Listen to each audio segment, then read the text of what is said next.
if you just categorize movies into like ones where they include trying to make movies about making movies, or movies about trying to be in movies, or movies about something else related to movies, I imagine it's a pretty big percentage compared to other topics. But I'm a sucker for it anyway. I enjoyed it. I enjoyed it a lot. Had a lot of fun.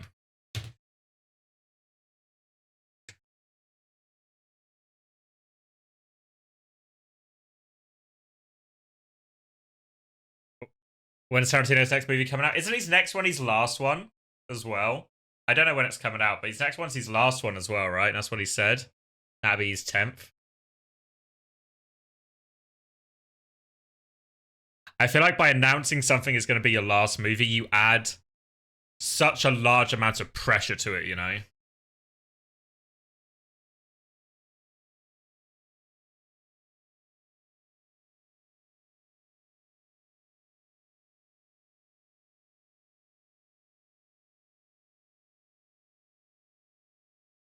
Tier 3 Overwatch players joining their last team. Yeah, to be fair, I don't think Tarantino's going to pull an Overwatch. I think when he says he's going to make 10, he's probably telling the truth, you know? He strikes me as someone who, when he says it, he means it, you know? So I don't think we're going to have any, I don't think we're going to get any backtracks there.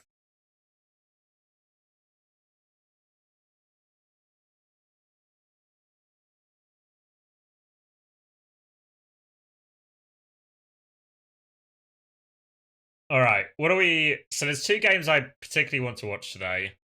One of them is the LGD against Twisted Minds, and one of them is Falcons against Twisted Minds.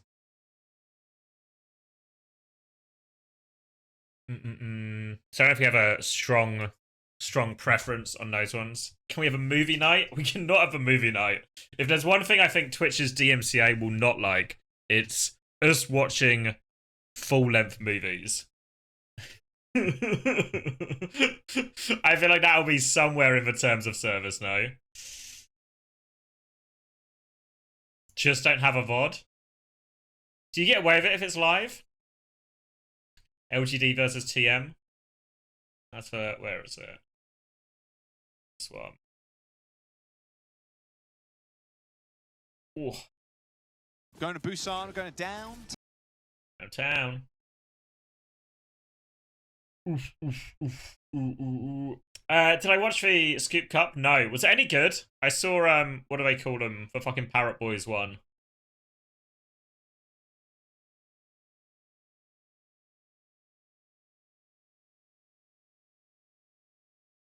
If I tell Twitch it's an hour-and-a-half trailer, then it's good. Okay. Free Overwatch, they won quite easily. Yeah, I mean, I'm not surprised, right? I don't rate, what are they called? I don't rate Pokerface that highly. Like, I think I rate Proud very highly, but I don't rate Pokerface very highly. And one man doesn't make a team, as they say, you know?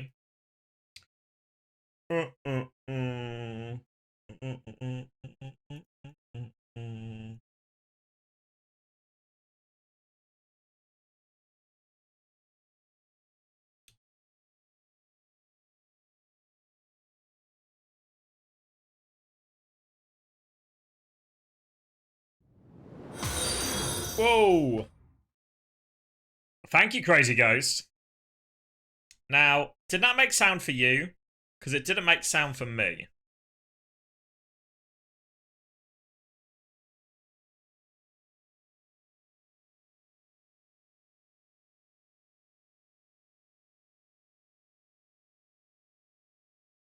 Made sound for you? Alright. Alright. Thank you, though, Crazy Ghost. Appreciate the 3 months. Alright, let me change that and see if I can fix the sound. Then we can maybe do something like this. You can see the pen. I can do this. I can fill this in.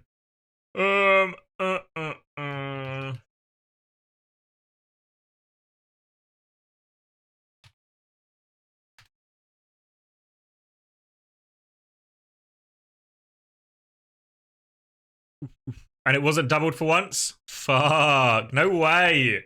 Well, let's see if we can get it into a situation where it's not doubled And I can hear it as well. Do you see the leak Korean scrim code? Is this just at like the shit ones that were like 11 minutes total or something the other day? Or is there a new leak?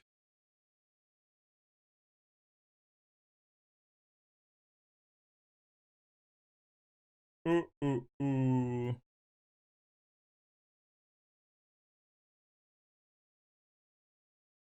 Where am I going? The bands for map 1 were LGD, Diva, TM, Anna. 2, 3, 4, 5.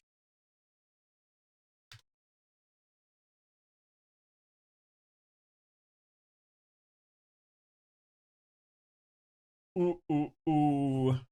Can we watch Korea VOD? Yeah. People told me it was free O's though. Free O's are very one-sided. Ooh, ooh. Did you fix the sound? Oh, did I fit? The sound was perfect for me. Perfect for me. What's the verdict from the public?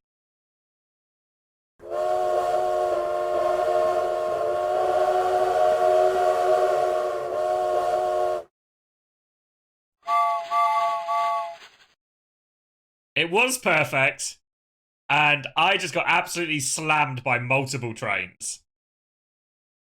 It was absolutely perfect, and then all of a sudden, the train just comes in and ruins fucking everything. Riddle me this: how can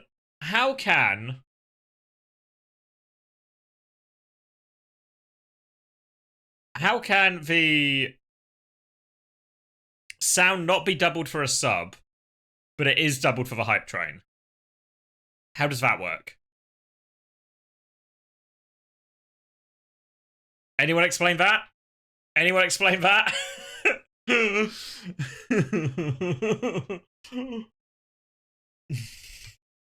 Yes. I hate your OBS settings. Yeah, well, I don't even know what they're like. There's not anything to set, if you know what I mean.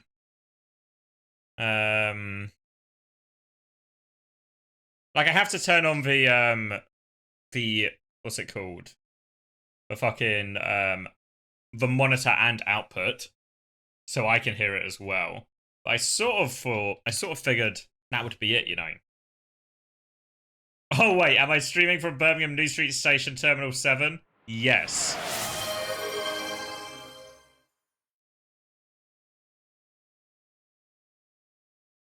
Wait, did that one play no text to sound then all of a sudden? That was like 5. No text. But I didn't change anything. Right? Here's the thing. I didn't change any settings between Mr. Fish's and Harris's. There was no changes. Right? So you can see how this is a little bit perplexing for me. But thank you, Harris. I'm glad you got discharged from hospital. I hope you are feeling better. Cheers to that indeed. See, I don't know what I do. Do I just re-add everything? Let me... The only other thing I can open is the, what do you call it? Where is it? Streamlabs. Hold on. We get Streamlabs open. Maybe Streamlabs is the one fucking everything up, you know? I need to log in. Hold on. Thanks, for Harris. I do appreciate the sub. Even if it has only opened up a classic,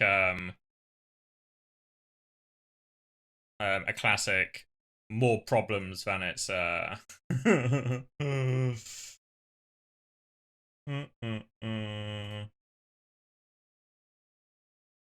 So if I just kill this, right? Kill this.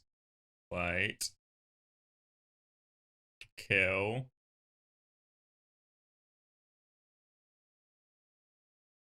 Kill. Kill. I don't know. You can't see what I'm killing, but just be assured I am killing stuff.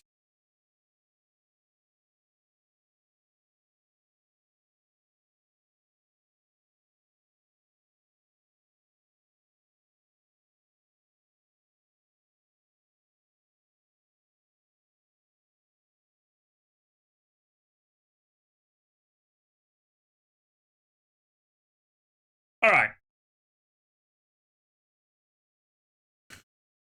Guys, don't call the police. Come on.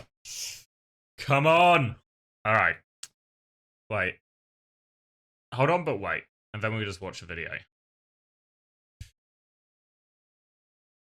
All right, so I think I deleted all that stuff. And then we kill that. And then I should update. Where is it? Where is it? Settings, channel.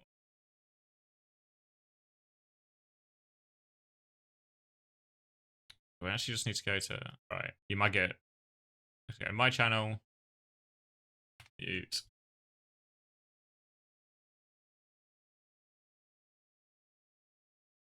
Yeah, the TM1's today. TM1's today is the plan. All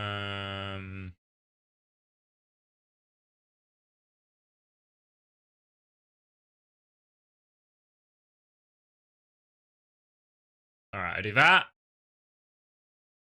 All right, okay.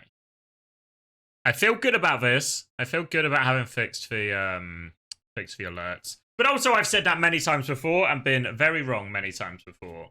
So, where are we? All right.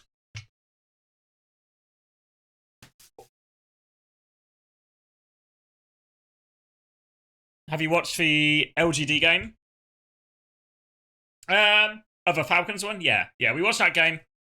Pretty impressed, obviously, by LGD, but I don't know. I don't know. How are we doing hero swaps now? So yeah, I don't know. I think it was more of a Falcons throne than anything else. How are we doing it? So we're doing multiple rows now. We're doing multiple rows. If we have time, I guess I can even do some of the Power BI. Let's see how quickly we go through these games. Usually looking at a that's a bit loud. Maybe here. Makes more sense with the Kiriko there than the Winston does. I guess another All right. would be is that All right, let me update the stream tile. Then I'm actually lock in. TM versus LGD.OA. TM versus Falcons. EWC bots. Yeah, alright. So yeah, the plan is we'll watch these, and then if we have more time, we can always either do some of the power rankings, or we can do some of the Power BI, depending on how I feel. Would you rank Merit over Lit by respect to Porn Esports World Cup? Yeah, yeah. If you watch my, don't know if any of you did watch it, there was a video that I made with Chris.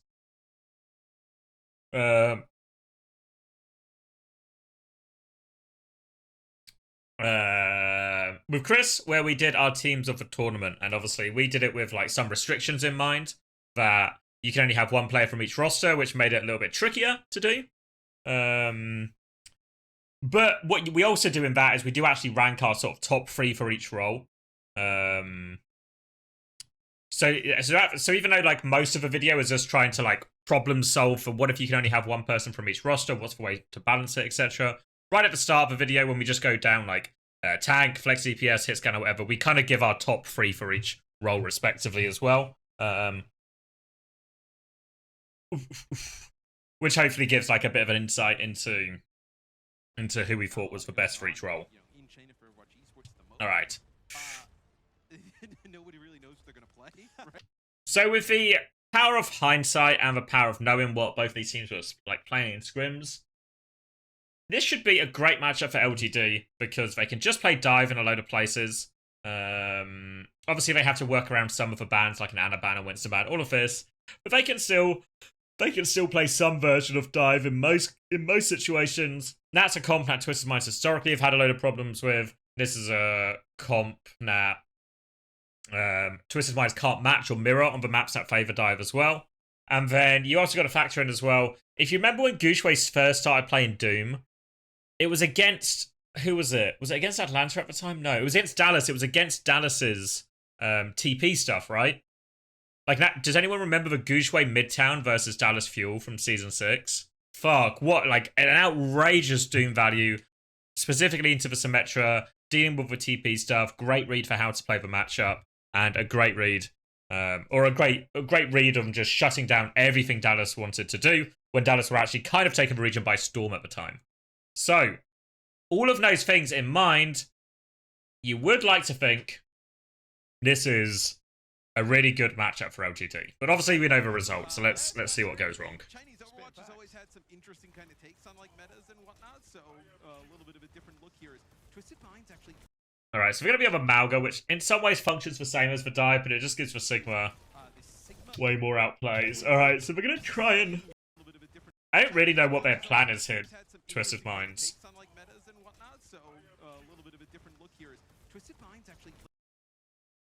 So you can see Yubi's going to drop the TP to go this way, presumably to want to kite in some form or disengage for slam, but it just all happens too last minute, you know? So what happens is this hit just comes in, Leaf hits a couple of dashes, and by the time everyone TPs, Vigi is already dead. Somehow, yeah, I guess Lamp is late as well, but even if Vigi had got Lamp off and he TPs, maybe it's okay, but you gotta feel bad about having to immediately use your Lamp this early on. Anyway, so I don't know, I think there's like two versions, because the TP helps in a lot of these situations to get around the Malga Slam of the engages, but you have to try and anticipate it a lot. Because if you TP like they did there, like as it happens, it's normally too late. You have to kind of read what they do, or you just TP, or you immediately just get somewhere like here, and you just TP, like, even if you TP up here or something, it's probably actually broken. Or you just TP to try and flip the map out and create more space, right?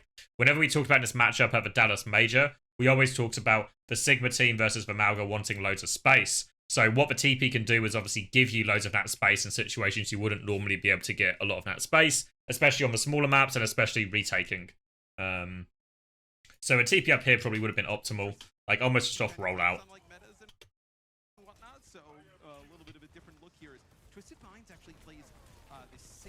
So Vigi ends up dying, so now it's just deathmatch for him.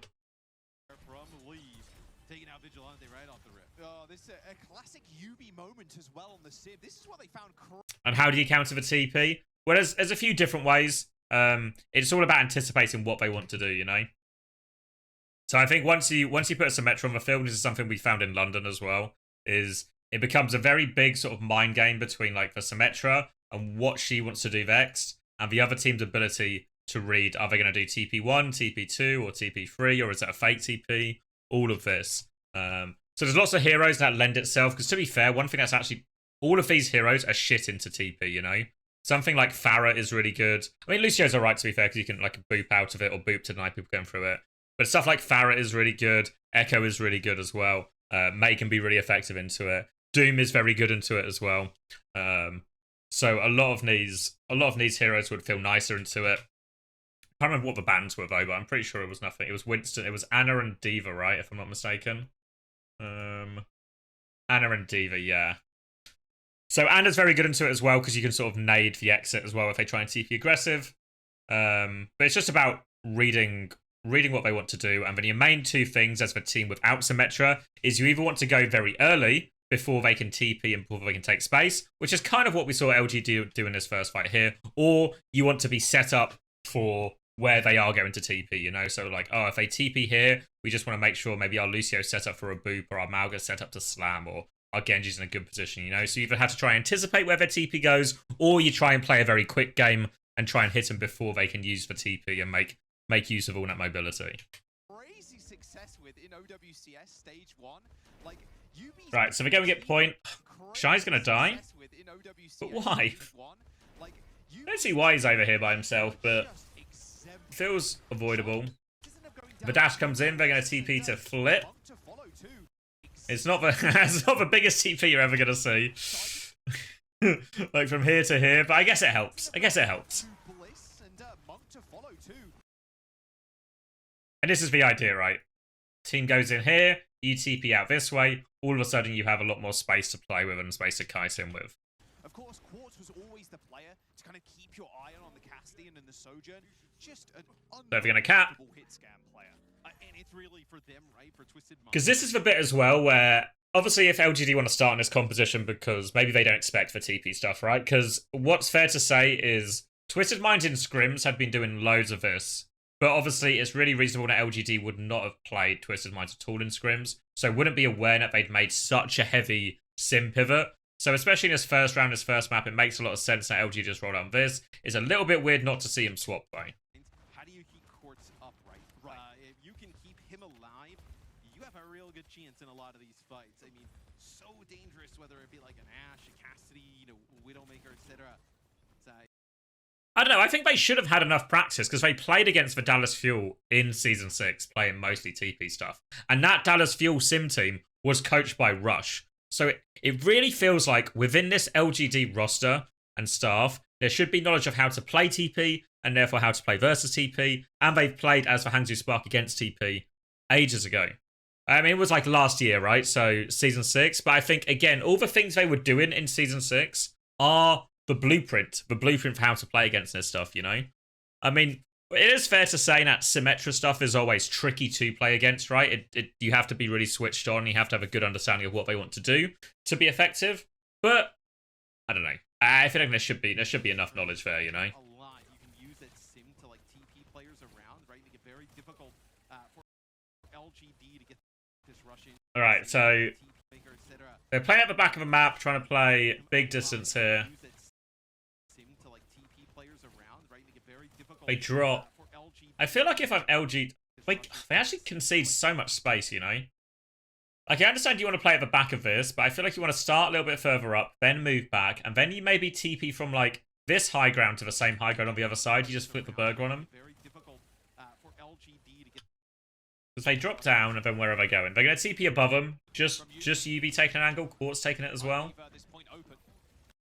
LGD now just partner themselves on it, but UV is going to match them now. High noon from Quartz available. Rush comes in. How much do you think it's blurry, the vid? Yeah, unfortunately, I don't know if there's a better one. I know there were VODs released, right? Maybe... Do you think the cut-up one will be better quality? You can have a peep. People's kind of like, Is this better quality, actually? Than the live one? That would be makes more sense. I think it is, right? A little bit of a different look here. Or maybe it's the same. Taking out Vigilante right off the rip. This Yeah. is a classic UB moment as well on the Civ. This is what they found. Maybe I think it's slightly better. But 1080p? We are on 1080p, mate. Fucking tech support. Cheers, guys. I don't know. The infected one is probably like a grand, $2,000. I don't know. I think it's actually slightly better on the VOD. Maybe it's just like maybe it's placebo. But we can see. You can iron on the Castian and the Soja. This is a classic UB moment as well on the Civ. This is what they found crazy. Soja, just an unbelievable hit scan player. And it's really for them, right? For Twisted Minds, how do you keep Quartz upright? If you can keep him alive, you have a real good chance in a lot of Alright, these so fights. I mean, holding forward, yes, this one they TP a couple of people up to high ground. To be fair, I think this TP they do is really reasonable. from UB. Might leave this point open. LGD now just partner themselves on it, but UB is going to match them now. LGD's engaged seems really weak. TP from UB. Might leave this point open. LGD now just partner themselves on it, but UB is going to match them now. Yeah, now the pushback. Rush comes in. TVNT catches one. They're going to Kitsune rush back. Oh! They beat in response and High Noon. These guys have not played versus SSG before, have they? Other side, right? LGD, they think they've kind of gotten away from that Cassidy. They head up to the high. You can tell they just don't have that there's not an alarm bell ringing here for them. Leaves already dead. Now where's the follow-up? Luckily they're able to heal themselves up just in time. Vigilante unfortunately not receiving that sound barrier. Course of the TP play there is To be fair, one of the main problems you have on downtown, if you're like a team without like a Winston or something, is if you get to this position on point, it's really hard. But Nier's kind of TP gets you out of it massively. Like, again, they lose Vigilante here. But the damage is done. Yeah, he uses the teleporter to go back towards the other side, right? LGD, they think they've kind of gotten away from that Cassidy. They head up to the high ground too. God, that is just So surprised they haven't swapped, because, I mean, Winston to Sigma is just a really nice matchup anyway. And Gushway's getting, like, nothing done here. So again, eyes on where the next TP is. It's the same one to the high ground again. So this time, like, these last few ones, Yubi's timing has been way better, right? You compare this to the first one where the timing's just too late. Now they've got a bit more space, so for Gushway to charge in, he has to charge from, like, here to here, right? Which is quite a big distance, like, pretty close, if not full max range charge, which gives Yubi just a little bit more time to see it coming and doing this sort of, like, kite TP. So it just gets a little bit easier. I don't know if, again, like, if I'm WG, I just swap the fucking comp, honestly. Let's do this on Winston or something. Probably Ashe because it's shy, but something like this. But in reality, like, the DPS shouldn't be that bad. Maybe you could go like Genji Echo would also be fine, or Tracer Echo also fine. But if I'm gonna stick to the Malga, I'd maybe start coming this way a little bit more and just want to play it a little bit slower. And then maybe I can do a thing where like Gushway runs once underneath, then once over or something, just to try and get him to do like not the most obvious charge in the world. Because if you keep our eyes on Gushway here, like it's so easy for Yubi to see this play coming, you know? Like he's just having to try and walk the entire way. They hear it, they see it coming, and then you see these two guys hit the fucking TP, and everyone's just gone already, right? So they get 0 value out of this, and not just 0 value, but they're also going to take loads of damage. Like look at Leave's HP, it's fucked. There you go, they're dead before they know it. Oh. And Quartz ripping the head off of Shy as well. 70% in building, and they're going to stagger the Malga of all things. Cage earned pretty much from Gushway, but they're in final fight now. This has been real clean here from combinations. Could be the big difference maker here. Allows LGD. Yeah, OBS Surgeon's a woman. Lane available from Shy is pretty scary. We saw a lot of that like comboed with. Yeah, I've chased up about OPR access so we can watch replays and stuff, but slow going get any of this sorted, which is annoying.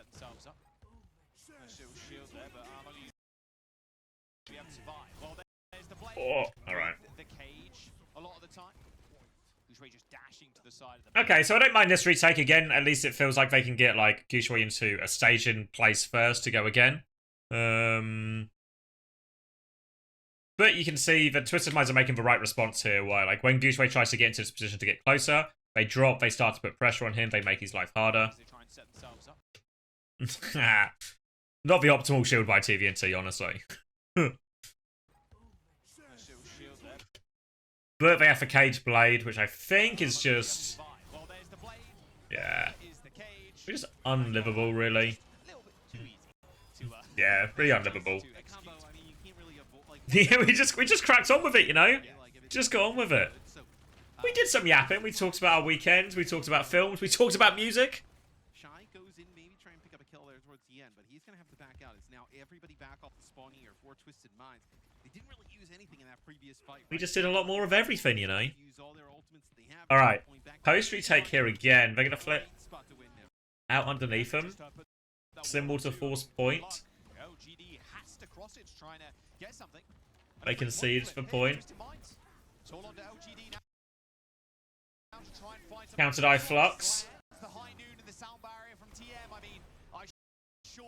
They've just got so many ults.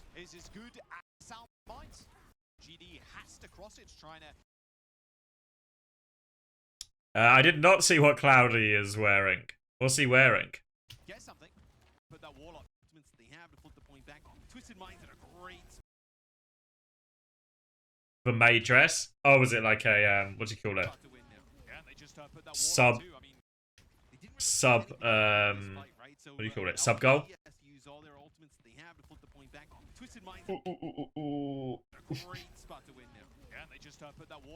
So yeah, this is like a classic. So ignore all the ults because obviously Twisted Minds actually have an overwhelming ult situation, which is going to cause LGD infinite problems. But what you have to do is there's 2 points for you to hit if you're LGD. What you either want to do is you want to read out their going coast, and you actually want to try and like boop them and engage on them before this TP, right? So if Lengther can be set up here and they read this, and he gets the boop on the TV so someone walks through it slow, that means maybe Gushue can hit his slam on that person and they can trap, like, maybe Quartz or Vigi or even Bliss or something, someone a little bit slow to use the TP, right? So you either do something like that, which could be quite reasonable, or if you go, hey, look, we don't want to hit them there, we're not going to be able to hit them early for whatever reason. Maybe we don't want to hit them early because they'll probably just beat or something and it's too risky. Then you want to be set about the exit. So when they take this TP, rather than getting to do what they get to do here, which is just TP and start force of a point, all of a sudden their Genji would be up here, their Trace would maybe be up here, and then they have like their Mauga engaging or something and someone behind, you know?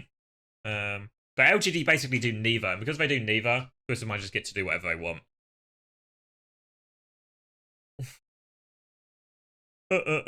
What are you guys yapping about? You want to co-stream the fishing trip? I feel like co-streaming a fishing isn't going to be that fun. It's kind of it's like a slow sport, you know? All about patience and waiting, if I'm not mistaken. So, I don't know. You need like golf commentary for that, you know? Are they not going to be talking Finnish as well? Really hard for me to translate Finnish. At least accurately. I can translate it, but the accuracy is going to be the big problem.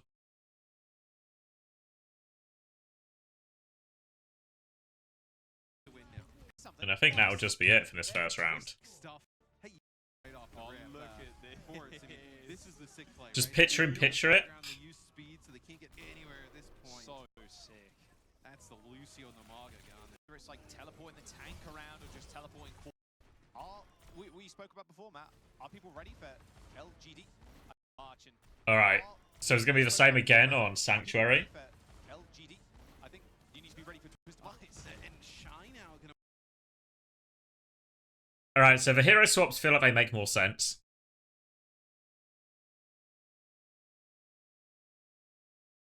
I guess, like, Winston's not the easiest on this map, but it's probably still really fine into this. You do the Smurf jump, fucking force point with it, and you'd probably be really okay.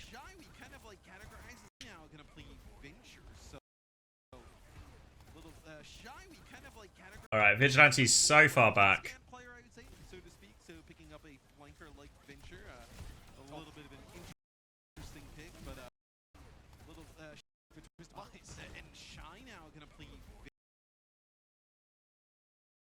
What are you guys talking about? What website?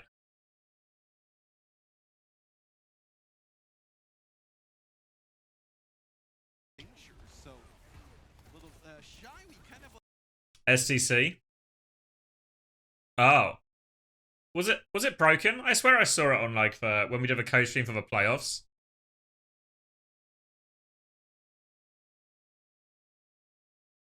I thought they were bringing like poll numbers and stuff through for it, you know? It seemed like it was working. It was like so slow.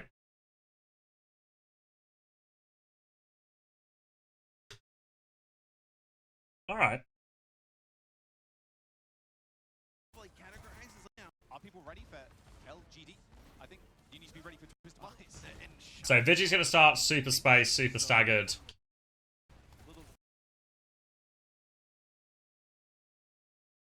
So Vigi is super far back because he wants to try and bait his cast, essentially. So the only people that LGD can reach is Quartz, so they're forced to go on Quartz, and that means Vigi can use all of his cooldowns on Quartz to try and pocket him through it.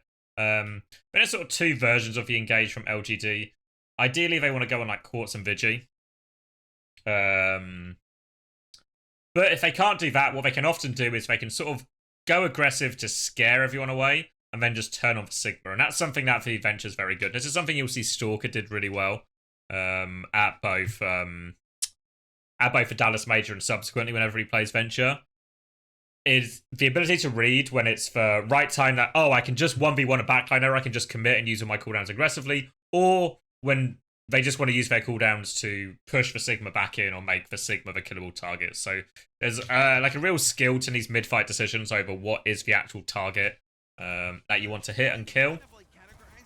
So it seems kind of like they turn a little bit on they turn a little bit on the Sigma as well during this. Interesting pick, but already But alright, engage is good. Oh yeah, hits the bar as well, so they don't let him go. I think the big problem are if you Twisted Minds, you just don't want to meet him here. You just don't want to, this is like such a nice area for map for them to play. So I think as soon as Twisted Minds saw that LGD were the same side, they should have just dropped out window. Give themselves a bit more space, just play to force point, try and give Quartz a bit of time. Gonna see Yubi go on to Echo here as well instead of the Symmetra, which is interesting. So they don't feel they need the Symmetra here, or they don't need the TPs, which I guess is one of the biggest, most open maps there is in the game, this Sanctuary. So in theory, if you can get away with not having it, this one might be reasonable. Surprised Quartz doesn't go Ash or something as well. I think that could be quite reasonable too.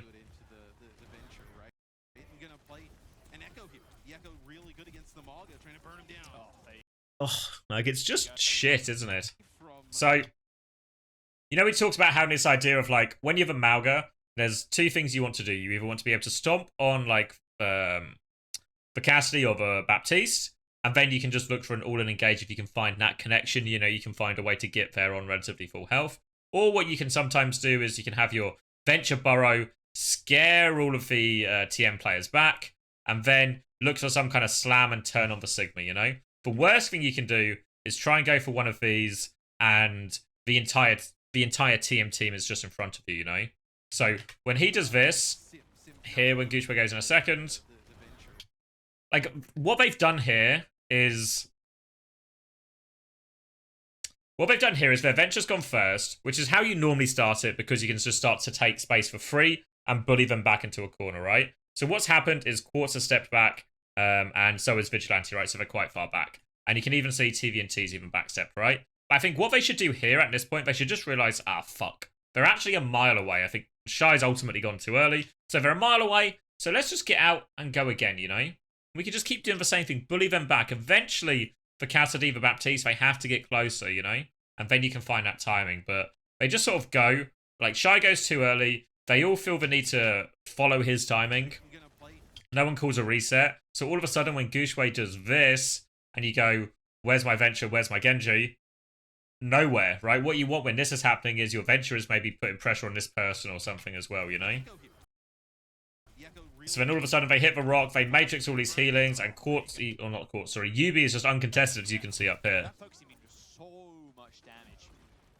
They might not be able to lock down Shy. Nice little, flash grenade there. Save Quartz. Completely end at Monk's life. It's just Quartz. Surely. It has always been There we go. the Quartz show. Just keep Quartz. So yeah, like to be fair, the idea in terms of where they want to take the fight, where they want to start the fight from LGD, all reasonable. It's just the execution is poor, the timing is bad on when they actually choose to press go. Previously, before OWCS, then it opens up. They have an opportunity to kind of like keep the team together, play at the highest level, and then it starts to go sideways. But at least early on here, putting up a good showing again. Oh, why? Did you just reminded me because I heard his voice? Did you see Mr. X is doing the Fortnite as well? I didn't know he also did Fortnite, but he's doing the Fortnite as well at EWC. So's Puckett. All right, rush available from Monk. How do they use it? How do they get onto the back line? They still got to deal with Bliss's beat somehow. They're going to just dash in. Nice Suzu there to get Goochway back upright again. Alright, so we can see some of the same things at play, but now with the ultimates as well. And this time you can see, I think Twisted might make a better decision. They choose not to fight in this area. They're happy just to play distance, you know, with their Sigmas on point and their BAP and their Cass can be somewhere behind this. So again, they go in, but you can see how, again, Goochway doesn't really isolate anyone or land on any key targets. He ends his stomp just in a situation where TVNT can just play in front of him. And if TVNT can just keep playing in front of him, he's going to win. So LGD don't seem to have very good solutions to closing the distance on these maps, on these retakes where Twisted can just make it really big.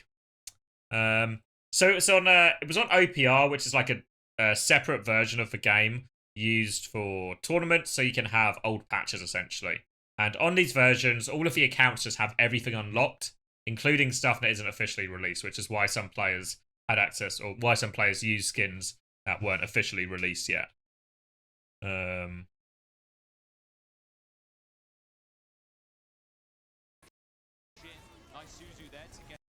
Alright, so then we get the window back. This window seems pretty good, actually, in terms of you just want to be able to shoot the people on the road, just trying to stop them pushing. Shy's going to commit Tectonic Shock, and they're going to beat through, so the implication here is very much that LG are just going to double down and go through this window no matter what. But Bliss has beat, so I think this is just a shit decision. Oh, no! Fuck. In theory, it's a bad decision, unless you can Ajax Bliss, of course. If you can Ajax Bliss, it's a good decision. Because they've actually used so much to try and go through this window here. Because I'd be really tempted here, and there's like another choice if you're LGD that. You can just force point with this as well. Just like play off a Kitsune Rush, play out of line of sight of the window, and just force point. Because they use Suzu here, right? And then they beat to keep going. I mean, once they press beat, they have to sort of force it through.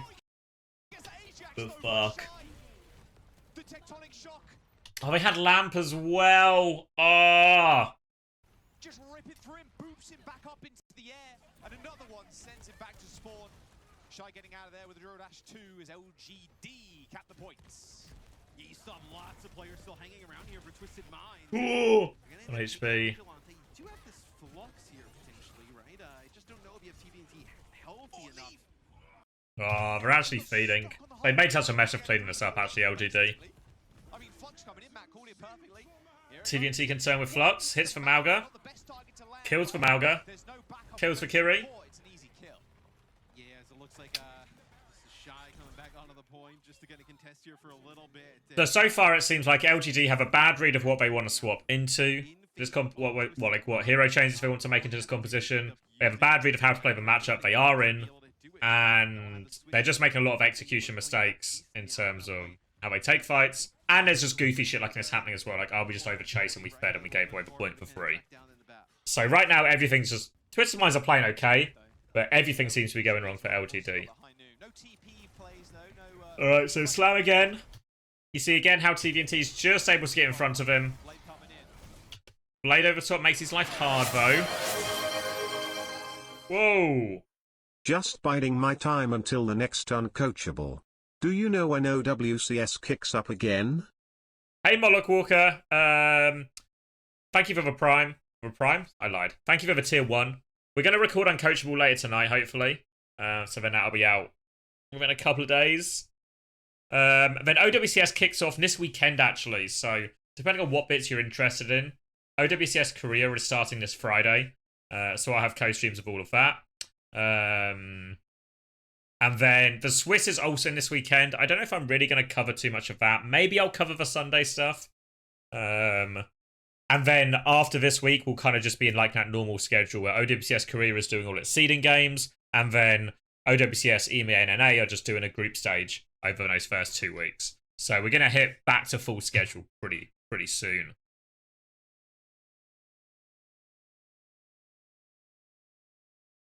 Hey, Morph. Do you think Vigilante is a top 3 Baptiste player? No. Like, best Baptiste in the world now are probably like... Is it probably like... Maybe like Landon, Fielder... I was going to say Finn, actually. I think Finn's Bap is really good. Shu, maybe. Yeah, I just feel like I've not seen Shu play it properly in ages, right? Just a couple of Circuit Royales. Where I feel like I've seen Finn and Fielder play it more in, like, more difficult compositions, you know, than just a fucking Circuit Royale double flex support mirror. I think your ability to do that much, like, have that much impact in the game as for Baptiste in that fucking Bapalari mirror on Circuit Royale is super low in reality.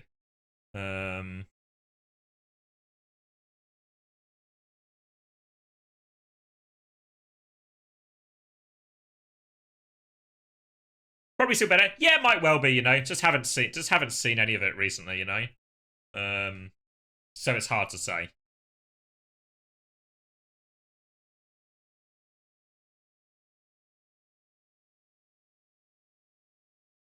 I mean, I'd never doubt Shu either, right? But I think Fielder's had some, like, both at the Dallas Major and even little bits here, even when he played a bit of it against Crazy Raccoon. His Baptiste actually looked top tier, you know? So not a slouch at all. Obviously, I still put Landon on top in all these scenarios, but I think there's actually quite a few good Baptistes now. I think RuPaul's Bap is really good as well, you know. I don't know exactly how you divvy all those ones up, you know, like how do you divvy up RuPaul, Finn, Fielder, all of that. But Landon on top, that bit I'm sure of. Nice bit of deflection there from Genji, but with Quartz holding that high noon, there was no timeline for China returning to OWCS. It has been very quiet on that front. No TP plays though, no funny behavior.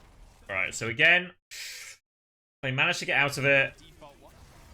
We're going to Blade, and they're going to Cage. Quartz is going to High Noon. I can't see where the High Noon is right now. Is it just there? Oh. How does Bliss die in all of this, honestly? Is he gets caught in the cage? Nice bit of deflection there from Genji, but with Quartz holding that high noon, there was not much more. Oh, they actually live. Honestly, if Bliss isn't in the cage, I think they maybe live. Just maybe. Twisted Minds lose the point. Yeah, and I think though for Twisted Minds, I don't know why Vigi went Kiri, honestly. I feel like the Bap's actually better in this, like this composition of what they're trying to do. Quartz to the Widowmaker just for a shot here. Now we'll go back here to the Cassidy. Alright, now we're going to Kitsune Rush. I mean, to be fair, needs decisions from LGD to be, like, aggressive and fight them around, like, tight corners like this, rather than let them play the big open part of point. Seems really reasonable. Seems really reasonable. Seems like the right decision. It's just about if they can find it. So, it's hard to see exactly from this, but the big question here is Twisted Mind should be expecting this engage, and you kind of want Quartz to just be, like, somewhere he can get out, you know? Somewhere survivable. Yubi's going to copy the Lucio. Not for what he's looking for. He's not going to get out of this either. TNT's made a move to point. I guess he had to, right? It's honestly just that Ajax that really loses it for him.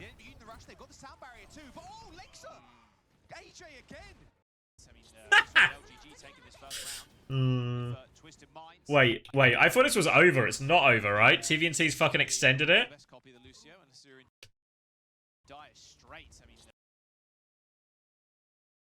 will be LGD taking this first round. If Twisted Minds can't get to this point, in the rush they've got the sound barrier too. But Lexa. Well, how they just they dropped the Kyriot back. They got some support ults. This time on the other side of things is those. Oh my god! Fuck! They actually clutch it. Classic Bliss throw. What do you think? Some teams, mostly Japan. Yeah, I watched a teeny bit of Japanese OWCS earlier, and I noticed they were all playing Sojin. I don't know, just a comfort thing, I guess, potentially. They were just playing, like, I don't know if this was true. The bit I watched, it was just an Orisa, Sojin, Tracer, Kiri, Lucio mirror. Was that just what they were playing? Like the whole time. You think the Kiri is better with the Echo? I mean, it's a better pocket onto it, but I think the BAP is quite nice into the Malga, really. Like the extra damage. And the way you want to space this normally, like this comp versus this comp, is you want your, like, Sigma in one place, this is a cube, and that's your Cassidy peeking quite aggressively, then your BAP just in, like, some deep anchor position. And I feel like BAP is more comfortable playing from this type of position in this formation than a Kiriko is, you know? So I think if you can space properly on the BAP, actually playing it into this is better. Q for Cassidy. It's because it's Q for Quartz. But I think the BAP's actually better in these deeper anchor positions, just based off like their raw healing and how it works. I do agree, like it's a little bit awkward with the Echo, but it's not too bad. Because there's also not too many people actually shooting at Yubi in this competition a lot of the time. So he should get away with it. They played a bit of Malga with Reaper as well. Fuck. Who knows? Who knows what's going on in Japan then? In my co-stream in OWCS Korea, yeah, back to normal co-streams Friday, Saturday, Sunday. We're gonna miss Friday next week, I think it is. Yeah, we'll miss Friday next week because I have plans. Because it's my birthday, so I'm gonna go spend my birthday with people who aren't you guys. No offense intended, of course. So we'll miss Friday, but then we'll tune in Saturday and Sunday as normal, and we can even catch up a little bit on any of the action we missed. You know, so we'll still see it all. You know.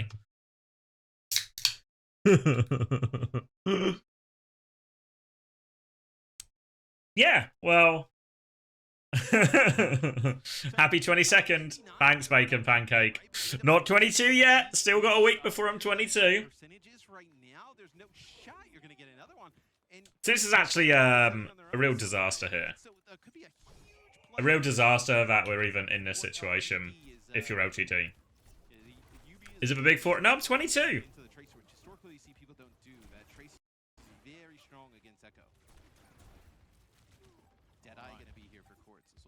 All right, so only a pulse bomb available now. This should actually be a lock for Twisted Minds. Just be on the engage, kill the Malga. Shai's gonna have something to say about it though. That pulse bomb, I would imagine, push onto the point slowly but surely. There is the cardiac overdrive. Bliss using that sound barrier. Oh, they're close enough. They're just gonna beat on them. Yeah, really fine. I mean, that was a really hard fight, to be fair. All right. Easy enough then, huh? Easy enough. So, what are we doing? So, Sigma, Sim. Oh wait, this is that side actually, and this will be Malga, Kiri, Lucio.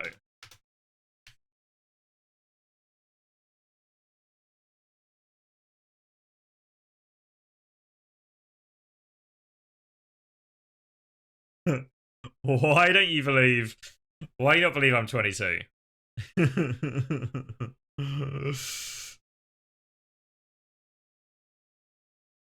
If I was Gushway, you would have just gone. You would have just won. I mean, just go Winston. He probably wins, but you know how it is. Sometimes.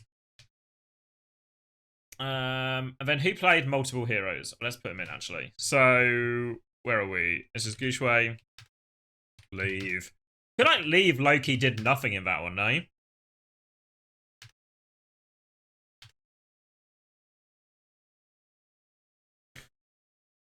When's the next Uncoachable coming out? We're recording it later tonight, hopefully, Feta. So a couple of days from now.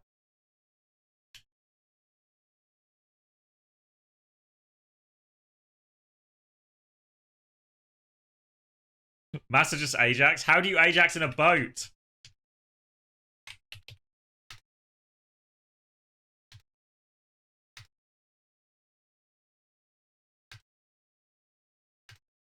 Nope. Okay. So when Gushway played, only Malga. Leave played a bit of everything, right? He played a bit of Genji and a bit of Echo. So, let's see. What's the easiest way to do this?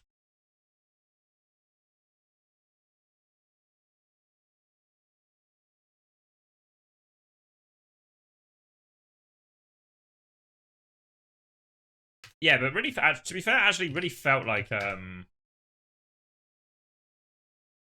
Echo, sorry. Really felt like he did nothing, honestly.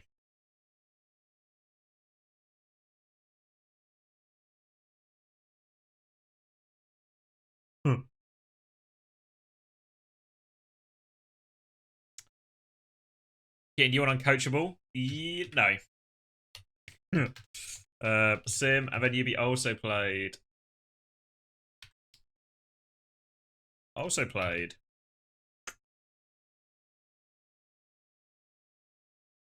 Okay. I only played Cassidy. Tease was a bit. I guess was Kiriko, but yeah, we could get away with it. Ooh.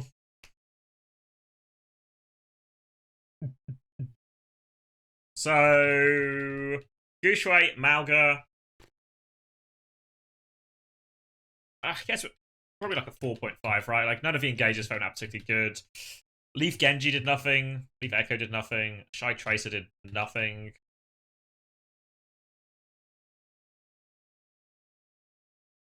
Is that fair? Lower for anyone in particular?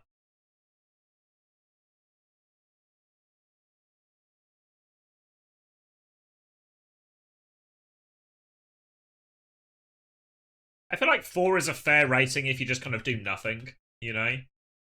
Whereas I feel like to go lower than 4, you have to almost be getting like anti-value, you know?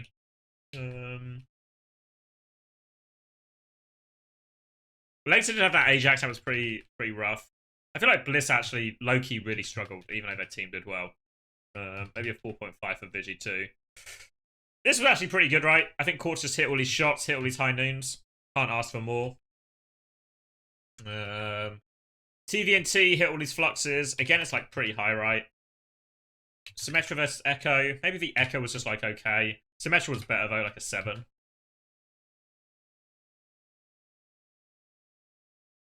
Are we not watching OWCS Japan? No. I imagine there's not all that much worth watching, really. And then that should also update these. Cool.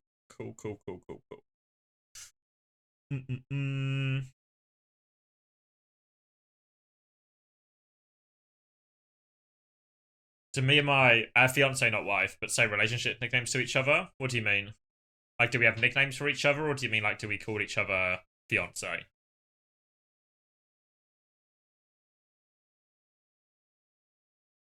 Oh, like babe.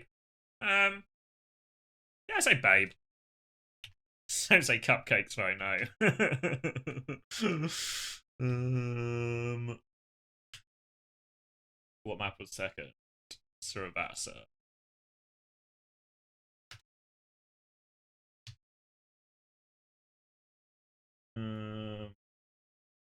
All of that. Yeah.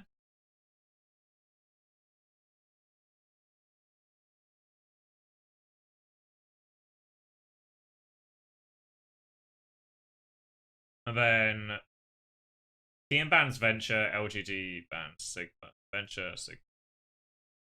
Sigma. Venture.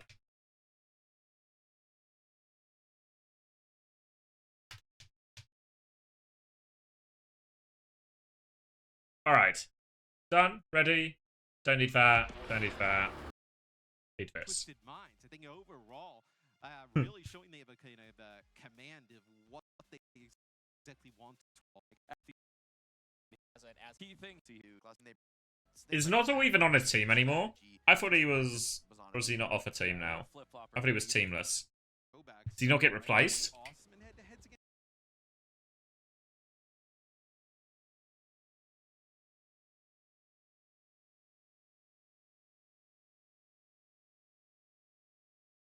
Nozzle. Did Nozzle get replaced?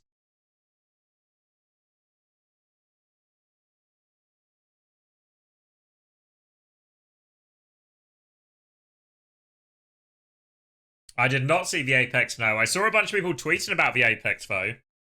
I've only ever watched, like, my friends play Apex. I've never watched, like, an Apex tournament.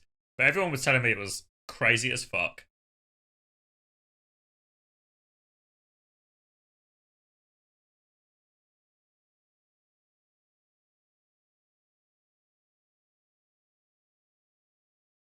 Whoa.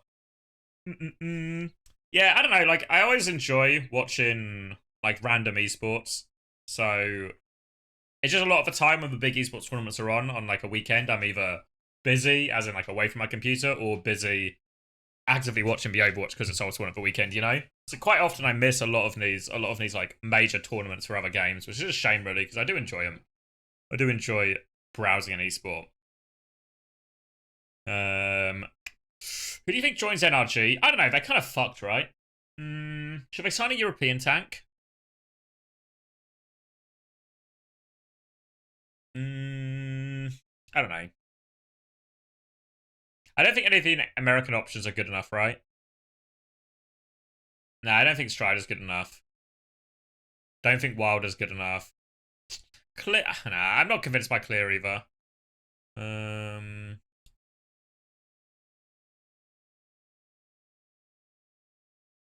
Who else is there really, right? Like Rhino probably doesn't solve the problem either. Super probably really hard to get, I reckon. Yeah, super really hard to get. Riker, is Riker even playing that much anymore?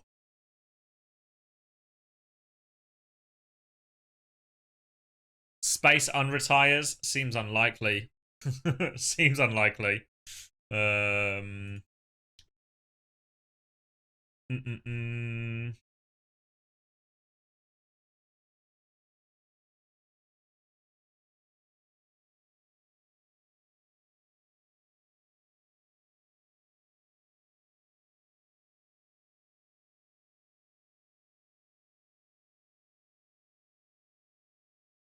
You think Riker quiet quit? Yeah. Yeah, I've not seen him play for ages, right?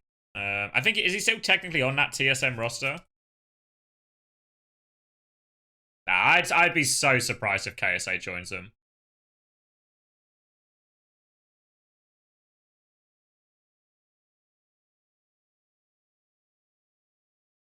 He's off TSM? Who, Riker? He's on Faceit? Yeah, I thought he was still on the Faceit roster.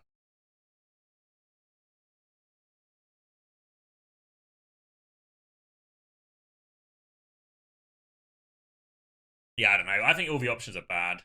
There's no way Fearless joins that team. There's no way.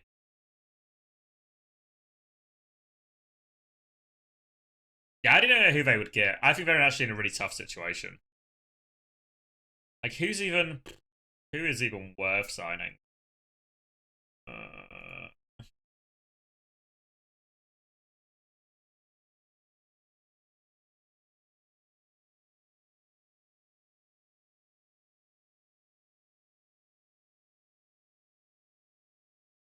Play Lone Infected. I know, maybe Zeb. Is it crazy to say Zeb?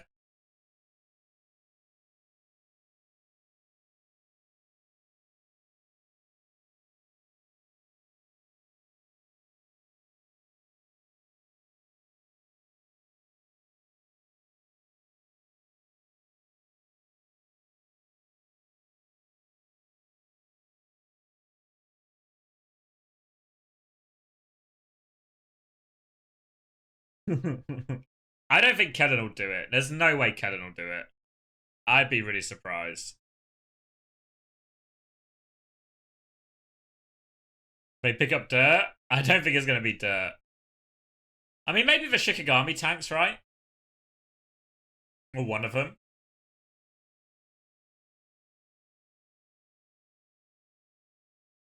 Yeah, I know Wanderer, but my point is I can't see him joining them. I don't know. Would he really do it for so little fucking money? I don't know. Doesn't seem like a move that makes sense.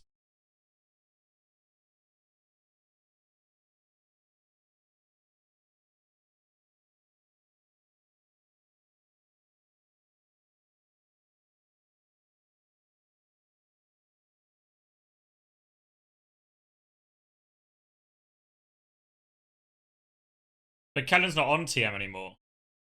TM's money is okay for the players. It's not crazy, but it's really okay.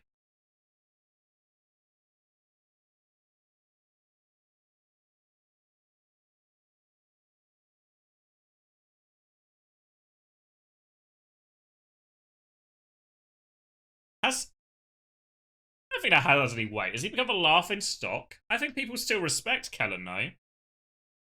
Who doesn't respect Kellen?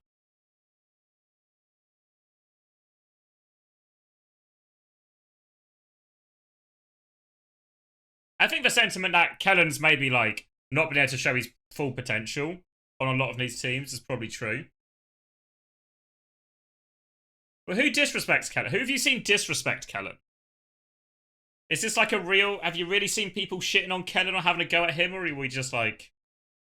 You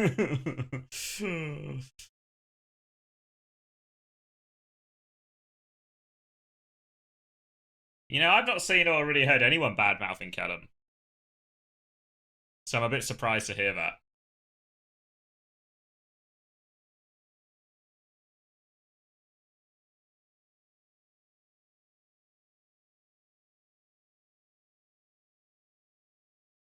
No, Mag's back. You guys don't realize this, but Mag is actually back. Mag's team is good. I reckon they could get maybe even top 4 isn't crazy for him in stage 2. Nah, I don't think Kuffer either. I mean, I guess ironically it probably has to be one of these people. Right? But, I don't know. They all seem like pretty substantial downgrades. So I don't really know what NRG do here.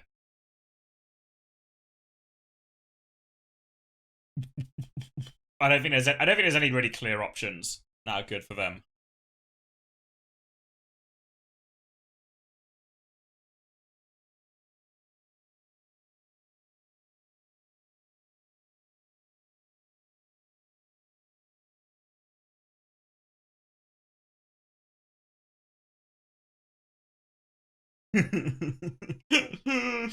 Some real dirt believers in the chat.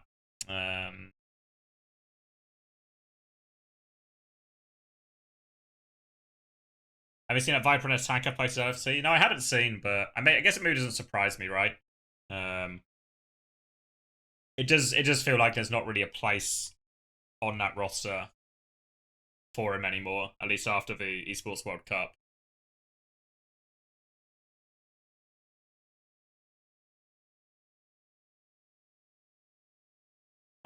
To be fair, I think Zeb's better than Strider. I don't think we're talking like a huge difference here.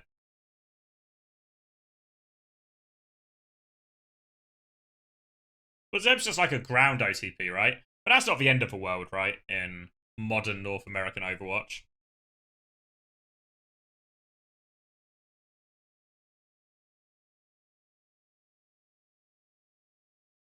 Nah, he can't. I've seen him go off on Zarya as well, you know?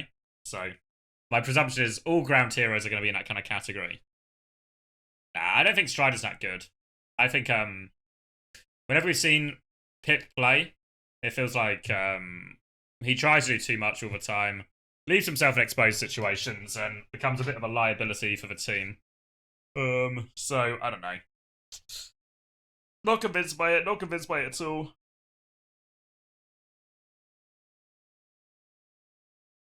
Get fried wiener out of a fucking retirement home.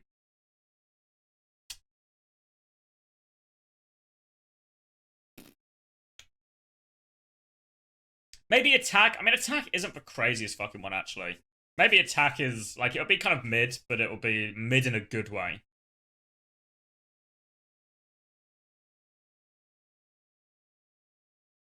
But yeah, I think it's a really hard situation for NRG. None of them looks good.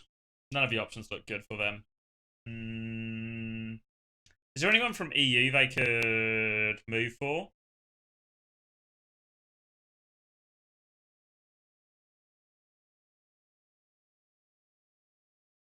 Nah, KSA wouldn't join him. Nah, KSA wouldn't join him. Crocs. Nah, there's no point them signing Chase because he wouldn't be able to play for him. Or like he wouldn't be able to play any for lands for him, right? There's no way that team play with Crocs. It's impossible. Oh, Hitori's a good shout, actually. Maybe Hitori's for shout Ondra. Yeah, actually, Ondra solved it. Ondra solved it.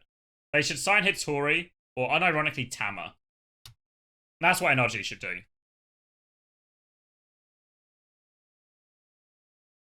Ondra's actually solved it.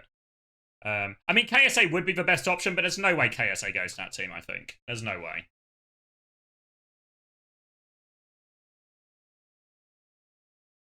Like, if KSA comes back, I think he comes back with a team that's, like, ready to win, you know?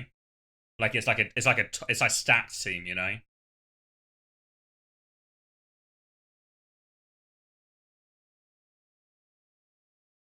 I think ultimately this roster isn't good enough for KSA.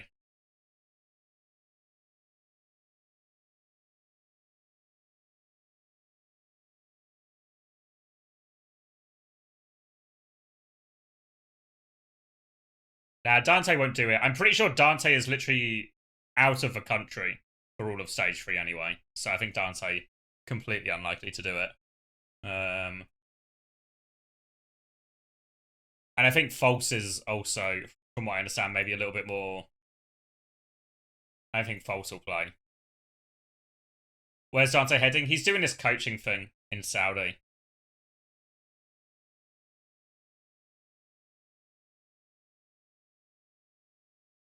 but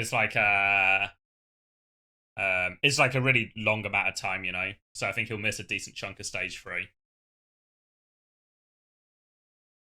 I also don't think he's gagging to play, right? Like I think he's happy to play for his like collegiate team. But yeah. Will VN's pickups just for EWC? Well, the rack loan was. I don't know about Wamone. I think if it was up to me, I'd say keep Wamone and Mirror. I think they were good signings. But it depends on like salary and stuff as well, right? Like what's your actual budget? I think Ents historically haven't had the biggest budget, so where are they getting the money for all these players, you know, or other players just playing for nothing essentially, or just for a prize pool split, you know?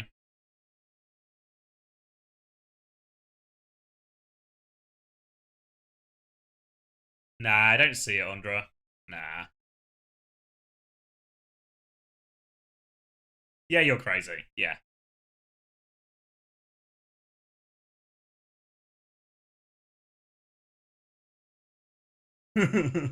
Alright, should we watch Saravasa? If you got any more pitches, you can hit me with the pitches, but you know. Against D.Va kind of like can duel just about any other tank. So you think if Alright. A D.Va mirror? What were the bans? Venture and Sigma. So I guess if Sigma's banned, Inevitable Net TVNT finds himself on D.Va. And the Venture ban. Bang. In that type of matchup. So we'll see how Gushway pilots this D.Va. Bit easier to shut down Quartz as well. Let me full screen it for you. That'd be nice. For eternity now. Alright, so roughly the same comp from Twisted Minds, except they're going to do Kiri, Lucio, D.Va, as opposed to the Sig Bap. Okay. D.Va's pretty good against hit scan, right? That Matrix lasts for eternity now. It's better.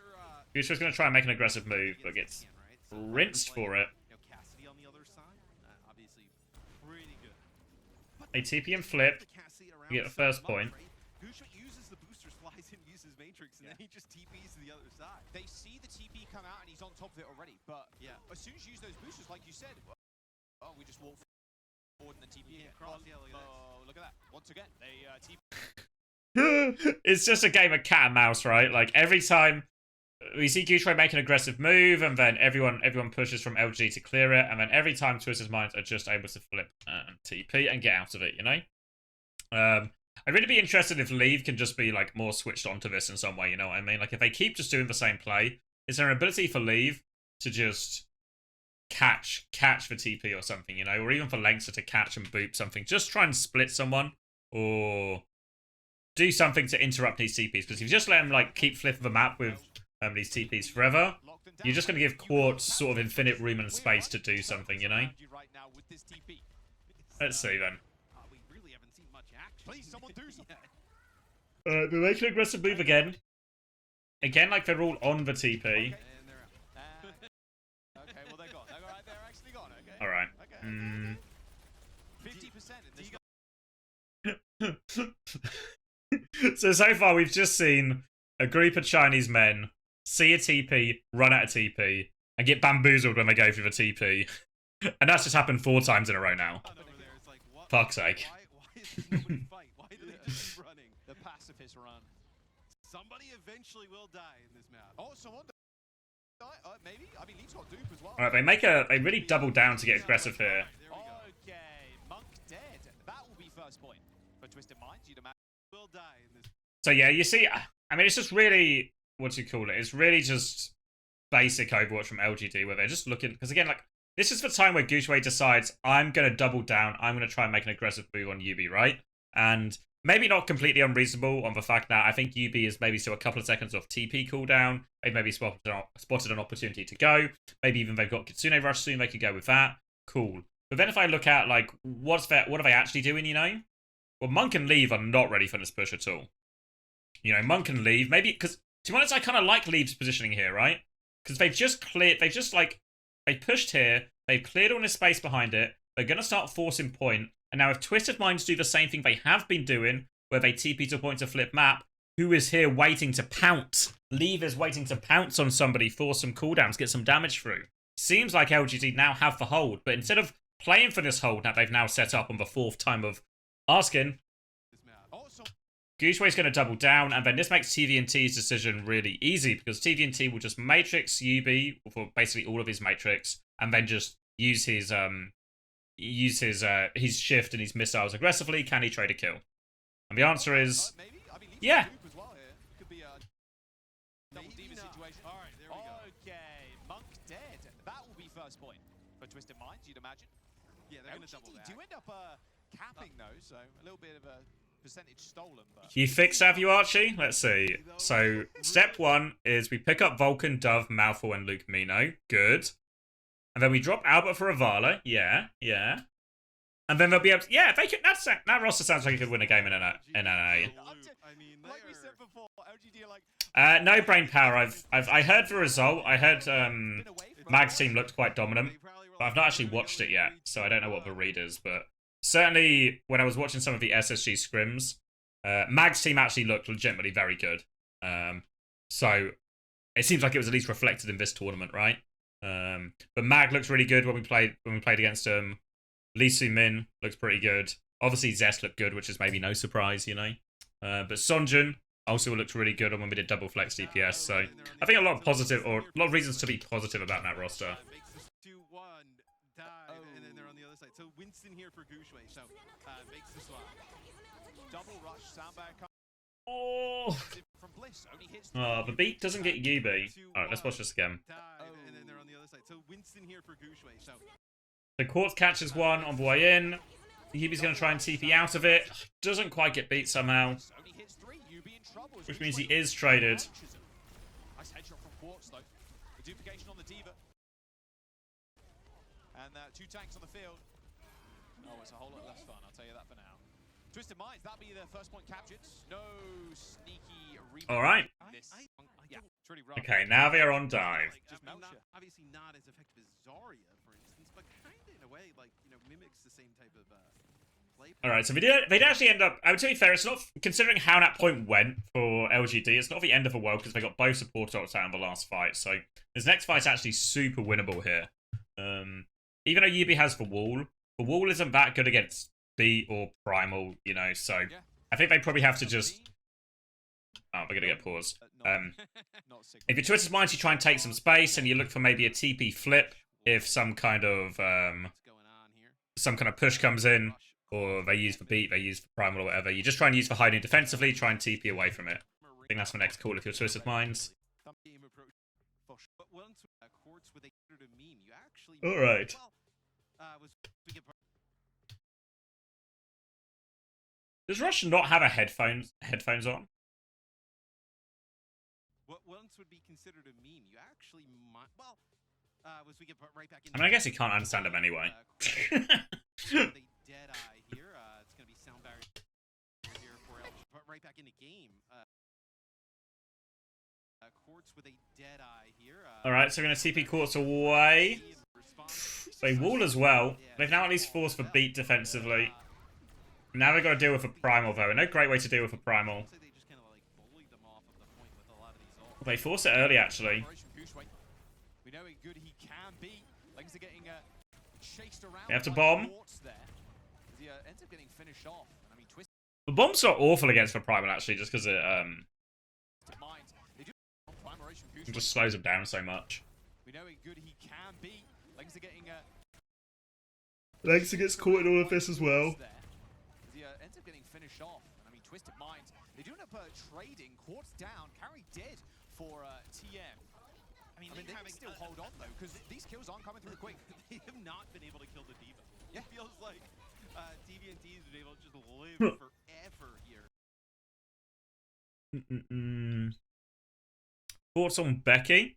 So, like an average DPS player. DVNT has been able to just live forever here.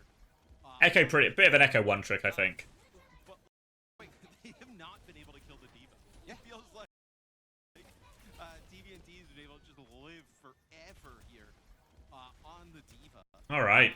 Not pretty again. Would you like if LGD loses here, man? I mean, you're in a really rough spot. Like, are you like, you know, are you looking at like a push map and what kind of band do you go with, right? Like, One of the two. Even, We've just introduced one back. Alright, dive comes in, Kitsune Rush. We're going to try and TP away. Well, they're going to TP away from the rush, and good luck using that now. Like I said, Twisted Minds. Just every time. Oh! Looks like Vigilante wishing he had a Suzu. So adept at using this comp. Good luck using that now. Like I said, Twisted Minds. So adept at using this comp. Looks like Vigilante wishing he had a Suzu there as a Quartz newbie. I think Yubi's just too close. They're not burning an ultimate here, but Twisted Minds can come back over the sound barrier. They're at 99% pretty much. Oh, hit a shot! Fuck. Alright, actually a good dive there. They managed to catch. I think Yubi's slightly too close. I don't think it's so bad if Quartz is there. Maybe they could have Kitsune Rush back quicker as well. I don't know, it felt okay. I think Yubi was just too close so he gets caught in it. Really difficult stuff there for Twisted Minds, but like you mentioned, they'll come back. They're going to have like 4 ultimates for this next fight. Yeah. This is some of the key now. I think there's probably like this timing where you can just do damage like the impact damage plus the Tesla cannon plus the echo, whatever it's called, the fucking laser beam. I feel like there's probably that's like the timing. If LGD could just nail that timing every single time, they can make it really awkward, right, for Quartz and Yubi, because the bubble also means Vigi has to like move in to get it as well. What they need. Pulse bomb from Shy, looking, hunting, searching, pulse bomb. Wide pulse bomb attempt. Very uncharacteristic like there of Shy. However, Leave being a little bit more cheeky too. Ooh, you cannot go down here, Leave. Duplication comes in. They force the copy out. Now they got to try and make their play. Oh! Extremely low. We catch Yubi. Kind of getting eaten there. They eventually clean up. Okay, but the spawn point not too far away from them, so they're going to be able to reset pretty quick. I'd like to see maybe even Yubi play Tracer here. It feels like the sim is just Alright, so in these previous 2 fights, sort of like fight and a half, I guess, for both in spawn, LGD have seemed to have been able to find a timing to go before any kind of TP rotation really comes in, you know? Obviously now TM have a lot of good ults, so this fight's really hard, but I think, again, you just want to do the same, like, hit them, like, right here, you know? I kind of even really like to see Shy, like, in this fucking room or something, or, like, coming around here or something. Like, really commit to these fights, really set up quite well. You can kind of see, like, that's true with where Leaf's position is right now, you know? especially against like a Winston, where at least the Tracer would deter Leave. Alright, they're going to try and TP. They all get the TP. They can't fall for it every single time, right? And this is why I was like, you want to go early because you want to make it really hard for them to get the TP off. But they just go too late, so they just cheat the ult for free. They've just Kitsune Rush nothing. Now they sim water force point. Gooch, we're going to have to go. As long as Bliss gets this beat off, they should be able to survive everything. Bubble onto point. High noon. Now the primal. Are they booping back? Quartz. Oh! They're going to beat back in. Wait, they beat? I don't know if they have to beat for this. I think because they're high nooning, the fact that Bliss beats is probably a mistake, honestly.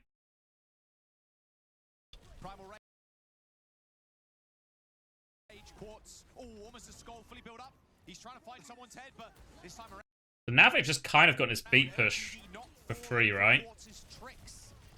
Team have sort of fucked the ults here a little bit. It's going to work out. It's going to work out, so they still win this pretty big ult trade, but it didn't feel optimal. Didn't feel optimal from Twisted Minds at all. Felt like there was a window there. Like here when Lengta presses the beat, if they can just find someone.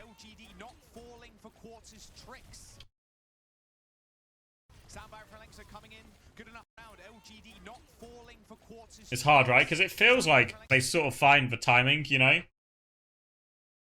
But I don't see how Shy dies. Quartz just fucking hits him. Good enough for a couple, but look at the shredded health bars from LGD now. On that rush, there's alright. Stopping Quartz from 2-0. LGD ends up using a lot of ults there, right? I mean, they end up yeah. rush. It sort of works out that they used 4 because LGD also used like their big 3, so now we're just getting this like no ult situation, which is a pretty reasonable situation for TM's comp to take. A headshot or two here for Quartz to give them an I think Monk should be on Anna as well, really, into this. Like, just run Lucio Anna. Obviously, normally Lucio Anna is scary if, like, they go Diva Tracer because your Anna might die a lot. But, versus for Sim, I think your Anna should feel really okay for most part. end up giving them the map. It's looking real rough right now. But once again, LGD. Point unlocks in a couple of seconds. Self-destruct to move all the twisted minds, but he's all on Quartz and Yubi. Shy trying to find another avenue for attack. Alright, they've just moved to this far side. Keeping in mind, Matt, too. Twisted Minds can And also just keep use forcing TP point. rate. Could force cooldowns, force rotations, right? I think LGD are kind of scared of that fact at this point. Quartz rolling out to the back. And get the flip again. TP, no fakes. I mean, it's just the same trick, right? It's the same trick. And to be fair, it's a good trick. It's a good trick. But you have to think Captured by TM. LGD needs to be more switched on to this. There from Quartz onto lead, gets him extremely low. TBNT can just kind of like sit Like, Pulse Bomb misses. rather easily as, Okay. gonna be They lead. get Vigilante on this dive. Just have to contest, right? 2 shots there from Quartz onto lead, gets him extremely low. TBNT can just kind of like sit on point rather easily as that's going to be leave actually taking that Vigilante at range. Lift a bomb. Can we get him back in mech? Destruct here on the point, just to clear it out. They're buying so much time, Max, the thing. Oh, they catch Gooseway split. Quartz in trouble. Eventually slain there by Shy and Lenxa. UB2, I mean, over 50%, you're still pretty happy with that. You force out a duplication from Leave.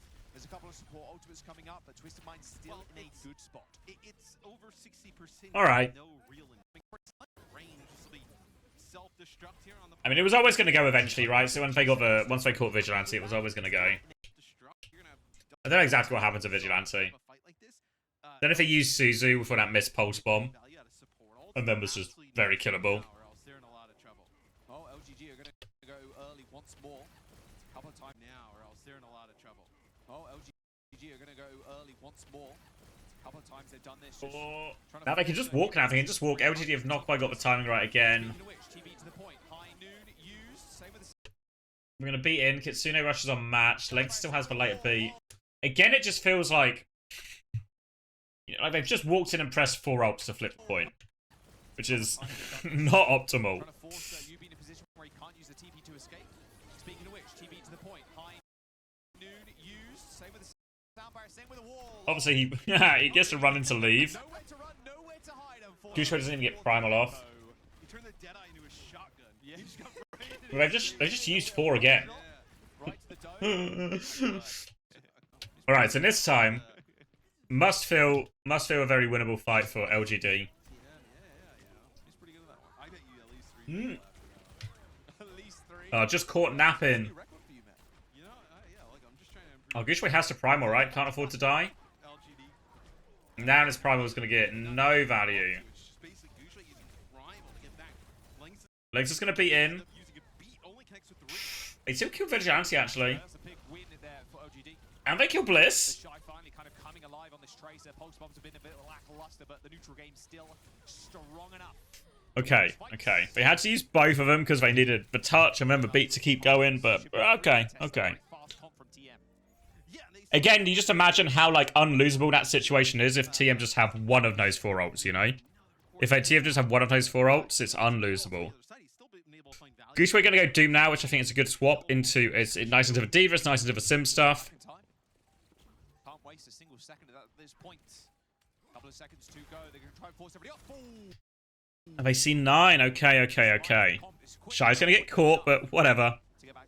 Alright, whatever. Next point now. They're, really, behind the 8-ball, trying to battle back into this one as, usually probably, wouldn't want to be on the Oh, at the moment, he's extremely, they just catch him. I mean, it's the same way they caught Leave, right? They're just... Feels like Twisted's minds are just quicker right now. They're just sharper. right? Now you're Making all these decisions a few seconds ahead, catching all these people from LGD. Just a few steps out of place, a little bit further forward. So we'll get the first flip for free on point E here.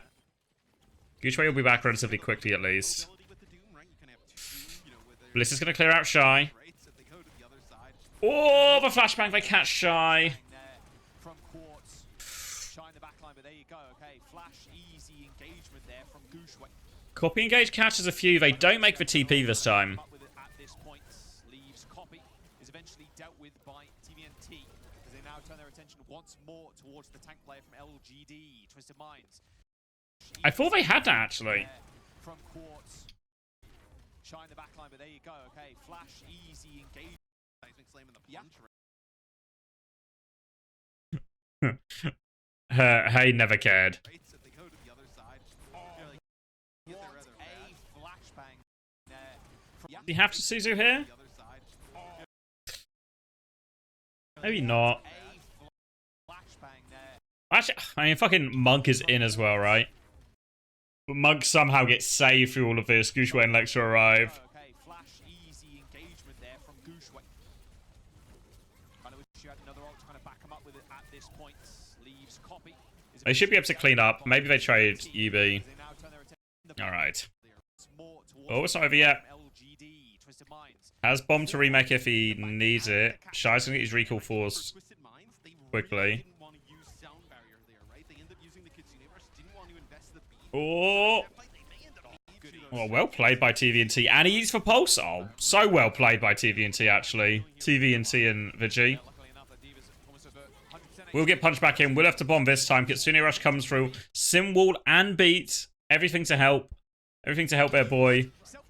Shy gets caught by this? Come on, Shy. Come on, Shy. Devastating to LGD's game plan thus far is proving once more to be the case. The point flips, so it's not like I know TM got like even more All right. out of that, right? So fortunately for LGD, they do end up flipping the point, right? It'd be like They really want to catch this Echo. for TM, you'd be probably in last by Okay, not so bad, not so bad. Probably get 2 more shots. But now another Beat push. They have to TP disengage. Quartz can high noon while they do it as well. Good one, and then maybe All about their ability to play around this TP here. contest and keeps it rolling. All right, Quartz, what you got for us this time around? Legs are high in the sky, sound barrier in hand. You're not gonna get another fight actually. This is taking so long to get going. Sound barrier hits. Oh, Alright, they're going to be in. Yubi just gets caught now by Gushue. the back line.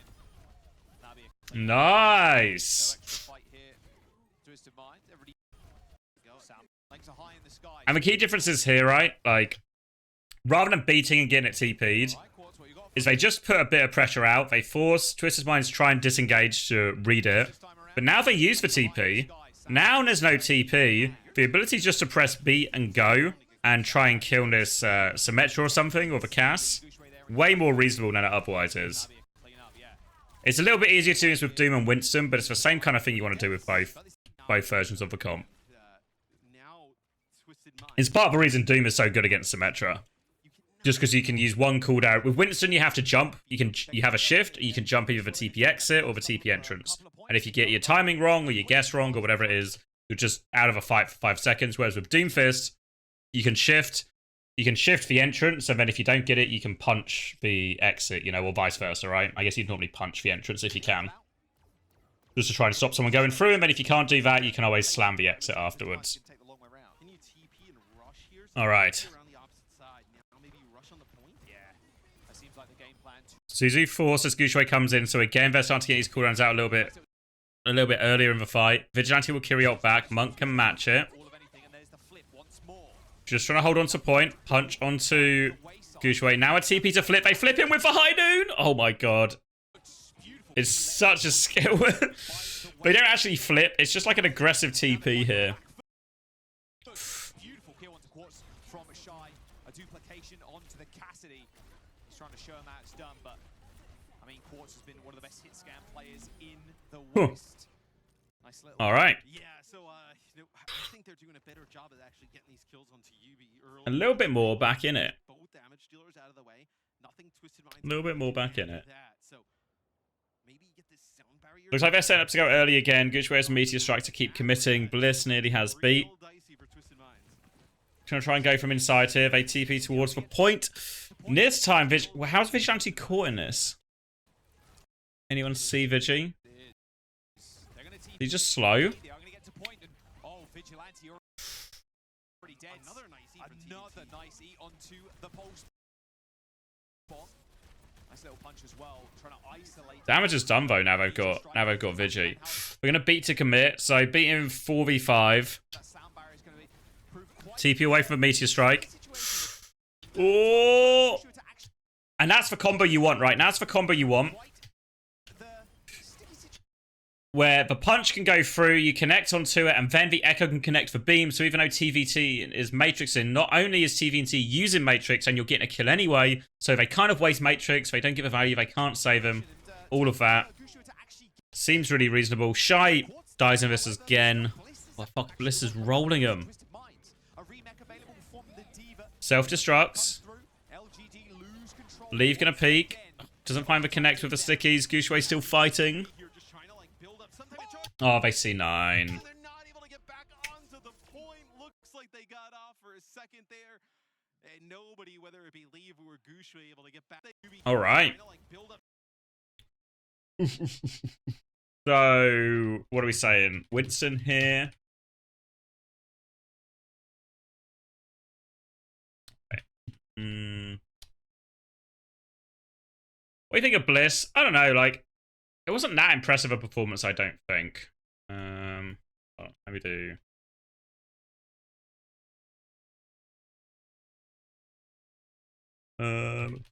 Gushue, Winston, Team Pierce, and then Leave, Echo, Charles Bruce, Tracer, Kiri.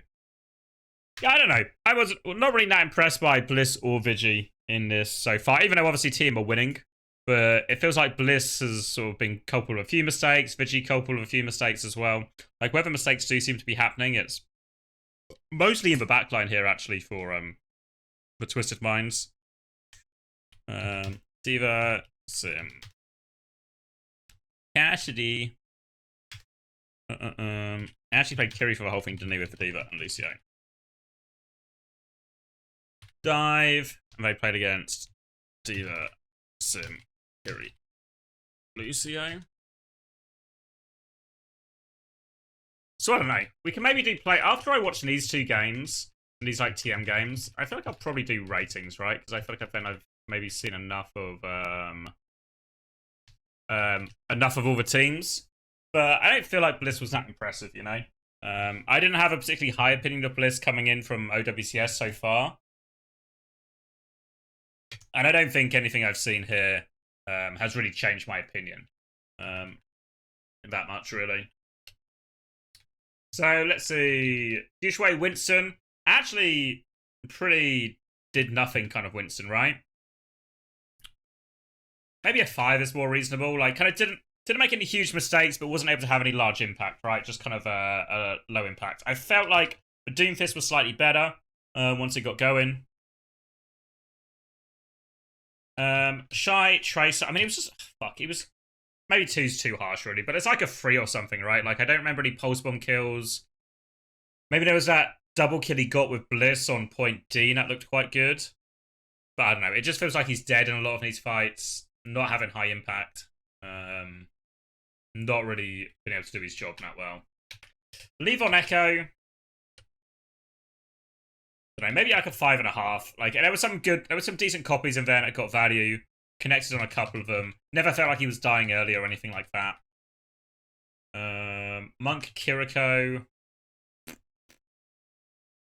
don't know, maybe just 4s from these guys again.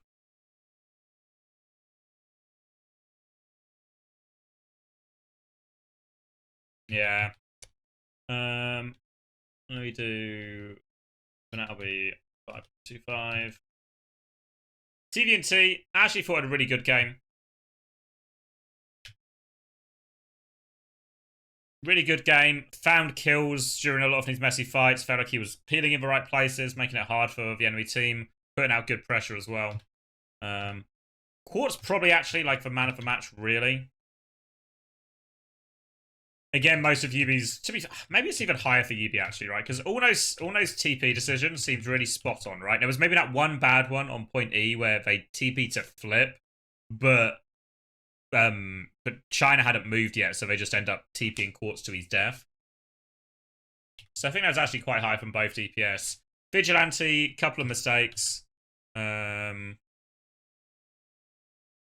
Bliss, kind of fine, right? Like a 6. I think it was Vigi who had like more mistakes on this one in terms of like missed TPs or something. Or not taking them or slowing the rotation. or just dying without using his cooldowns type stuff. That cost him in a couple of key fights. But overall, I think still fine from Vigi. Just a couple of mistakes. Rate anyone above 7.5? Yeah, I feel like you need to do something special, you know? It's a little bit hard with, like, the Symmetra players, because I feel like I sort of also know Yubi's calling loads of it, right? Which in theory is like a buff, but I don't know how to really fairly reflect that, right? For the teams when I don't know who's calling the stuff.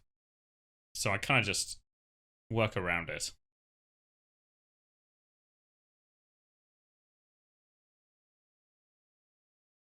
Player of a match for Shy for enemy team. Yeah, not the prettiest one from Shy, was it? Come on, like that at the very end coming down. Have you given someone 8 yet? Yeah, I've given people 8s before. Once again, Wilder is using hyperbole. I feel like an 8 should be special, yeah. Like we got 8.2 here for Hattie.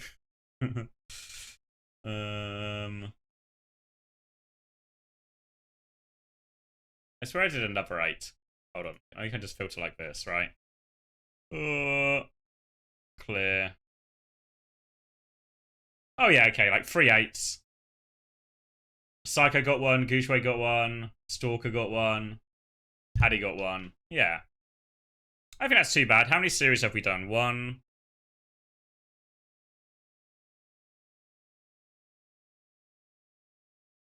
2. Is this the 4th or 5th one, right? Yeah, I don't think that's too bad, right? Because I feel similarly, right? We've not really strayed below 4 that often either.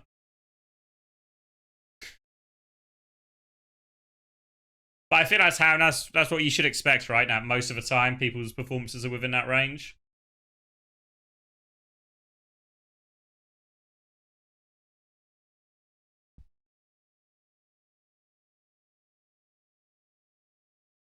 All right. Oh, fuck me. Fucking hell. All right. Midtown now.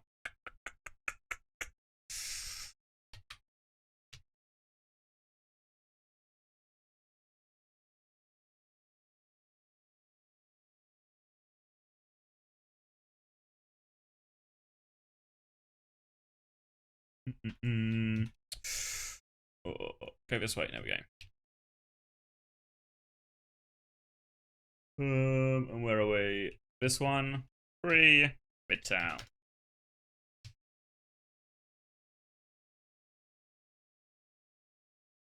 And we can delete that one.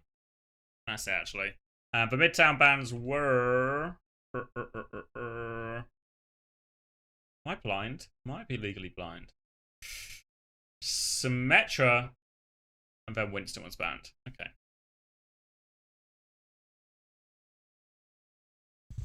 Oh. Ooh.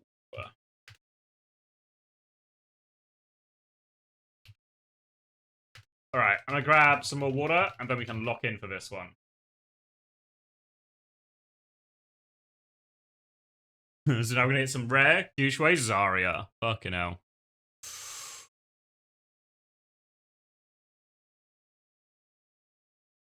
Alright. Alright. Be right back.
Oh, I'm back.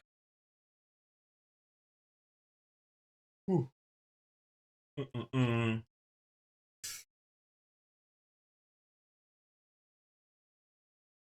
What are we saying then?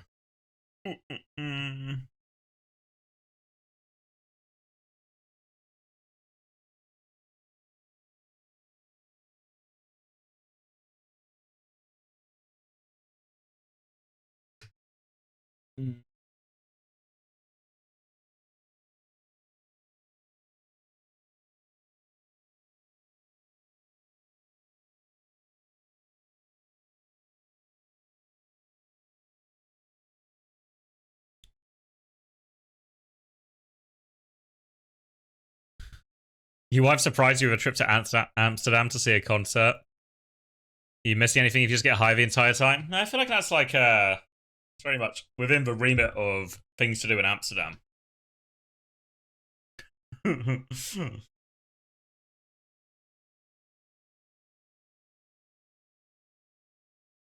are you going to see? Anyone good? Hopefully someone good.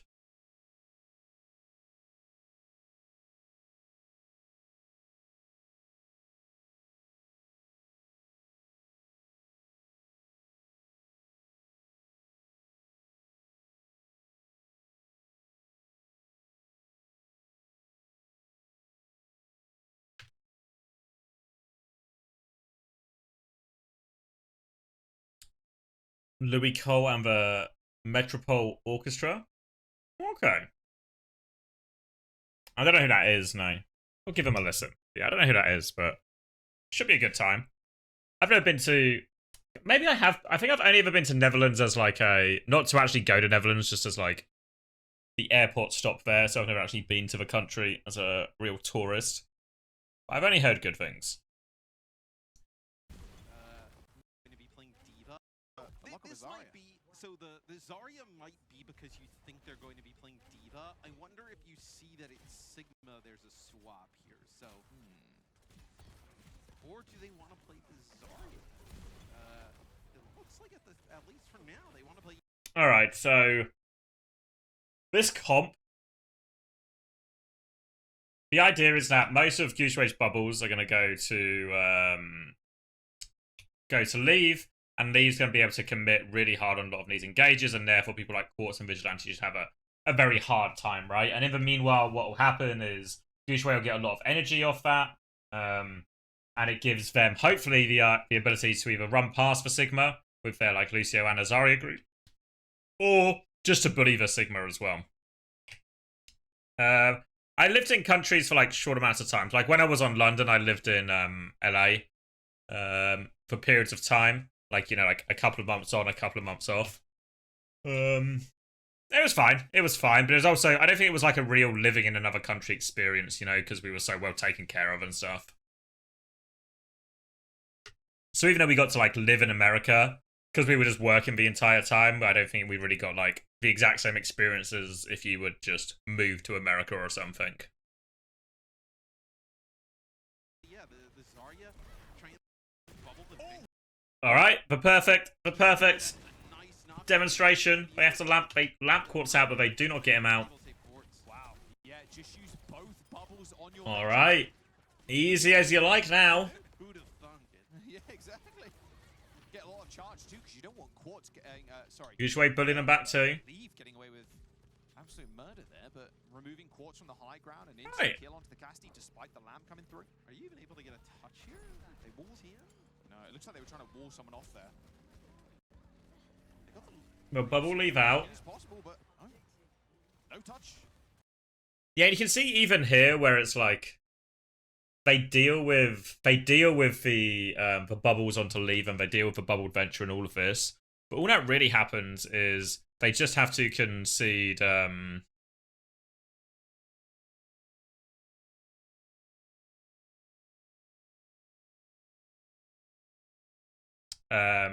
even if they deal with it, they spend all their time dealing with it, they still use Lamp, and they don't actually get to take any space or contest the point or anything.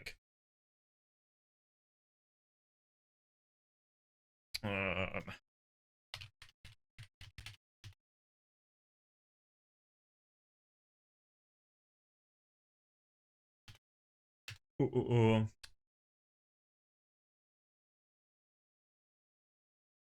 Are there any sites in the like what are the sites, you know?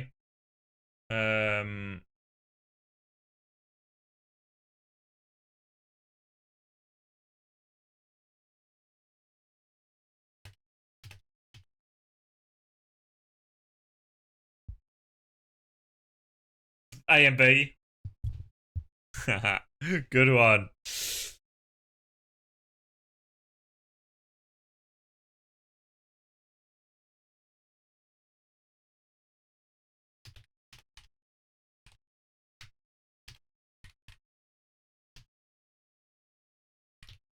We're maybe rescheduling Uncoachable, you'll be pleased to know.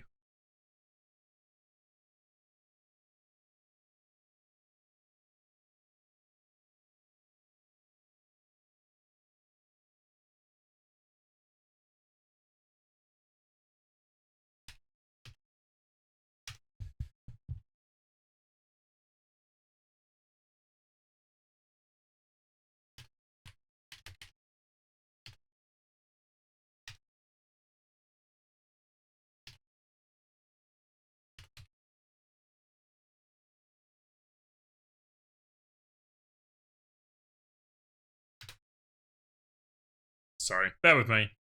Ooh, ooh, ooh. And the episode is never coming out, unfortunately. Yeah.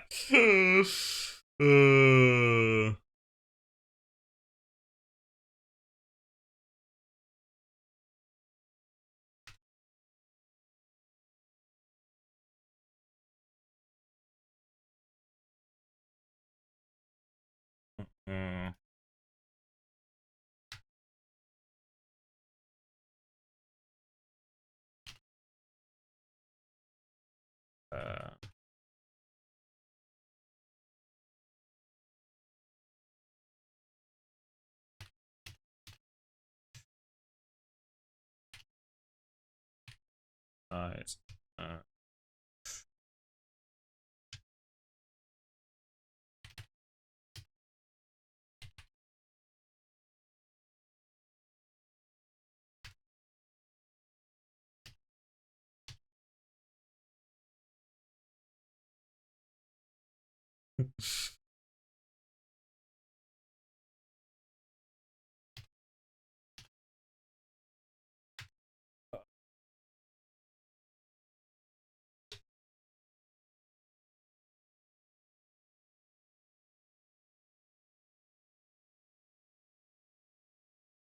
All right, yeah. So it looks like we are canceling recording tonight, but we're gonna record at a later date.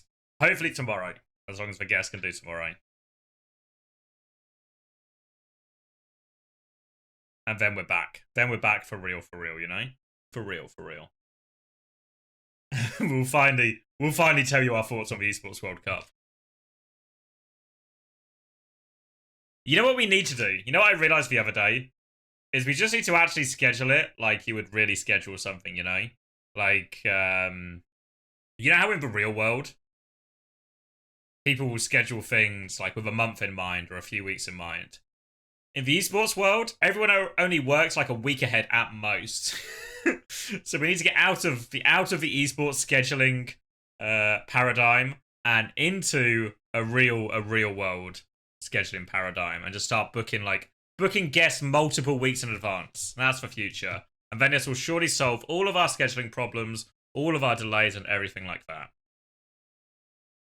We can do it.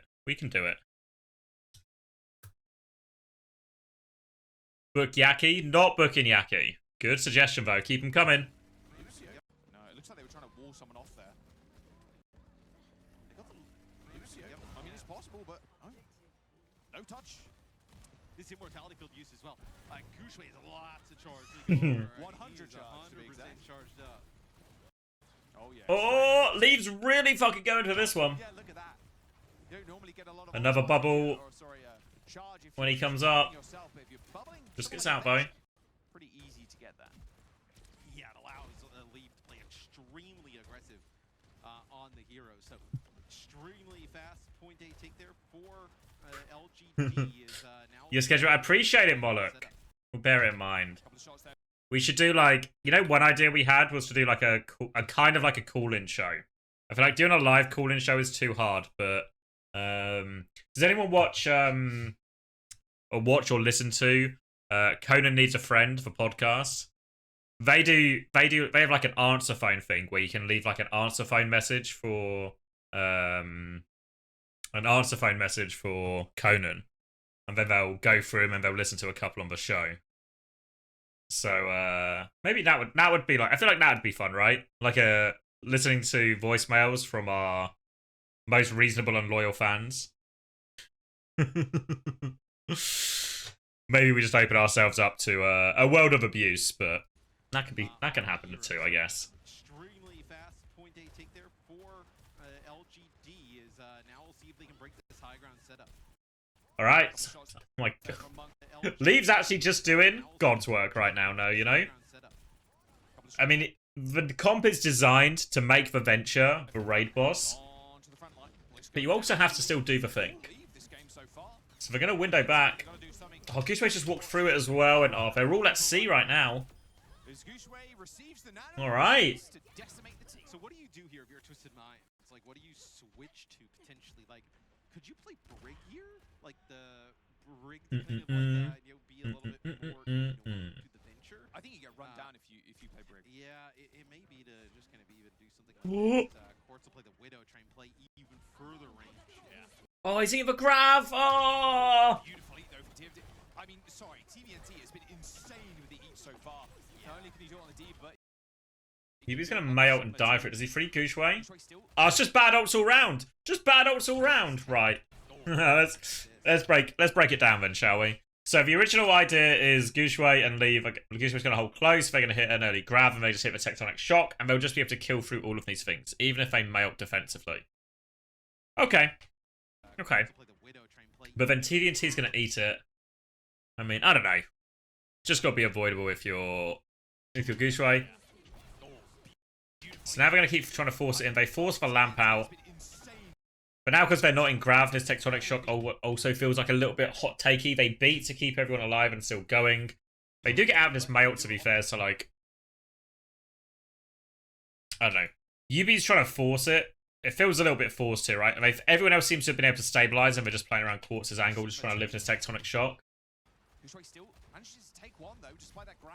Now the repush comes in. Lee's going to make the next engage, just clears everyone out. Oh, he's going to flux. He's surely flux. Yeah. Alright, Bob is reasonable, catches everyone. Good eat from TVNT. Yeah, yeah. Don't know, I always feel like, especially versus a Sigma, like if you get eaten by a Sigma, I always feel like it's the player's fault, you know? Like, Diva Matrix has like more to work around. It's a little bit trickier, but versus Sigma, I don't know. Should be avoidable, I reckon. So TVNT goes Ramatra now. It should give him a little bit more ability to be aggressive in this front line. A little bit harder for the bubbled Venture to punish as well. Alright, they're going to beat push in here. They catch Leave. Okay. Yeah. I always feel a little bit weird about these pushes where it's like, okay, you did the push, it worked, you got the kill, but you've used beat to do it. It never feels like, it doesn't feel worth it here necessarily.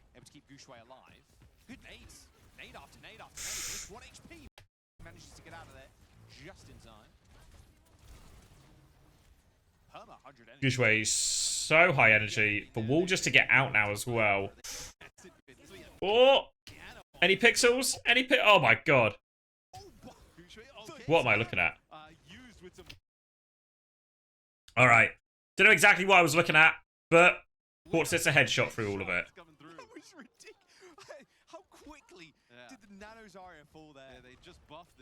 I didn't even see they nanoed the Zarya. It was harder to see on my screen. Used with some Widow headshots coming through. That was ridiculous. How quickly did the Nano Zarya fall there? Yeah, they just alright. So, a window headshot, they clean it up, and they actually deal with one of the scarier pushes. I'm interested. It's interesting that they nanoed the Zarya there. I feel like Nano and the Venture in these situations is broken. Like, this whole comp is so... Let's just have our Venture... Let's just have our Venture hard carry.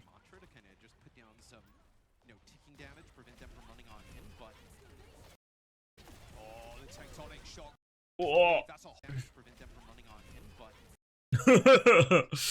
Alright, cleared out of a lamp. Tectonic shock as well. That's a whole heap of damage. Quartz and Ubi end up going down. Graviton Surge available from Gooshway as they clean on up. Right. That 5.5 minute time bank, 2 of it is now missing. Yeah, I mean, the comp's quite nicely designed, I think, from LGD, because it's just like, TVNT wants to swap Ram because it's nice into Vazaria, but then he's just copying every Dynamite and every Nade and all of this. So you can get really bullied quite a lot still. Just in general is really difficult to take out. Like, they have just 6 survivability.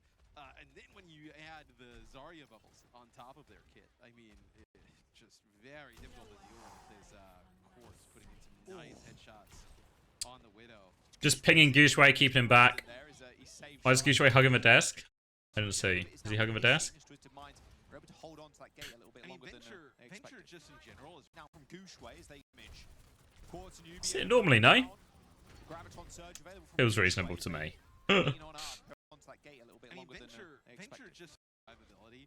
Yeah, I think to be fair, what Twisted... Like, if Twisted Mind swapped Brig, I think it would solve a lot of their problems, because they're stuck, even though you're like a Lucio comp, your ability to bully... You can, like, still bully the Zarya a lot, but, you know... I think if you had a Brig, one thing that I think is maybe underrated about, like, say, a Bat Brig into this, is the Bat Brig has such nice appeal against the Venture engagers than a Lucio does.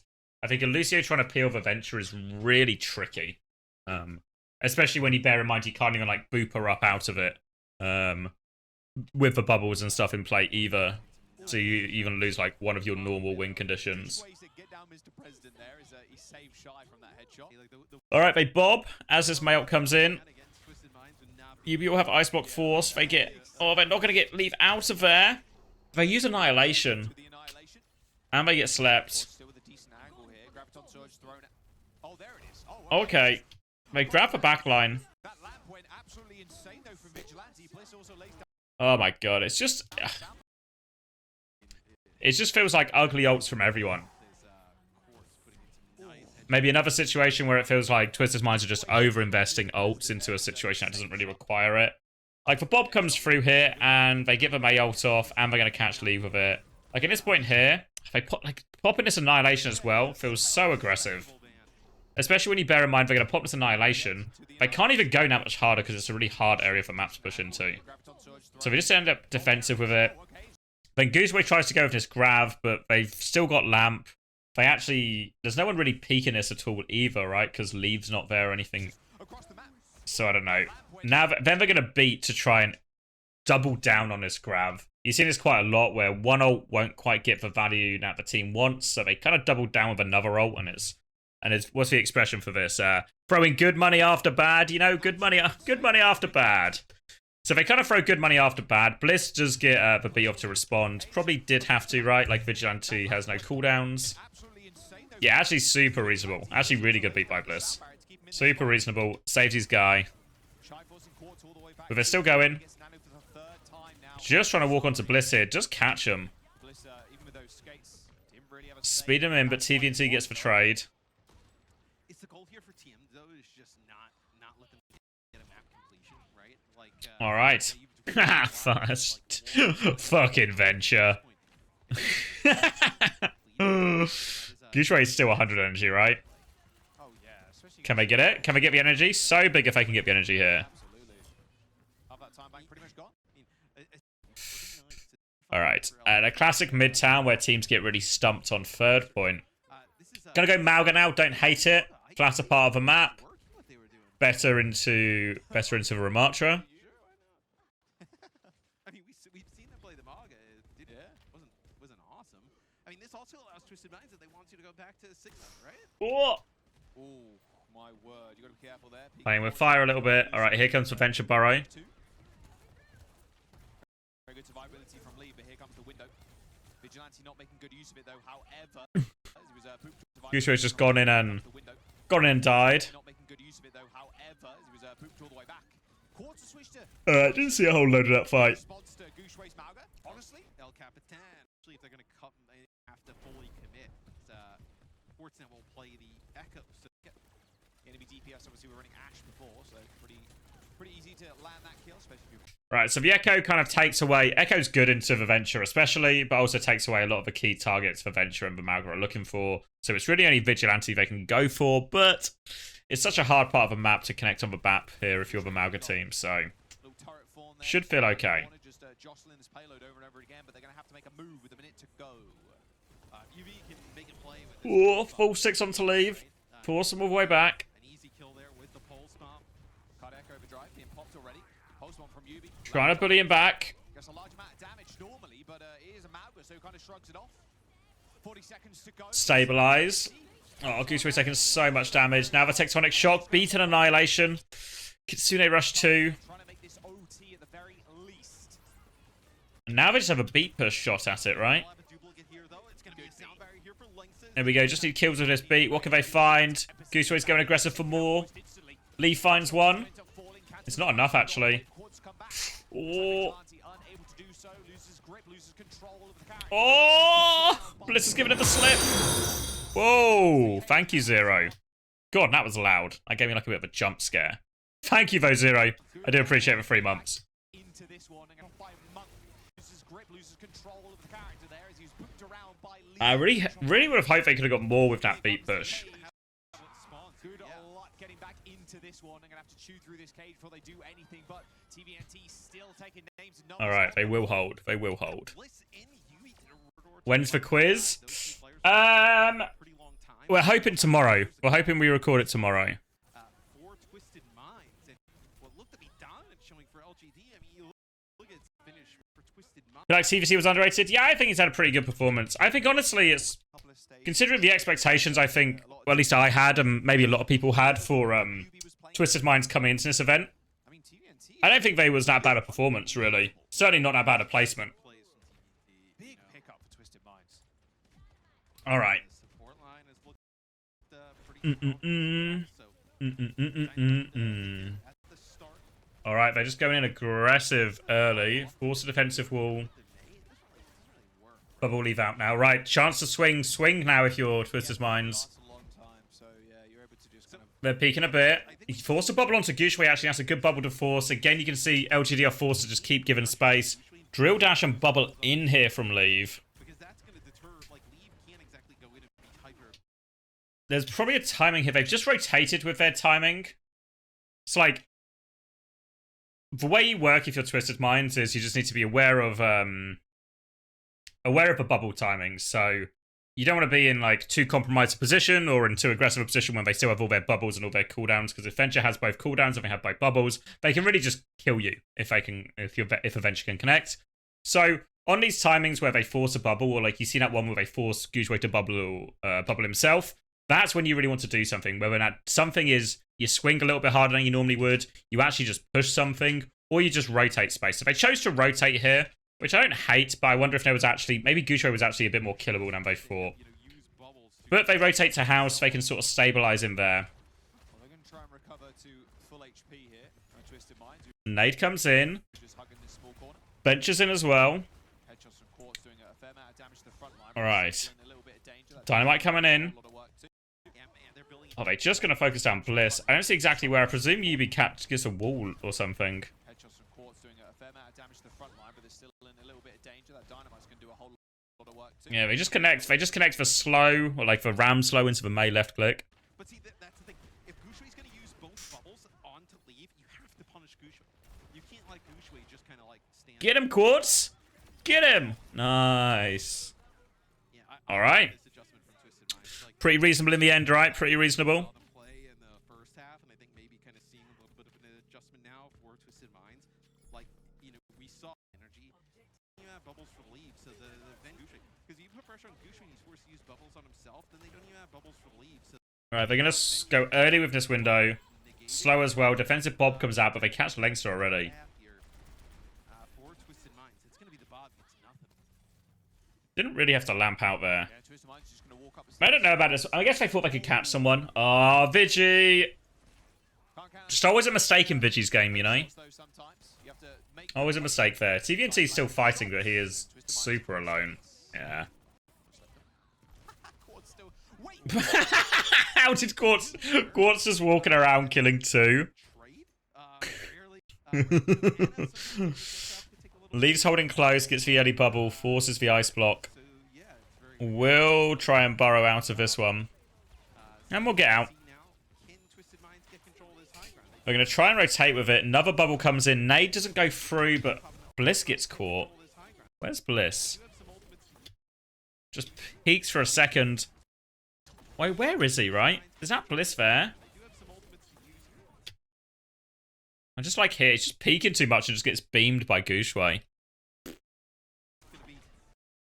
Fuck. Yeah, same kind of thing. Especially because he has beat as well, it's going to be really rough. So they Tectonic Shock. We're going to Annihilation to keep walking through, but no speed. Yubi has gone for a flank Mayult here as well. But it looks like it's only catching Shy. Yeah, no Ajax there.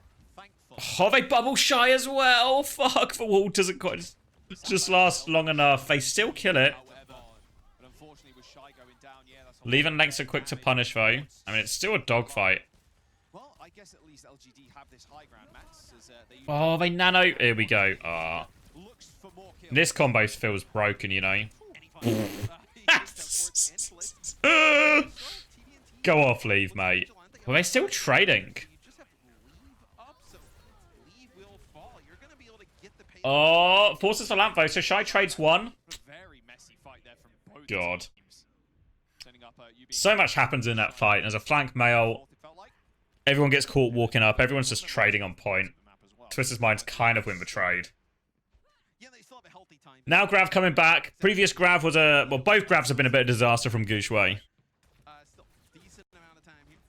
They are obviously get the high ground back for free. No energy on this.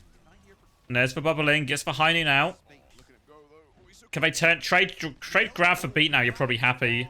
They get it. Oh, they separate Quartz. Oh, Bliss has beaten nothing. Oh, it's a terrible beat. Oh, no. There's no way LGD loses this map. Oh! Where's the pocket? Fuck.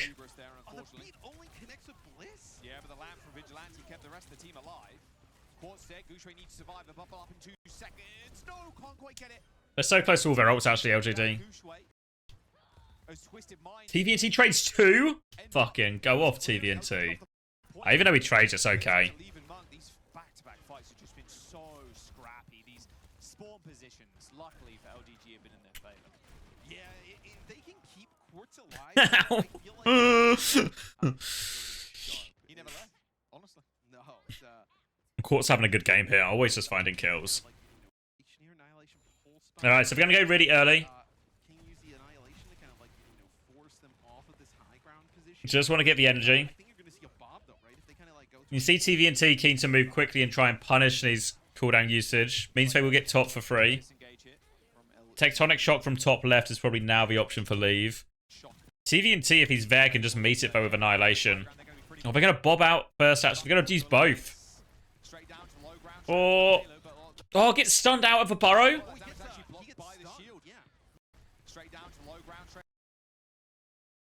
Is it a flashbang? Actually clutch from Quartz now.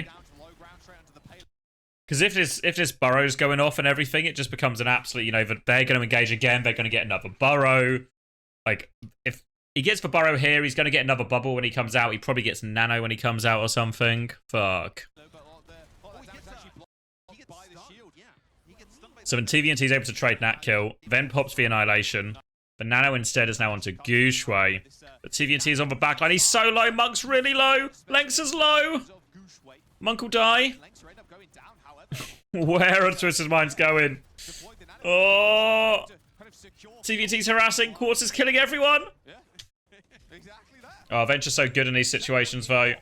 Pulse bombs are missed from Yubi. Oh, have they not killed the lamp? They didn't kill the lamp. Oh my god, they're actually just going to clutch up. TVNT's still alive? Fuck's sake. Fuck.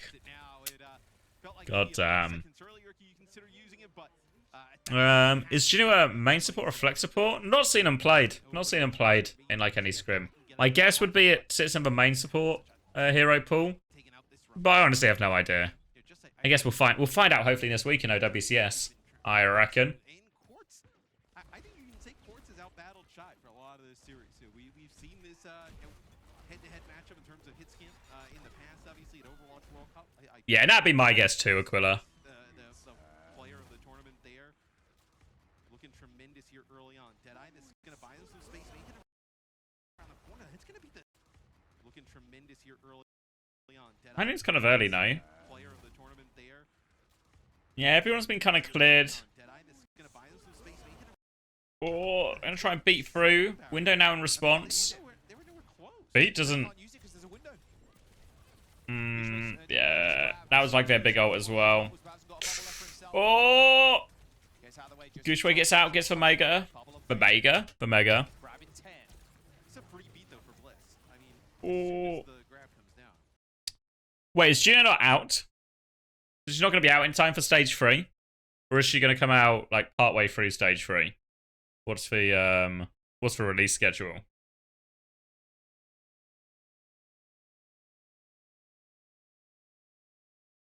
I mean, to be fair, OWCS does start like next week, right? Or it starts this week actually for Swiss, so partway, it'll be between group stages, like that's the normal patch time when we get, right? Like the 14th or something of the month. Yeah, you hit that beat and you hope you don't get bursted. Comes out the 20th. Yeah, so it'll be right before the finals then, maybe? Can't remember. Or is it last week of groups? Oh, wait, is it got open already? Oh, stage 3. I guess either works. Oh, yeah, right in the middle of the group stage. Yeah, so same as it has been previous times as well. TVNC looking a little bit worse right in the front line. I guess that's when we'll find out. I mean, as soon as the grab comes down. Yeah, you hit that beat and you hope you don't get bursted. Alright, so Grav Tectonic Shock available. I think you kill free beat. If you Grav and Tectonic Shock, I think you kill free beat. I don't know if Gooshway's going to wait for leave here, though. Doesn't look like it. Makes an aggressive move. Anyone in this Grav? No. Defensive nade is good. Oh.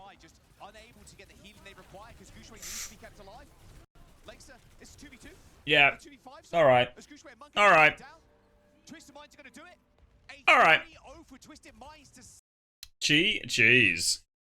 Woo. Okay. Where am I going here?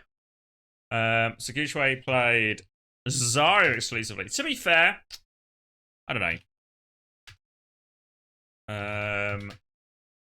Anna, Lucio, Ventini, mostly Ramattra, really. UB played, I guess, May and Tracer as well. Let's see.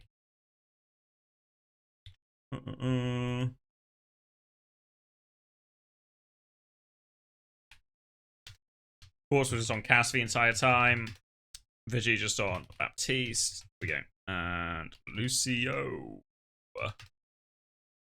And comp-wise, what would you even call this comp? Just, I guess if I say Zarya Venture, that's like actually, that's definitive enough. And this is just like Ram May. Or Ram/Sig May. 1, 2, 3, 5.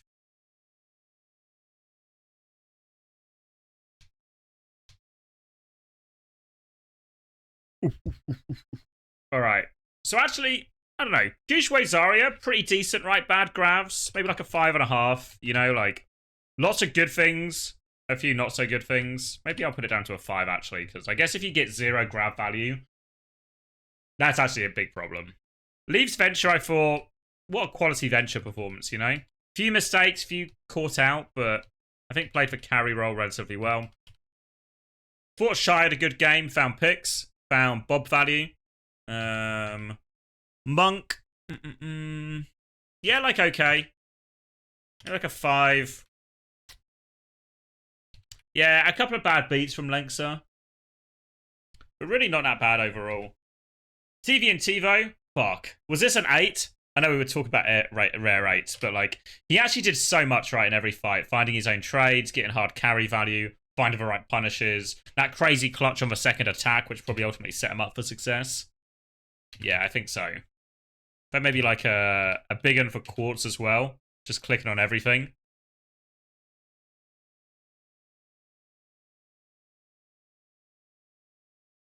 Then I don't know. I feel like I'm gonna rate Blitz and Vigiet just okay. I feel like they had a couple of mistakes in them. Maybe yeah, just kind of like bad mistakes, a couple of bad ults, all of this. Maybe Vigis wasn't so bad. Vigis maybe like a 5.5. Then the May, I didn't really do anything, did it? Tracer felt slightly better, but like, yeah, not a huge difference. What I need to do as well is I need to make sure I carry all of these over. For all the ones who only played one hero, who's only played one hero. Okay, that one's right. Only one hero.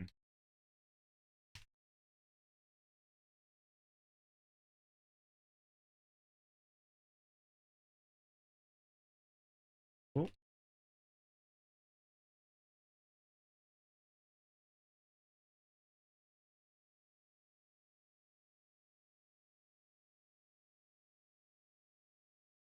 There we go.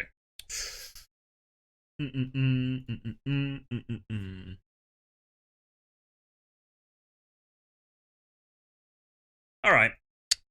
What do you want to do now? What time is it? 4:15.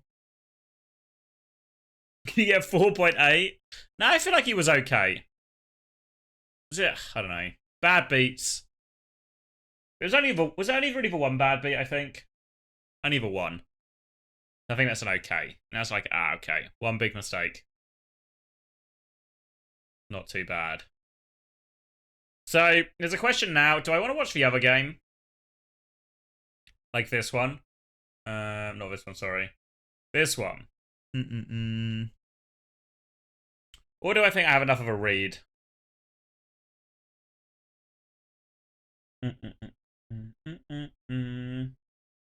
Nah. Yeah.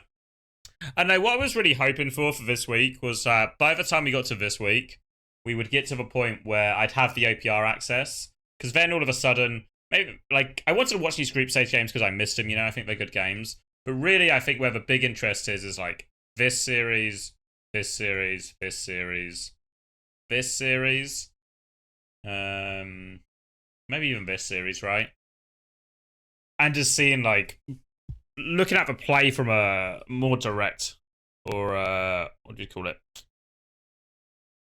Just being able to watch it in more detail, watch it from multiple POVs, figure out exactly where it goes right and wrong for all the teams. But it's felt not super possible, which has been pretty disappointing. Similarly as well, there's some group stage games which probably fall in the same category of like, wouldn't it be great to rewatch some of these games? Like this one, right? Or this one, some of these Group D games. I feel like they would be pretty hyped to watch. Maybe that one as well. And just see exactly what goes right and wrong. Am I going to stream the Swiss? I think I'm going to stream... I'm going to stream all of Korea on the weekend. And then I think I might do like a Super Sunday. For EMEA at least. Because I feel like if I get to face it... Because how many good games are there going to be? Is it... Because I think it's only going to be Sunday and that's going to be worth doing. I don't think... Face It League Season 2.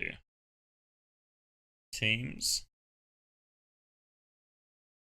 Oh, can I not see the Swiss sign up, so I have to go through it another way?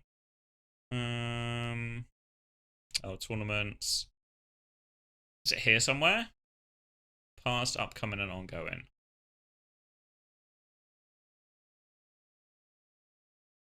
Oh, is it? I don't want to be in Season 2 at all, actually, do I? Is that where I'm going wrong? I just want to be in Overwatch.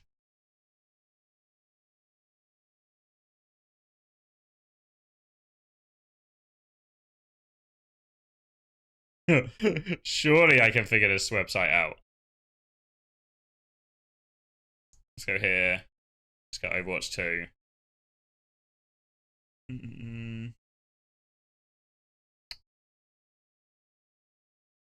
Tournaments? Browse tournaments. Nah, that's where I want to be. 7th, 8th. Starts on Friday, right? 9th. Open qualifiers. This is what we're talking about, right? I did it. Fuck. Easy. So I guess the question is just what, how many worthwhile teams there are here.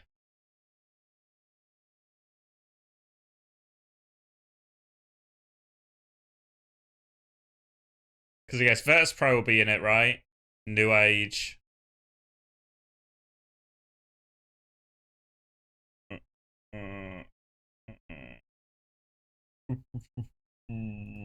Who else? Virtus Pro, New Age.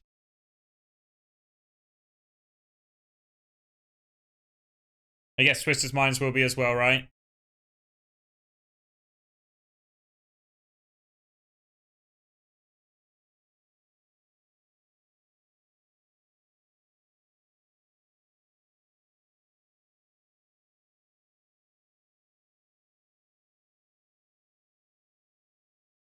Literally haven't recognized the name so far.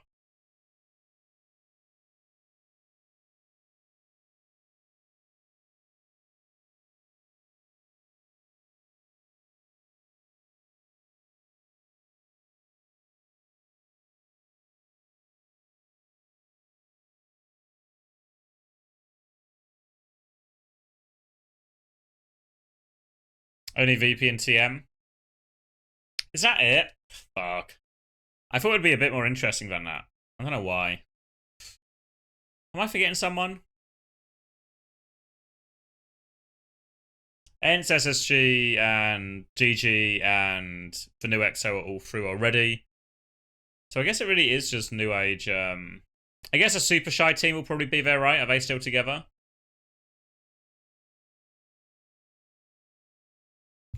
Oh.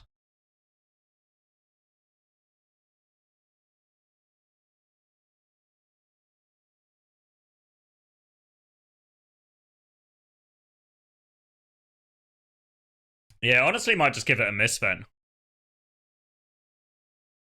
Might give it a miss / try and watch some of the games back. If there's any good games, I'll try and grab the replays off the players. Maybe that seems the most reasonable. And then we go on like Monday or Tuesday or something, we can watch the replays of some of the good games. Because otherwise it feels like it's going to be a lot of trying to follow teams that I don't really know. Oh, fuck. Oh, yeah, we're back? They're fucking back.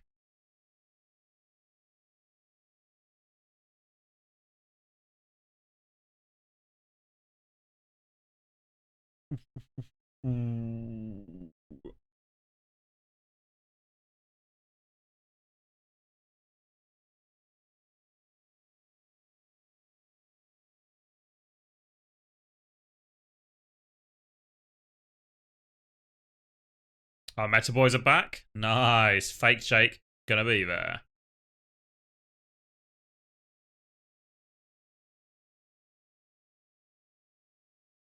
Team Gambit? Can I have a real Gambit org? I feel like probably no. Oh, QRX2 was on this team. Oh, there's TM. Alright. Oh, there's Super Shy. Is it still? Okay. So, Podanova, Pack, Stelios, Zoro, Sobek, Hitori. So is it... Okay. So, Pack back on DPS. I hope Stelios gets to play. I like Stelios.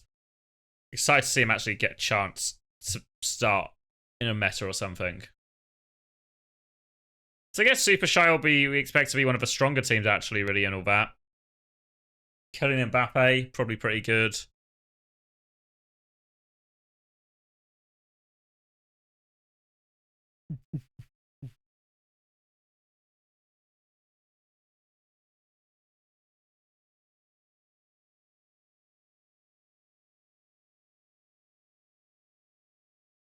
And that's the end?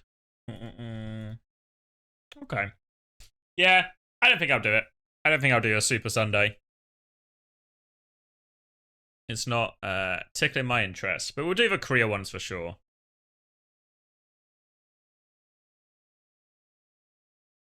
Creed left once again. Yeah, well, we've seen a few like that, right? Like Happy leaving, not Happy leaving. Fearless leaving Zeta Division. Viper and Attack leaving.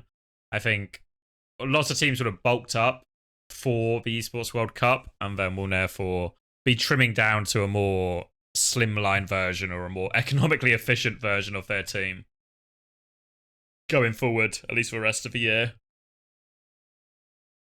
Because I think if you're Fnatic, it feels really hard to qualify, right? Really hard to qualify for Stockholm.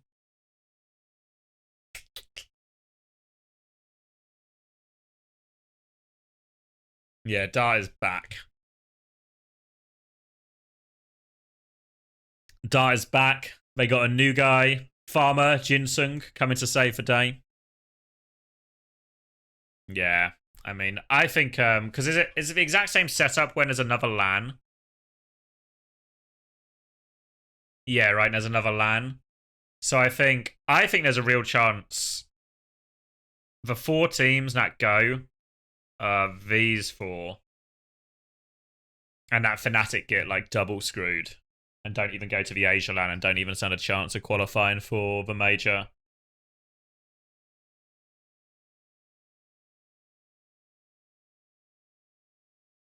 But we'll have to wait and see.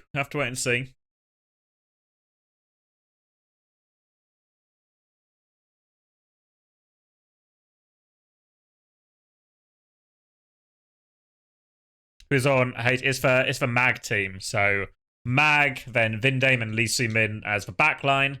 Then Prophet as the hit scan, Zest as the main flex DPS player, and Sunjun there as is it Sunjun or Sionjun? Sionjun there as if they want to run double flex DPS.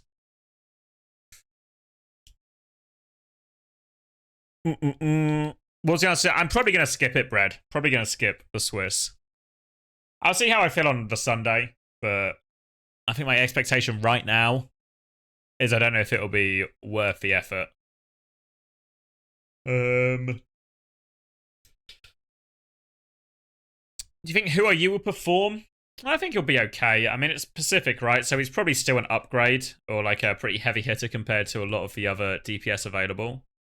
But I don't think he'll be anything crazy.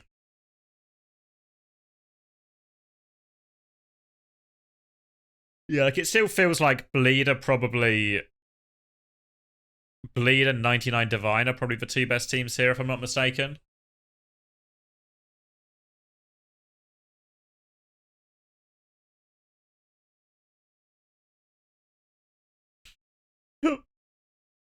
Why has this team got a player called Flicky Minaj?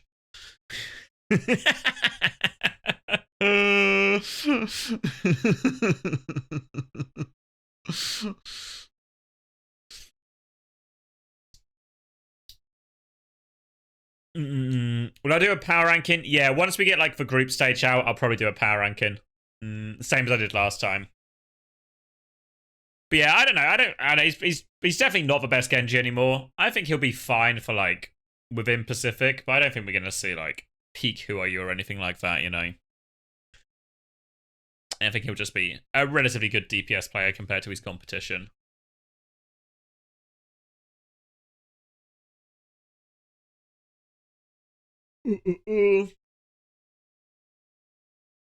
Alright, what do I want? This one? Do I want to do this now? How long have I been live? I feel like I've not actually been live that long. So my idea was I would do essentially another version of this, but it was just I don't know what you call it, just like post EWC. But no, it's not even post EWC, it's more just like tournament performance, if you know what I mean.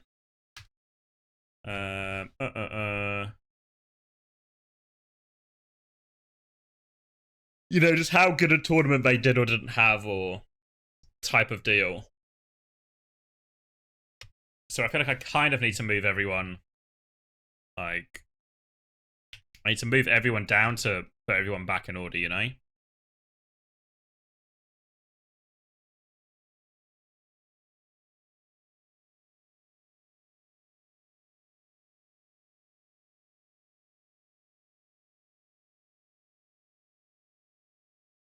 Just give me a sec while I...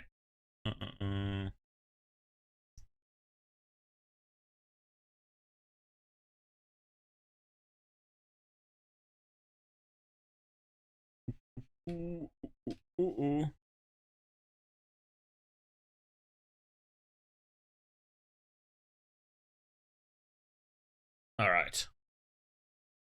How we ranking players? So, well, there's two ways to do it, right? We either do like, because this was done before we'd really, this was done before the tournament, before we knew what the patch and meta was really looking like, right? So we're really trying to just prioritize well-roundedness of everything. So we either do an updated version of that, where we're still looking at them maybe overall, or, and this is the second one is the one I'm leaning towards more, is we just do like a performance at the tournament, you know, like how good were they at this tournament, you know? Were they in like the top tier, or what did it look like? How was the tournament for them? Which I think is more useful since I've spent so much of the recent, I guess, last 2 weeks watching these sort of games, you know? So I think, yeah, so I think this isn't like, you know, obviously some players here might get like a relatively low ranking compared to where you might put them overall if they just had a particularly bad tournament or something, you know? Okay, so, oh wait, I'm going to go to the toilet first and then we'll start this. Let me update my stream title as well. Post, EWC, power rankings. Oh, player power rankings. All right, let me get a drink and then we can lock in for this, because I guess this is going to be, there's a lot to go through essentially, right? Be right back. Oh.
Fuck. What? What are we saying?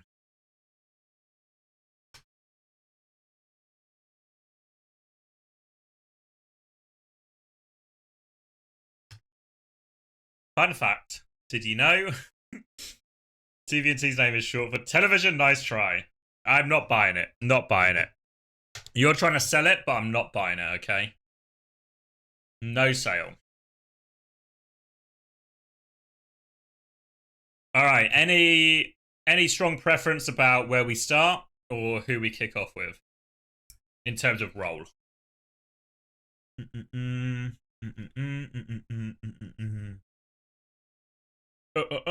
Anything?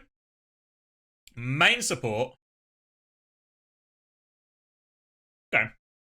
Okay. So fucking a bunch of main support fans. So I think Charong staying in the top category seems pretty reasonable. Good LAN. I think Vega joins him. I think give or take the Ajax, Violet was actually up there too. In terms of very good LAN. I think Gala too. I thought Gala had a really good LAN. I mean, I think one thing that we saw in general, right, was if you had an Illari on you, it was a super important part of the meta. So for players like Vega and Violet and Gala, who all have a really good one. I have got the old one. I've got the old one here still. So we got like the pre-version and the post-version. So don't you worry. The Ajax should drop into 20th. There's a dead dolphin in the River Thames. That's sad. Thanks for the update, though. And where do we put everyone else? Because, fuck, I guess there was a lot of underwhelming performances as well, right? Yeah, because there's like... Because then there's these sort of players who, like... I kind of feel like... they're good players, even though a pretty, like, mediocre tournament by their standards, you know?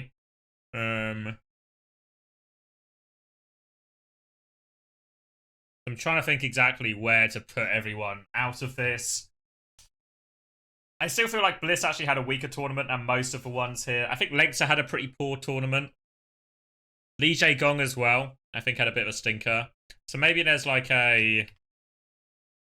Would they just be in the same tier? Probably, right? Just kind of like okay tournaments. Like Rack maybe in this category too. And then, I mean, I thought Lyre played fine, right? I know they didn't go that far, or didn't feel that bad at all.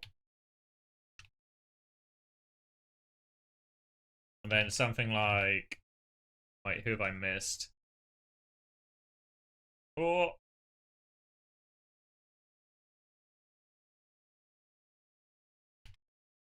I don't really know about FD God. To be fair, I didn't actually see most of the Gaming Gladiators games. You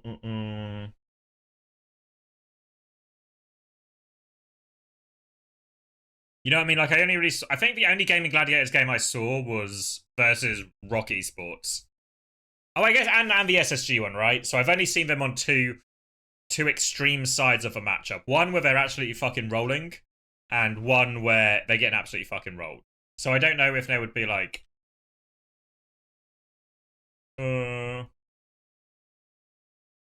like, is that the tier break? Lumi didn't play main support? Oh yeah, of course it was Ace in the end. I mean, to be honest, no offense to them, but I don't really care about those. Yeah,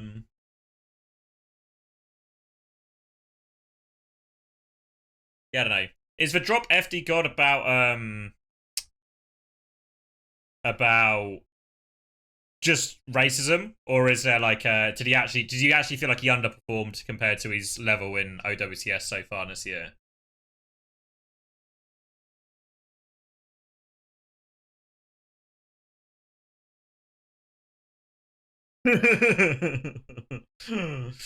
It was racism. Oh, okay.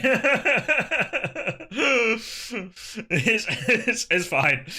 Okay. Yeah, it's one of those ones where you're like Funny Astro and Chio probably still played fine, but maybe especially for someone like Chio, it felt like they played way below their potential level, you know?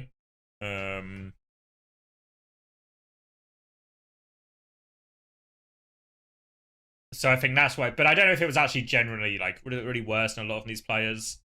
So I don't know. There's like these ones I'm super like the top four I'm really clear on. Then we just get into one big blur essentially, you know? And then I think these are maybe the three who felt like for weakest performances.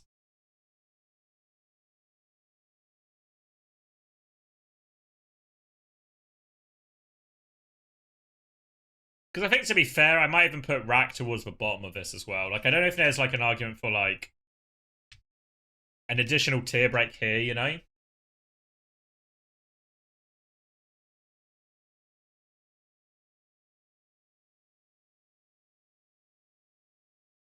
Would you really put someone like Bliss under Lengsa? I mean, so I guess the first thing to clarify is the tiers aren't ordered, right? The tiers aren't ordered.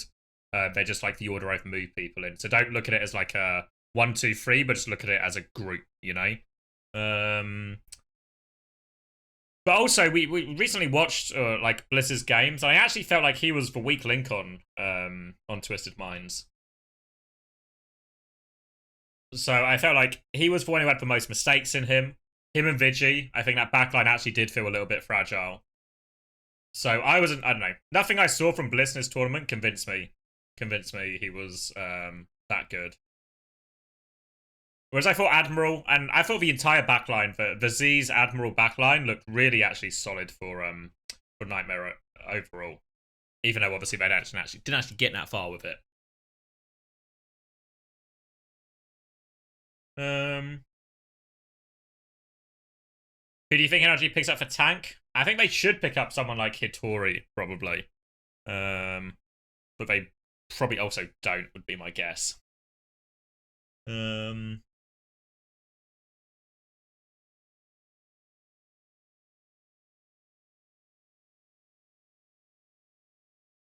Clear? I mean, maybe.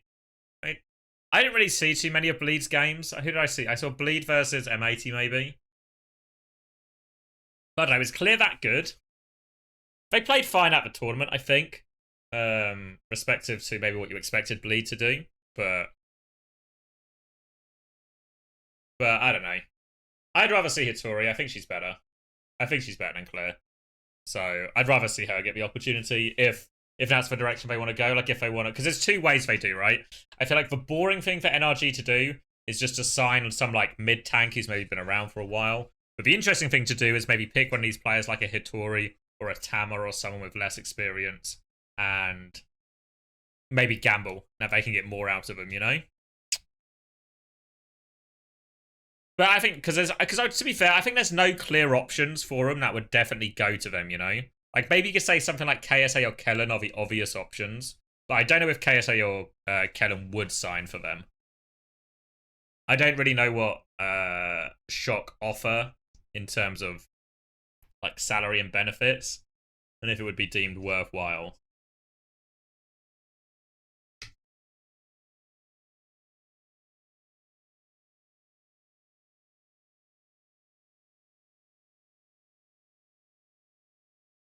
Alright, maybe I'm happy with this. Maybe I'm happy with this, actually. There's maybe an argument that this just sort of blurs into... That this blurs into one amorphous blob of just fucking main supports, you know? But... I'm happy with this.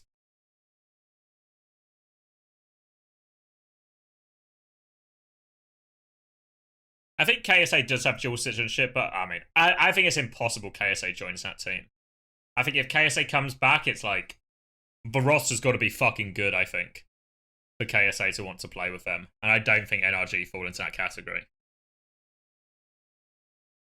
Also, KSA hates fucking playing on ping as well, right? Like, KSA, do you not remember on fucking Vancouver Titans how much KSA hated playing on ping? It's so impossible. He joins an American org, actually. I'd be gobsmacked if he does. Unless they are offering, like, truly fucking crazy money. And even then, I mean, he doesn't need the fucking money, you know?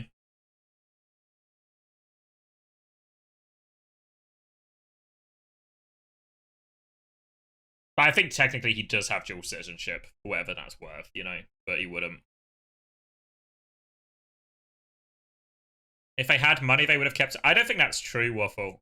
Because Infected said he left for the, like, competitive opportunity, right? So Infected wanted to leave no matter what. I think Infected has 100% taken a pay cut to leave. Like, there's no way Nightmare are paying him more, right? So he would have taken a pay cut to leave.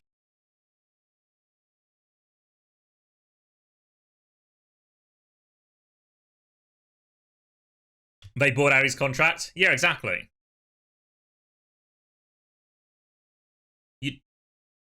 You know when you buy someone out of their contract, you don't buy the contract.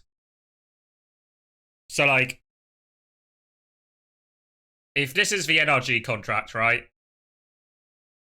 If you have a buyout fee on this contract, the buyout fee is just to destroy this contract. If you pay it, it doesn't transfer the contract to Nightmare. It just destroys the original contract, so he's free to go and join Nightmare. So whatever Infected was being paid on, or whatever Infected's contract was on NRG, it's not necessarily the same as the contract he would have on Nightmare. I mean, to be fair, I don't know if Nightmare are like a paid thing or what they're paying, but I'd imagine it's less.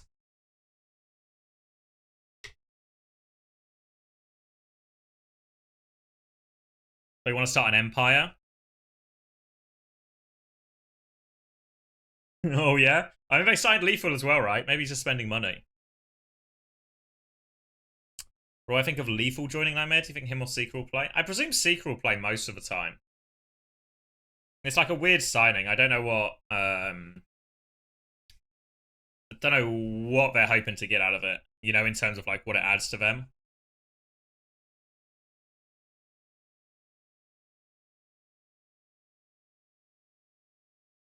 Seeker won't play. He's gone for Swiss. Oh, okay. So it's just like a temporary signing, essentially.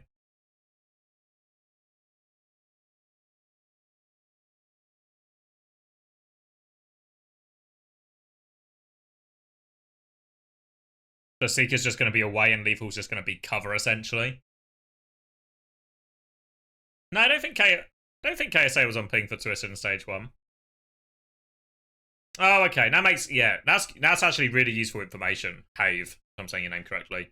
Because that changes the notion of the signing completely. And makes it seem way more reasonable.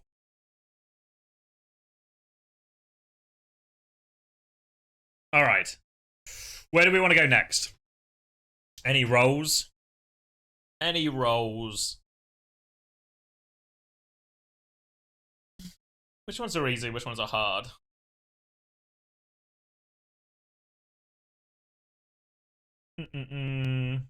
Flex DPS? A couple of flex DPSs. Force of a new auto qualification. Yeah, I think it's good. I think it's good. It maybe makes Swiss a bit more boring for a viewer, but it's also the least interesting part of the tournament anyway, so whatever. Obviously, don't let Chris know I said that, or he'll blow a fucking gasket. But Swiss is sacrificable.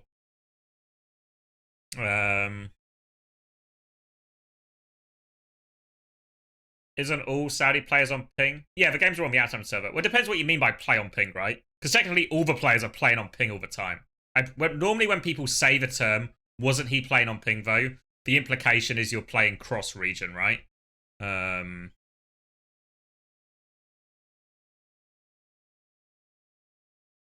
So when you say play on ping, my presumption is you're asking if they are playing like cross region. So that's what I thought you meant. But yeah, I mean, I'm pretty sure KSA has said before that he fucking hates American ping, you know? Like, he's done it before, and I'm pretty sure he hated it. So I'd be so incredibly surprised if he takes a low salary team, a team that's probably below his level, and he has to play on ping. It'd be so crazy to me if KSA signs for him, honestly.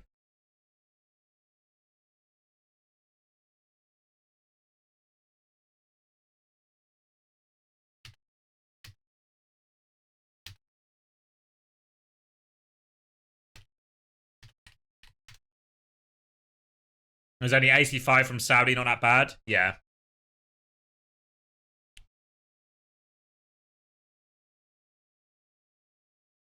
Did he win the tournament? I heard something that some Overwatch people won the tournament, right? The one that Jake and Doggers casted. Is that what happened?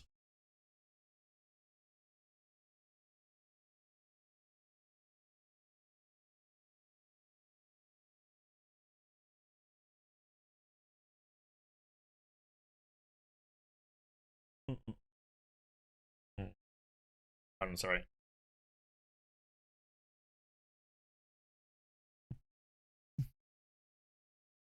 You saw him tweet about being rank 1. Wait, is there a Liquipedia for it? Let's see. The alphas, maybe? Pre-alphas? Someone tell me if I'm just blind. Are we gonna see you cast more games? Hopefully. I really enjoyed it. And I'd be really keen to cast some more. Formula 1. I would expect it to be in here, maybe. Invasion put it in the main one and I miss it?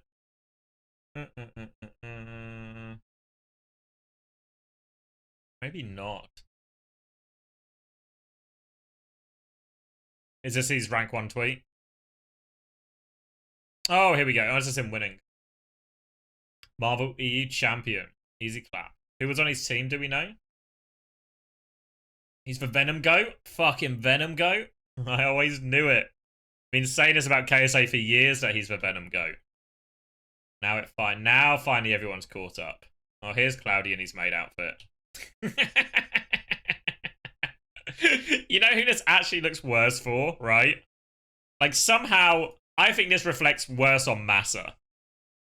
Because... like, Massa just looks like a normal guy who has hired Cloudy to dress as a maid and go fishing with him. Like, if I seen this scene as I'm walking past, my presumption is this man has hired this man to dress like this. That's the only way I think is reasonable to interpret the situation from the outside if you aren't aware that Cloudy's doing a sub-goal thing.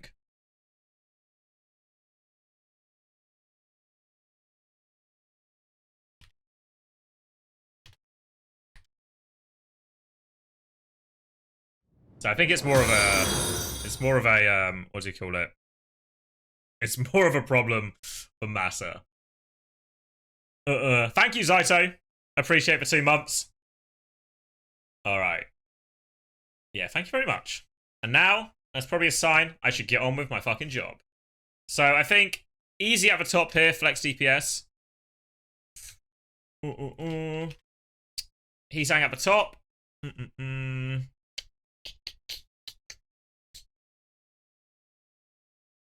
And I guess for performances in this LAN, that's why we're in the middle of the woods so no one sees. I mean, I guess so, right? I guess so. But someone will still see, you know? Like, even when it's not, even when it's not, what do we call it? Even when it's, like, remote, there's still always going to be someone around, you know? You're never going to actually get, like, a clear run of it. So someone's going to see him and someone's going to ask it. So, this sheet is, for performance at the Esports World Cup, which is why someone like Chio is so low. This isn't like their overall ability or overall potential. This was performance at the Esports World Cup. So it's a lot more just those 5 days we're taking into account, you know?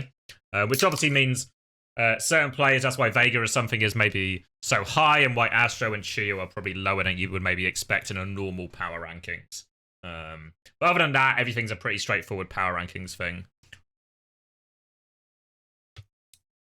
Shouldn't sugar free? We've literally just started. These were just the old ones. So this was the pre-ones, the pre-tournament ones. We've just copied them across to here, so I have all the names. So that's what we're doing now. Like, as we're moving them up, we're sort of putting them in order again. Because I think, actually, you're not wrong about sugar-free, and I think someone who probably actually falls in the same category is actually just a, let's see, sugar-free. And I kind of want to put, I feel like Kevster actually put on a clinic. Did he? Because I was going to put Kevster and Leave here.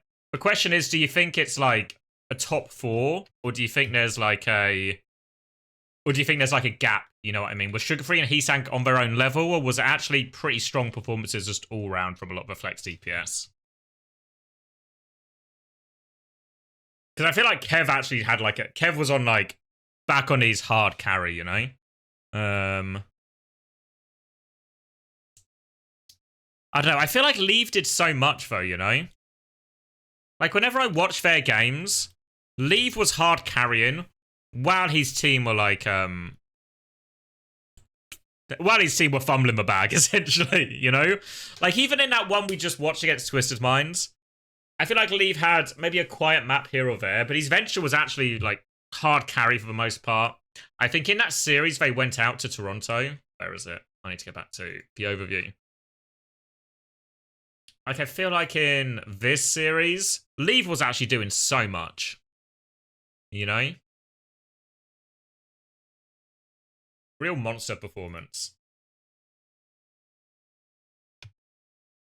Venture always hard carries? Not always. Not always. Then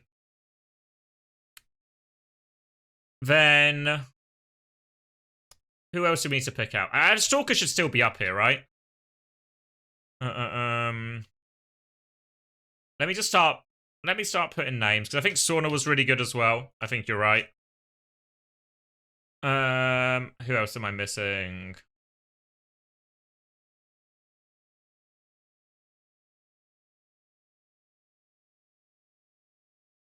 Top D? That high? Wimone? Yeah, where is Wimone? Did I just not put him on the list? Am I just that kind of dickhead? Did I just forget he exists? Yeah, I just forgot he exists. Fair play.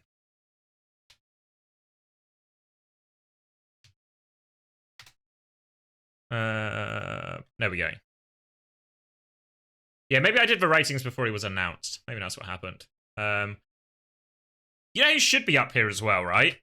I think Backbone should be up here, right? Again, we can only, like... we talked about this a bit with the original ratings, where it was like... if they're a bit part player, you can only rank them on their bit parts, you know? But was Backbone not actually top quality for SSG in this LAN when he was in? Like, the Sim... obviously only on Sim on May, really, but... what a performance on some of those maps when he was on May, you know?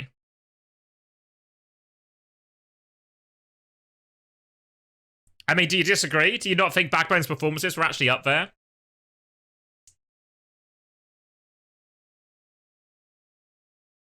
Then, one of the ones I have a hard time with is Alpha Yi.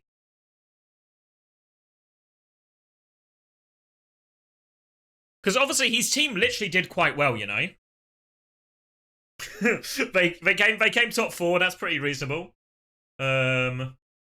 But it felt like a super underwhelming performance from Alpha Yi overall, right? Compared to maybe the talent level we expect. Because I think there's maybe like... I don't know if I want to put him a tier below, but let me just put him here for now.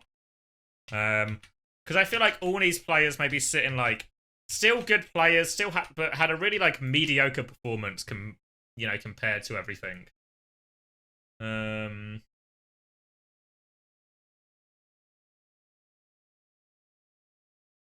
So I don't really want to put them that high, right? I don't think they had like a huge impact for their team. Obviously, Fnatic, especially in Checkmate's case, right? Fnatic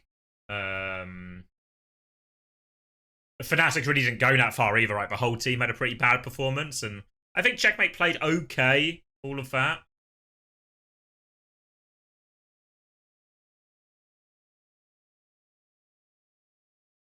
Okay. Then, I think to be fair, Yubi's probably around here as well. Maybe like Yubi, Zero. I think Zero had a pretty good tournament, right? Again, like it's a little bit harder with these teams that just go out in groups. Because Nightmare's a really weird team where I actually felt like most of Nightmare played quite well. But they didn't get out of fucking groups, you know?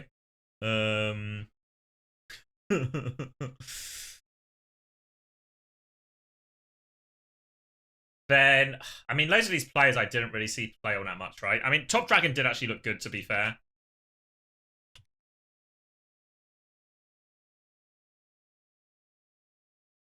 Yeah, Color Hex. I don't know what to... yeah, but Color Hex is... all of Color Hex was actually on Widow, right? Do I put him in for Widow? Where do I put that, you know? He had that one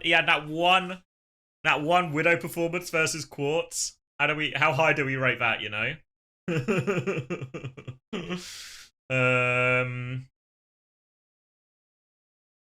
him in hit scan then? Yeah, we can. Yoshi's Tracer. I didn't really watch any of the the Bleed games that much. Obviously, like Ace can die off of this because he didn't actually play it. Cloud didn't play either. Lupta didn't play either, right? So you can go off it. Yoshi was good, yeah, but how good is good, right? Like as good as Top Dragon or Zero or like Yubi? That good? I don't know. Like, does this then just become like Spectra, Naga, Yoshi, and Viper?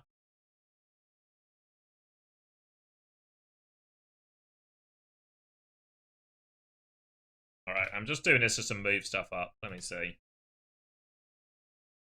Yeah, I don't know, because the problem I have is with some of these teams is, especially the teams that didn't go very far in the tournament, right, like the Bleed, is I probably only watched maybe 1 or 2 of their games. So I don't have the strongest read on exactly how to put them. Same with Peps. I actually only saw Peps 1 game against Rock Esports. It's the same problem I had with FD God, where I was like, I've only watched him roll Rock Esports, then get rolled by SSG. You know, so it's like, how do you, where exactly in the middle do you put an easy 4-0 roll and a 4-0, you get 4-0 stomped as well, you know? How do you rank those ones together? Similarly with Spectra, I didn't see all that much. I felt he played fine for the most part.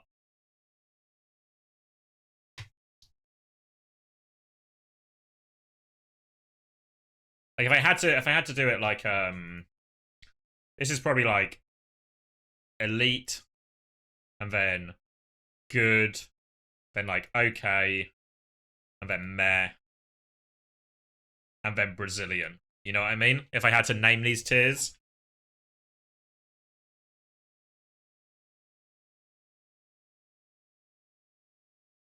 the de facto five skill rankings.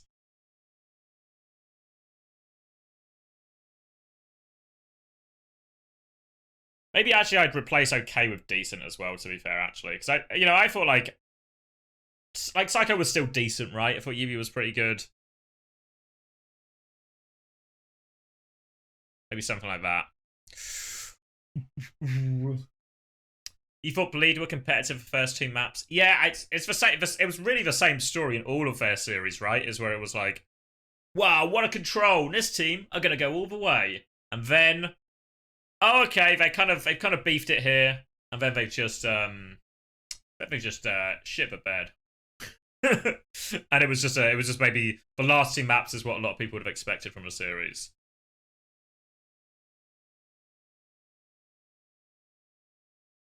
You think he did? All right, I'll buy into it. You've convinced me. He can go up a 1. We just do this, like that.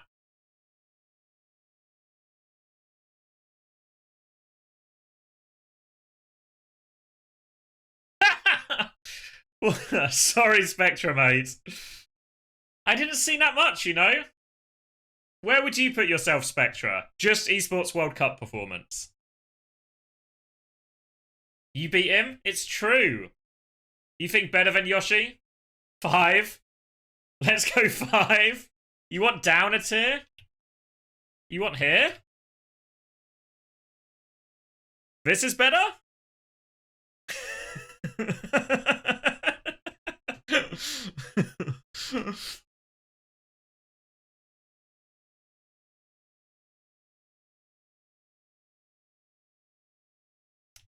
The only other one I'd do is maybe like separate this 3 out a little bit, you know? Like, hold on. I can just make it like a little bit bigger. Because maybe I feel like Yubi's on that side of things. Maybe like that.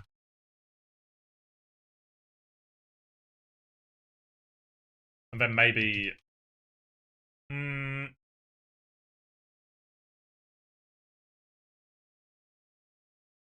maybe that.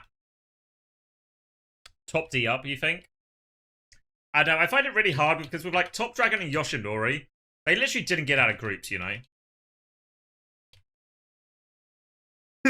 You know, like these guys didn't win a series. Even though they're probably like at least Top Dragon, probably the best player on his team. I guess we're saying for Zero, right? Like all 3 of these players didn't get out of groups.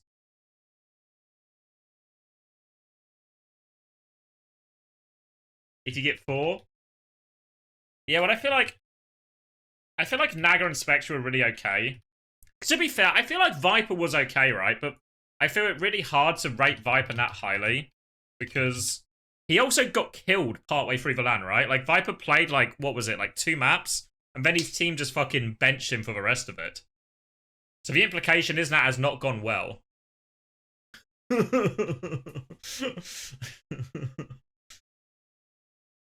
And then he got fired. Yeah, so like, but I don't know. He only played 2 maps, but I don't think he played that bad, you know?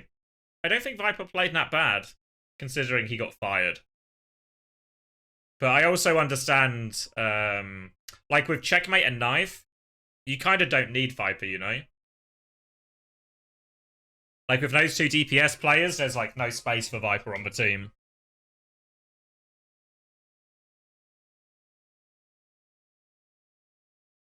Maybe something like this. Yeah.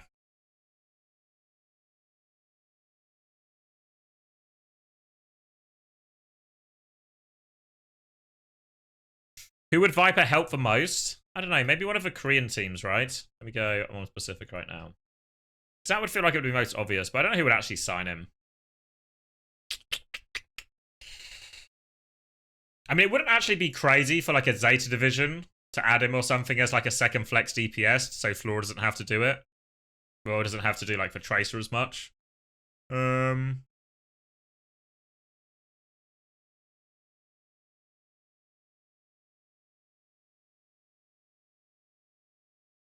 Other than that, though, I don't know. He'd be an upgrade on, like, obviously he'd upgrade this team. He'd upgrade this team. He'd upgrade this team. He's probably still an upgrade on this team, maybe, but, like, this team's doing really well, so they won't replace anyone. You think Pelican to Zeta? I mean, maybe. I guess some former teammates. Quite a few former teammates mixed in there, right? With, like, a couple of the Houston boys.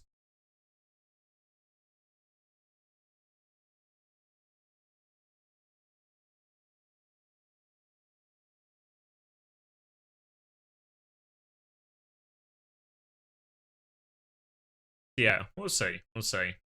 So yeah, maybe I'm happy with this for now. I don't... Yeah. Am I robbing Stalker here? Did Stalker play fine, actually? Yeah, maybe it's okay. Maybe it's okay. I feel like Stalker was probably actually one of the better performers. Maybe Stalker and both Prop were the better performers of the Falcons, like the kind of mixed Falcons performance.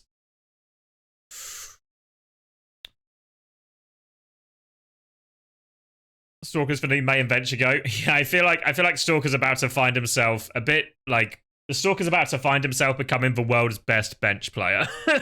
Unfortunately for him. Yeah, so yeah, my understanding is like Proper's gonna go back to like the flex DPS, like the main flex DPS, and then Stalker will only come in for like double flex DPS maps. That's what I think the presumption is. Stalker may have a backbone main. No way! No way. This was like, there's an argument. You know what one argument is in this flex DPS? That backbone should maybe even be a tier above, right? For his niche role.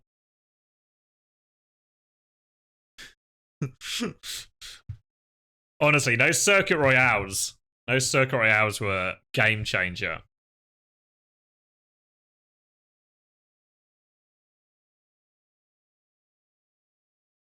What other double flex maps besides Ilios? Well, loads of them. Anywhere you want to play Tracer Echo, you know? Like, Ent's played loads of Tracer Echo at this event. Like, D.Va Tracer Echo, I think, if it wasn't for some of the hero bans, I think D.Va Tracer Echo Kiri Lucio would have been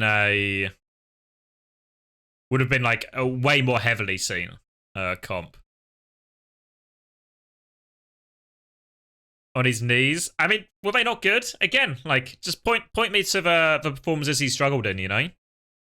Did his job very well. Venture Meta would be savior. That is true, to be fair. Probably the best venture in the world, right? Maybe undeniably the best.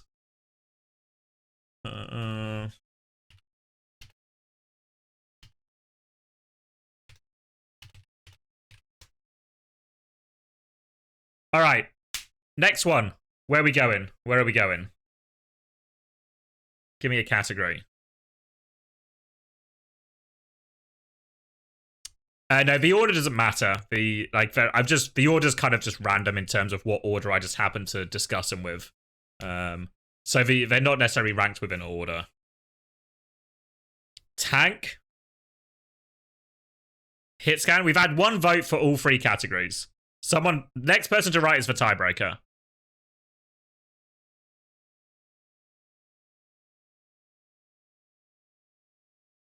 Collect support? Fuck. Juby is the tiebreaker. Ooh. Juby wins. Alright, so I guess first thing is to delete Haley since I didn't play it. I guess Yoham didn't play either, right? Ghost most certainly didn't play, so Ghost deleted too. So the easy one is Shu is still at the top, right? I don't think that's going to be uncontroversial. Then the question here is whether there's a gap, right? Is there a gap than everyone else? Because then I think everyone else at this event, I think actually, obviously Finn was probably one of the big standout performers. I think Rupal had a really good event. And I think Fielder was actually still really good. So it's just a question of whether this is like, is it a top 4? Or is Shu gapping these people, you know?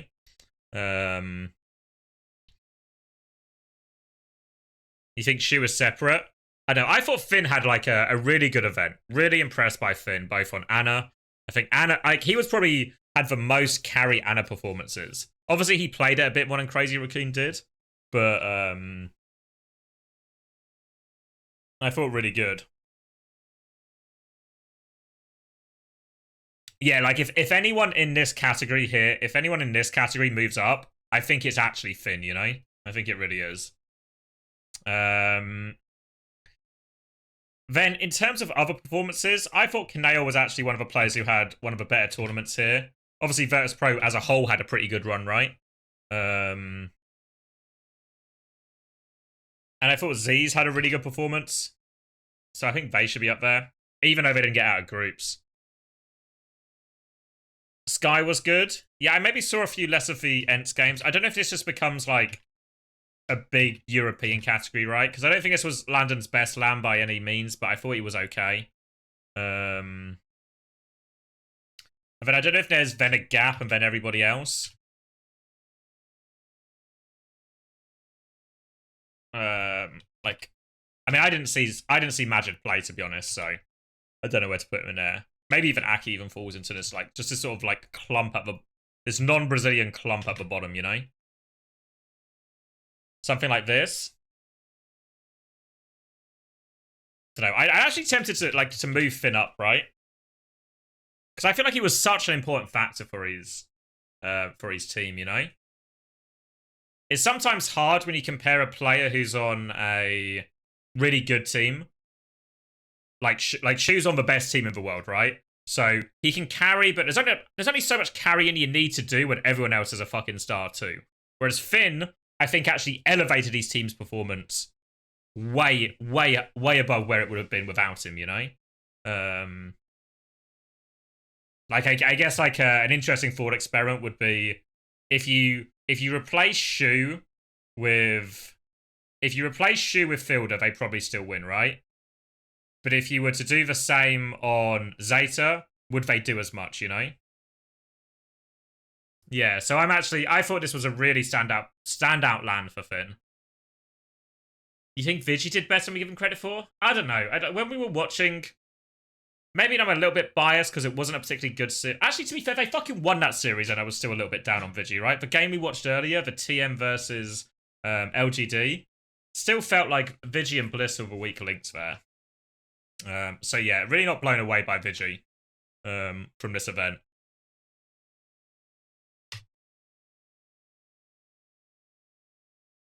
I'm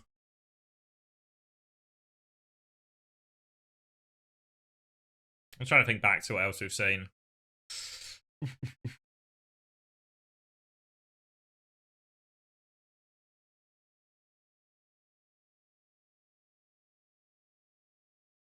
Yeah, maybe. I mean, that one went quite smoothly, but I think it was the same, to be fair, when we did the rankings beforehand. That flex support just seemed to click into place quite easily.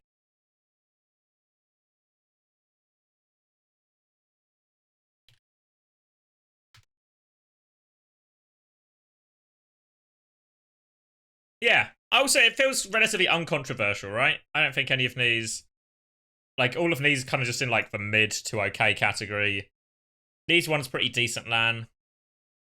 Maybe, it's funny thing, if anyone moves down, I think it might actually be Landon, you know? And then, yeah, happy with this. Any idea if Tomlin's cooking his new video? No idea. No idea. We don't have OPR access, so that's probably going to make his life harder. Harder for sure.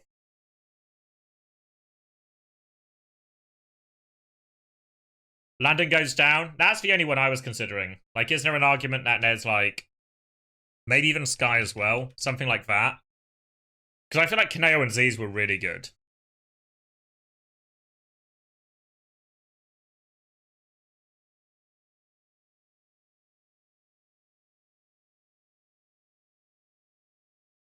And then we do get this kind of, like, massive blob here. You think Sky... Yeah, I'm trying to think. I mean, it was a good game. It was, like, a good match against that. Something like that, then.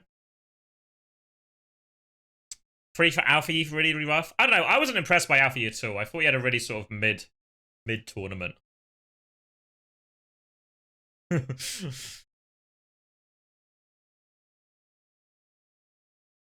I mean, it's going to be interesting because there's certain players... Maybe a lot of the Zeta division, with the exception of Finn. I feel like Finn was the only player... Maybe Finn and Violet were the most impressive parts of Zeta consistently, you know?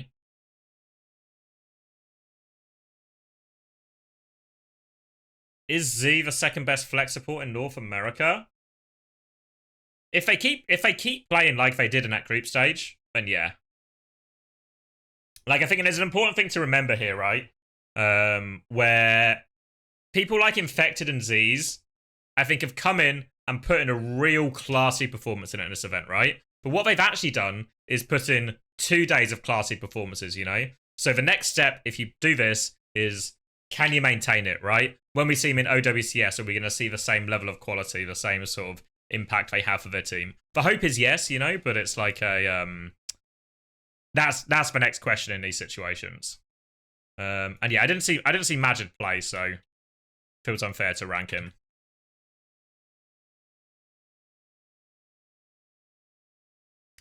You think Z's has been clean? Yeah, I think this performance from Z, my opinion of Z before the event was just average, like just average NA flex support. You know, nothing special. That's probably maybe if I go back to my rank here. Yeah, just in like the kind of, you know, with like Crook and Ghost and they're kind of okay, but they're not in like the good category, you know. Whereas I feel like this was a big step up here.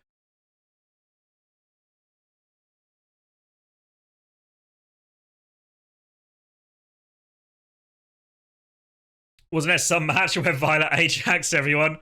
There was a Runa Sappy though. There was a Runa Sappy or two. But also, I think Violet, because the problem is, what you have with Violet is actually most of what he did in this tournament was really good. Most of his Lucio was fine, and I think Violet Solari was one of the best in this tournament, right? Like, if we want to go Alaris, it's like Vega, Violet, Gala, right? A classic VVG. But also, sometimes Violet giveth, and sometimes Violet taketh. And these are the two things you have to try and these are the two things you have to try and factor in, right? But I feel overall, as much as he might have cost them in one of the most important moments, he's also a big part of the reason they got to those moments, you know? So do what you want with that information, but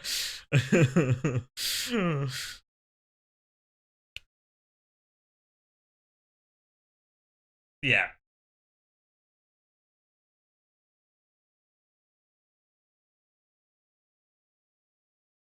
Yeah, so I think overall, like, on balance, Violet had a really good LAN, but also made one of the most egregious mistakes in an important game we've seen. So, both things are true. Like, if honestly, like, if it wasn't for some of these big Ajax mistakes, Violet's probably up a tier, you know? Like, really good player. Really good. And especially, I think, in the same way we saw Vega become such high value in this tournament, everything that is, everything about this tournament in terms of flexibility that makes Vega so valuable, makes Violet so valuable as well, you know?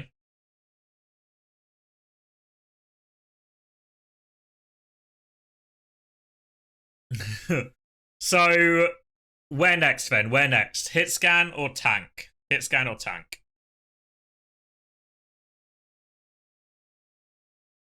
Tank? Hit scan last. Hit? Tank scan? Tank?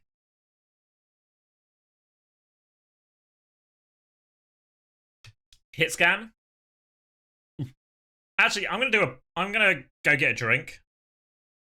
So what I can do, where's my button? Maybe I'll literally run a poll. And then we can do the poll. Hit scan. We'll do 2 minutes, and then by the time I'm back, surely the poll will be done, you know? I'll leave it on screen for you too. There we go. Oh, put it back.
Oh.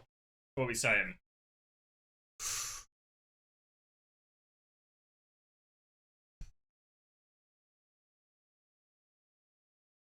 Feels like Tank is actually winning by a country mile here. It's not even close. Not even close. Is it possible... Sorry, I missed a question, Britzy. Is it possible we just misclicked for the Ajax?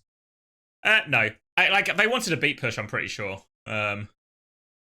It's just for... The way you normally do that, one is you just beat before you go around the corner, then you go around the corner. You just did it. did it that way. Thought you could get away with it. Incorrect. All right. All right, pretty comprehensive here, right? Tank all the way. So... All right, the easiest one. I think someone was the best tank at this tournament. After a disappointing Dallas major, reclaimed his role, right? Reclaimed his status as the main man. Then, in terms of other people who also had good lands...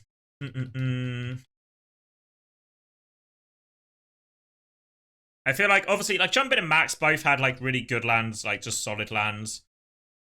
I don't know, like, honestly, there's part of me that wants to put, like, in his tier break here. And then we have people like Hambin, and where's Max? Max, all in that kind of category. Max, Jumpin, who else did I put? Hambin, there we go. Or is this just, like, in terms of performance, was this all just here, you know? Was it just, like, one kind of amorphous blob? Or, like, these were just the best tanks of the tournament? Like, if you saw the video I did with Chris, you can see, obviously, where we were pretty agreed on someone and Hambin, actually. Then it got a little bit murky for us after that, you know? Gushue was really good. Yeah, I was actually really impressed with Gushue, because then there's also, like, because my next tier would be something like this, Burner, Gushway. Obviously, Dongers was actually, again, like, really good, all things considered. Anyone else who falls into this category? Maybe not really.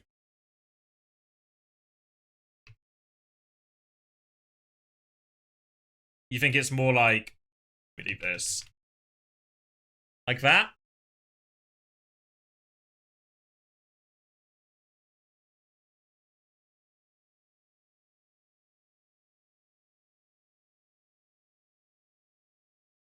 You can make a 2.5 and put Donghak there. I mean, again, remember this is individual performance, right? You know, so like, but one of the problems I have with a team like Fnatic, and this is true of LGD, right, is that actually I think individually, like, you look at those two teams, I think Gushway, Donghak, Leaf, Shy all had pretty good LAN tournaments, right? But the way their team played, the way their team played just meant no one on that team was going to look that good, right? The team was going to struggle as a whole. So I think these things really hold them back. But in terms of like pure individual performance, I think this was really impressive from Gushway. I think when he played Winston, he still looked like Mr. fucking Winston, right? But we saw him play a bit of D.Va, a bit of Zarya, a bit of Sigma. And while he doesn't look like a world beater on these, he actually looked to be able to hold his own, you know? Which I think is maybe something we've not seen a lot from Gushway, at least historically, you know? So yeah, so I think, I don't know, a team with a better understanding of like, or a better read on the meta and all of this maybe goes a bit further than LGD did. But I thought Gushway was still pretty good, all things considered.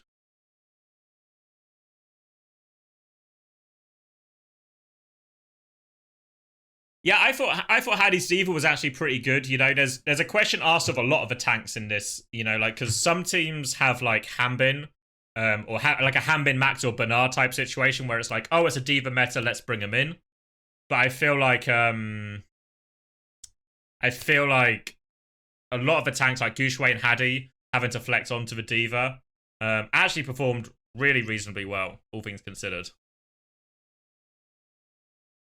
But I don't know. Honestly, you know what? I'm going back to the tier break. I thought Jumbin had a fine LAN, but I don't think he did anything crazy in this LAN, you know? He was just good. Just good. Good player on the best team. Whereas I feel like someone was, like, consistently impressive in all of Toronto's big games.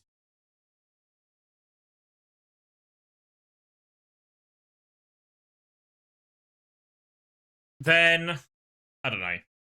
Maybe it's like, there's this category because Haddy, I think, had an okay LAN. Vessler, actually, I thought Vessler had a pretty decent LAN. I thought Smurf, I know some people were hating on Smurf, but I feel like you know when we do this ratings thing, and it's like, I feel like with Smurf, it's like, if this was like the average line, then I feel like sometimes Smurf would have a good performance. The next one, he'd be dog shit. Then he'd be good again. Then he'd be dog shit, maybe good. You know what I mean? You just get this fucking, it's just this fucking roller coaster with Smurf.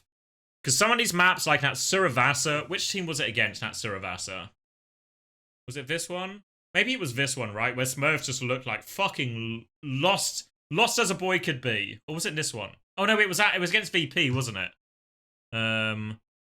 So it was like, the guy looks lost, he looks like the worst player on the team, all of this. But then there's other ones where I was like, oh, actually, he's playing fine. He's doing his job, and he's actually an important player for his team, you know? So, yeah. So I don't think it was, that bad. It wasn't that great, but it wasn't that bad. It was maybe bad by, like, Smurf historical standards, right? But I don't know. I thought Fearless was really bad in this LAN.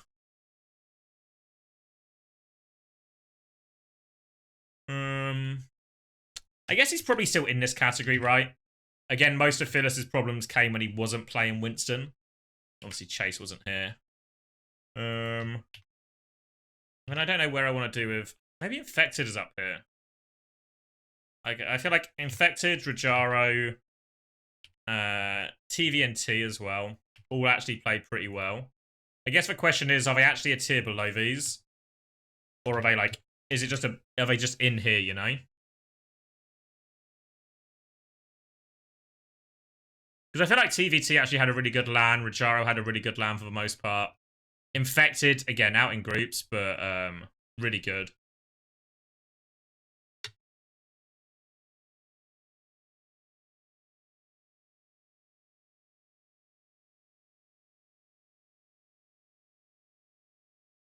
Yeah, I mean, to be fair, I thought like the biggest part of Enter's success was a lot more Kevin Wamone's ability than Vestala's. But I thought Vestala did fine within all that.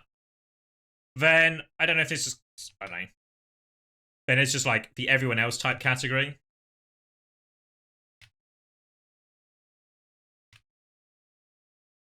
And then obviously the Brazil category. No offense to any Brazilians in the chat. Something like this. Let me do a mental review.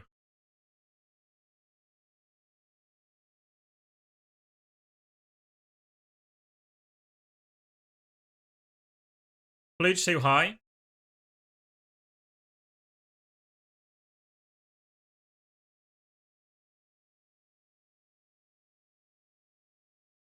Infected deserves better, you think? Yeah, I mean it's hard with it's hard with the players where I'm like, Infected seemed to play well in all these games, but then got out of groups, right? So then the stakes weren't that high. You know, he didn't play in that many high stakes games across the entire tournament. Yeah. But that's what I mean. But then when we get to see the other teams who got out of that group, right? Then all of a sudden, like, Fnatic still don't look that good, right? Despite everything.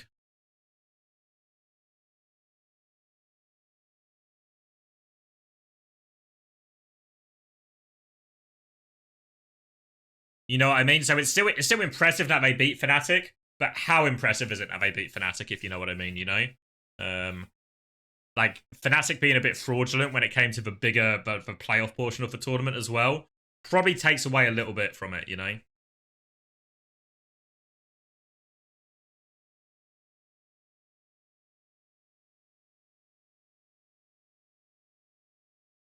TVNT doesn't deserve... Do you not think TVNT was good? I mean, all the games I've seen him in, he was good. Like, we just watched that game earlier, and TVNT probably really up there with best players.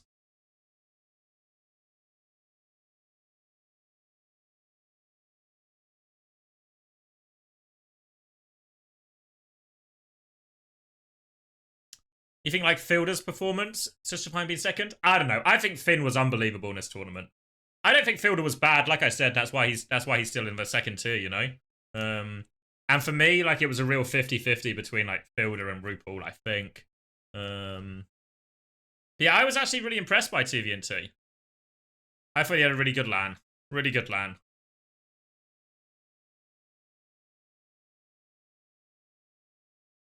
Like, it's a little bit hard, because there's certain results, right, where... Like this result, for example, right? Where the team just kind of get bummed. And then there's an element of, how much do I...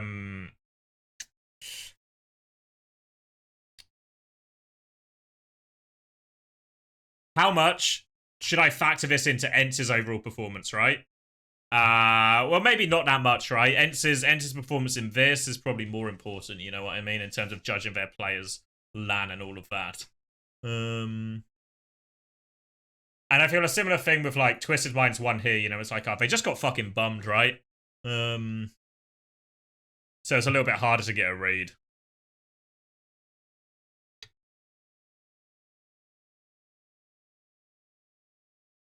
I don't know, I thought TVNT made loads of plays on Ram in that series we watched earlier. I think his Sigma has always been his strongest hero as well, and it looked good again on the Busan.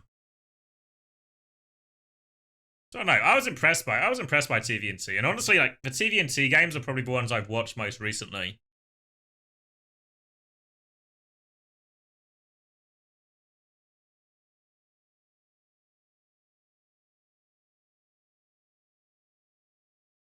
Yeah, again, I'm not saying he's, like, anything crazy, but I think none of these players did anything crazy either, right? This is, like, if we want to do the, like, labeling category, this is, like, elite,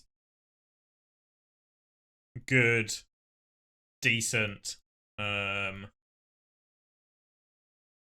meh, and Brazilian, you know?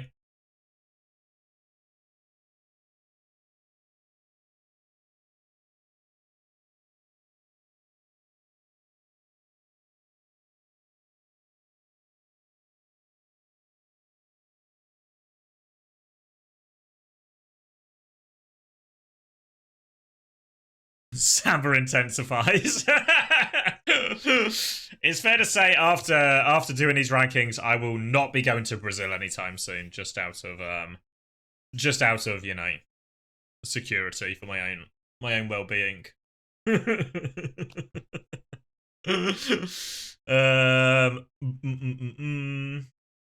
All right, any big changes here? There is something about this category where I feel like it's a little bit weird, like, because I really wasn't impressed by Fearless at all, but he's still obviously playing in like higher stakes games and all of this. I think it's never mind. I was gonna try and talk myself out of it, but I've talked myself back into it, you know, so everything's fine. All right, so we ready for? You want to split the third, but split it where, right?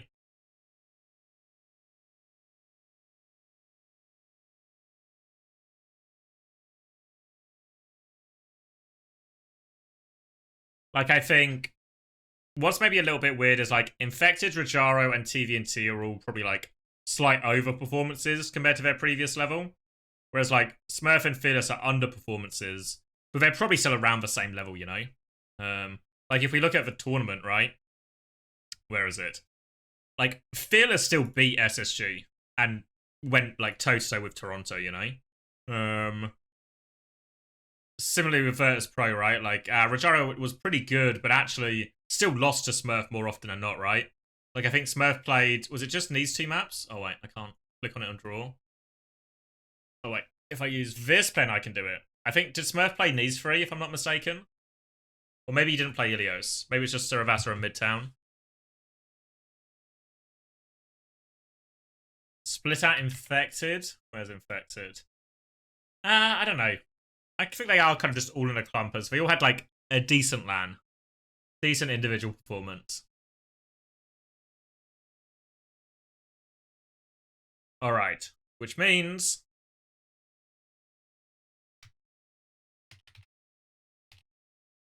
hold on.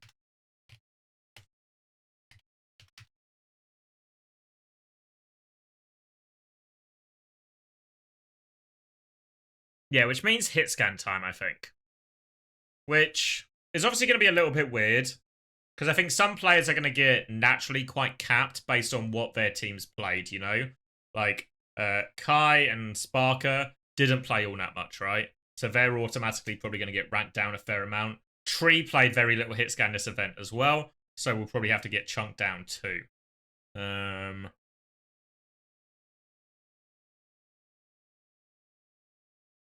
Alright. Think Vessler's tier 2? I don't know, Vessler had like a good LAN, but I feel it was more like Kevin Wamone, you know? I think you're right if there's like someone who moves up, it is Vessler, but I'm not convinced. So I think the easy one actually is there's like, I think there's a clear top two. There's a clear top two in that like Lip and Merit are just in a category of their own. Then we're probably in this category where I think once he actually played Hitscan, he was there. I think Proper still had a pretty decent tournament, even though he seems to want to kill himself when he has to play Hitscan. And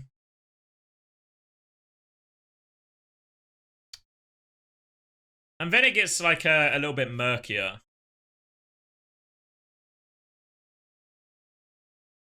Because then I don't know, like, again, there's maybe a bit of recency bias because we watched those games. So I feel like Quartz actually had a pretty good LAN. Or like an okay LAN, you know? And then Spark, when he was asked to play, he played well.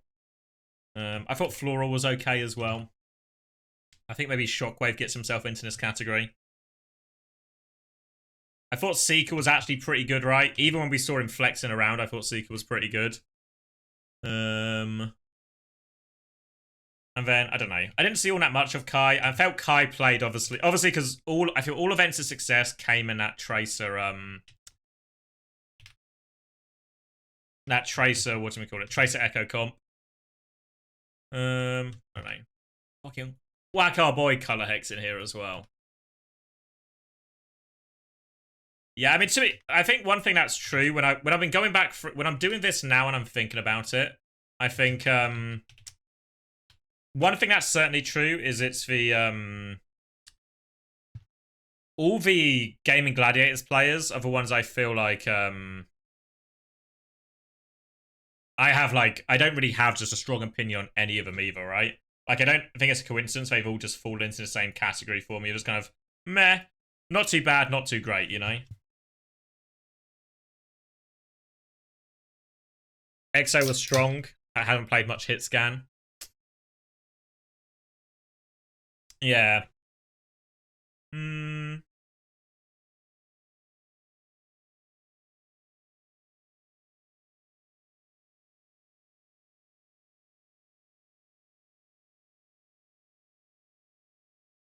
Yeah, to be fair, same with like all these players. Go drink some water. I've got some water, mate. Fucking hell. Yeah, I don't have that strong a memory of High Vision playing. I think I only would have seen him play in... Where are we? I would have seen him play... Which games was it? Was it the Ents game, I think? It's the Ents game. And then... Was it Zeta? No. Was it just the Ents game? Did we watch M80 Bleed? Yeah, M80 Bleed as well. Okay. I don't know. I literally have no memory of those games. Like, I remember Kev having like a crazy Colosseo to carry. And then everything else blurs.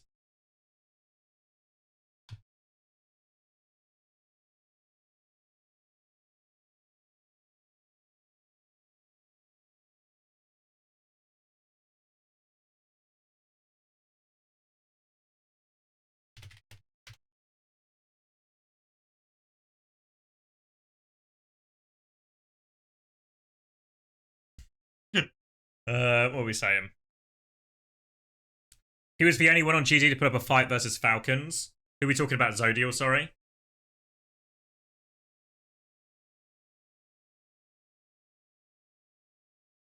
Did they play against Falcons? Or do you mean Crazy Raccoon?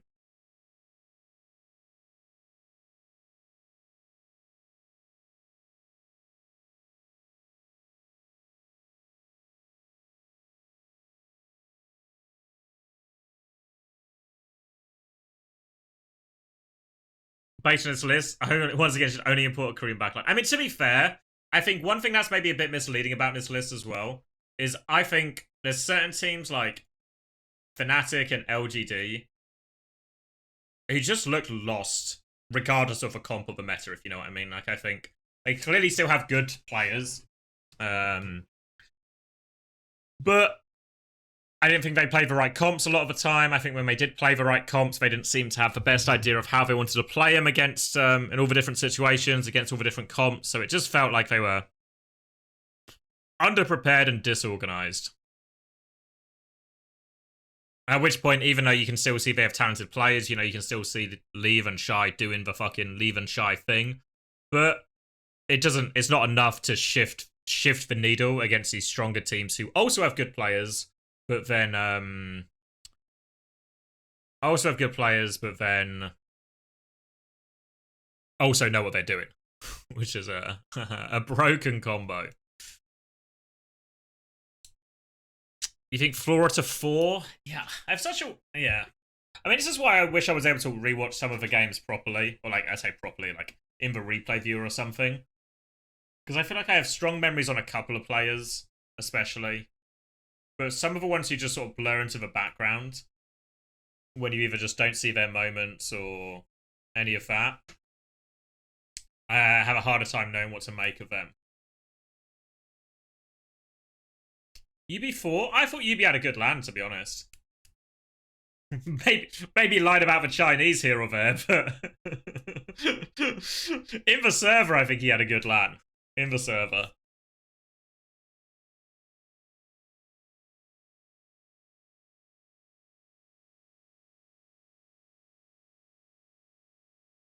Flora was good, but knife aim checks aren't in the same category as Tree and Kai. Yeah, I mean, Color Hates could probably move down. No,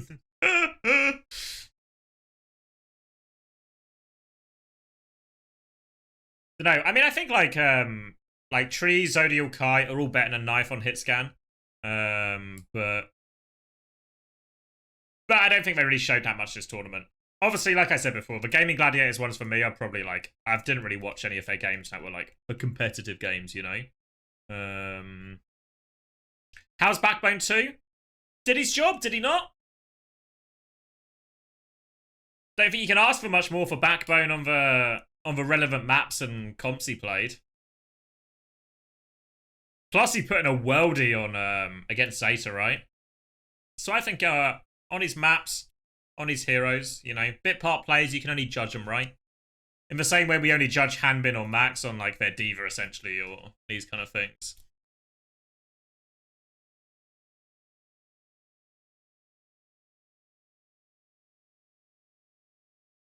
Sanu just trying to spread misinformation. Unsurprising.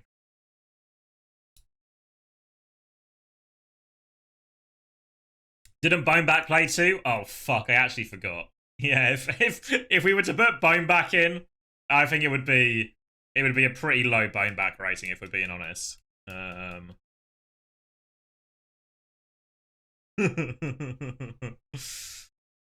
don't know, like if for the Leave doubters, go back and watch this series, and especially like these last maybe these last like two, like the maybe not the last one because it was Circle Royale, so it was a bit weird, but like these two maps before it, I feel like Leave does everything. Leave refuses to lose in some of these maps. He's like absolutely incredible.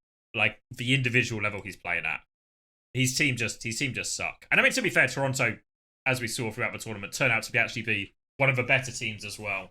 So it's maybe not the end of the world, but I thought Leave was actually still like back to his best for sure.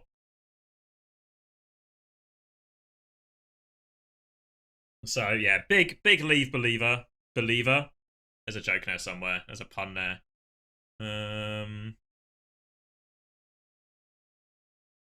Yeah. I guess we can also look. Can you see this table? It's my camera in the way a little bit. Hold on. So this table on the right is like the average of all of them, which should in theory tell you the roster strength in this tournament. So I guess there's no surprise to see Toronto and Crazy Raccoon at the top. Then Falcons and Zeta Division. And then Virtus Pro. LGD. LGD won probably the team that's ranked higher. Higher than their actual finish. SSG 7th. Again, fits in like where they actually finished. 7th. Who's 9th?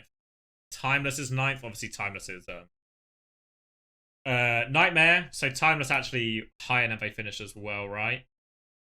And then Fnatic 10, Twisted Minds 10. So yeah, Nightmare higher than they finished, Twisted Minds lower than they finished. And then Gaming Gladiators 12, which was where they finished, right? And then the bottom teams. Oh yeah, M80 joint with Gaming Gladiators as well. Okay, yeah. Alright, so that seems like roughly right, you know. Based on how the tournament went, you'd probably say Twisted Minds probably got like a slightly inflated finish in because they got to skip that round. And Nightmare are probably the ones who got like screwed most in the groups. So alright. I think, is there anything drastic I want to change? Again, like all of these things are subject to change, right? If we rewatch the games or if we get like access to the replay viewer, we maybe gain some kind of additional insight. But until that day, whenever that day might come, we might be a little bit stuck.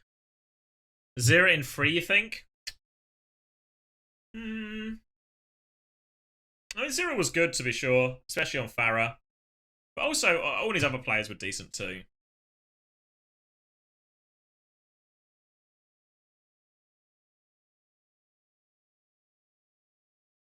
When will there be a new Uncoachable episode? We're recording it hopefully on Wednesday.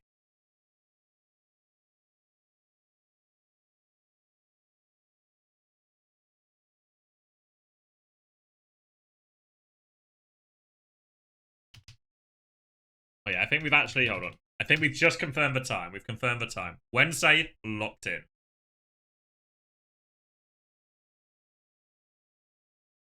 Is ZSS on Nightmare the same as the one who played in Calling All Heroes? I believe so, yeah. I believe so, yeah. It's all, it used to be called Z-Man, now just called Z's. I don't know if they've changed again to just Z, but some combination, some version of the letter Z there.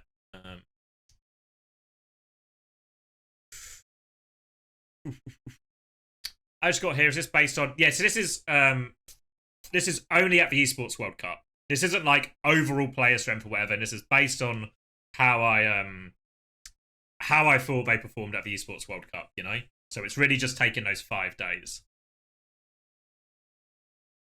Okay, so it's Z now. Z is final. Okay, yeah. We'll lock in Z until they change it again. Is it not Z? What's the is that the difference? Is Z for British way? Is that true? I feel like I've always said Z. Actually, it's one of those things you can't remember if you actually try and remember it, you know? What date do the games start? You mean like Esports World... not Esports World Cup. Ugh. OWCS? Swiss is this... Is it this weekend? Yeah, this weekend for Swiss.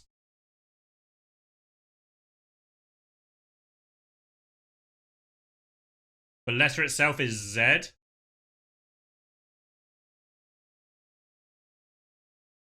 Dragon Ball... it's 100% it's Dragon Ball Z. There's no way it's Dragon Ball Z. That's probably why I... Honestly, there's probably the good reason I say Z is because of Dragon Ball Z. Yeah, the big... What's Swiss? So Swiss is like the qualifier stage to the OWCS groups. So, don't say Dragon Ball Z, fuck off with that. So the Swiss stage is a big open qualifier where all the teams are able to compete against each other, anyone can enter, they'll compete, and the top 12 teams will go through to the OWCS group stage. There's already 4 teams who also qualify who did well in OWCS stage 2. So teams like SSG, ENT, X Oblivion, and Gaming Gladiators are already qualified. But the rest of the teams are there to fight it out. So you'll see teams like Twisted Minds, Virtus Pro, New Age, Super Shy, probably a few others as well that I'm forgetting. For all regions, yes. So that, well, not for Korea. Korea has its own system that's starting on Friday. But for EMEA, there's a Swiss, and for NA, there's a Swiss. MAT still have to play? I don't think so. Oh, you mean because they change all their players? Yeah, it depends. You have to keep 3 players. Can they keep 3 players? Can they count Nero? If they count Nero, they might get away with it, right?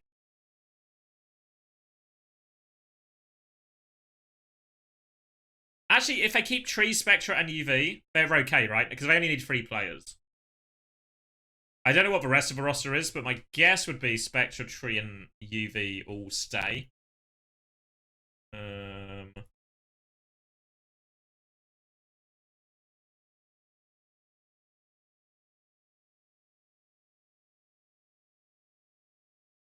You've not ruined... Sanu, I'm locked in. It's 100% Dragon Ball Z. 100% Dragon Ball Z. Isn't it even in the theme tune where it's like Dragon Ball, Dragon Ball, Dragon Ball Z? Something like that? There we go. Oh, maybe you're right, Braven, right? Because does it... Because even though this roster's not changing that much from the M80 we all know, this M80 roster, where is it? This M80 roster's changed massively because it will just be UV. So do they have to go through Swiss then, presumably? Unless they can convince Liar to have one more ride. If they convince Liar to have one more ride, and then they have Nero in UV, can they cheat it? Can they cheat it with Nero if they can convince Liar to have one more ride?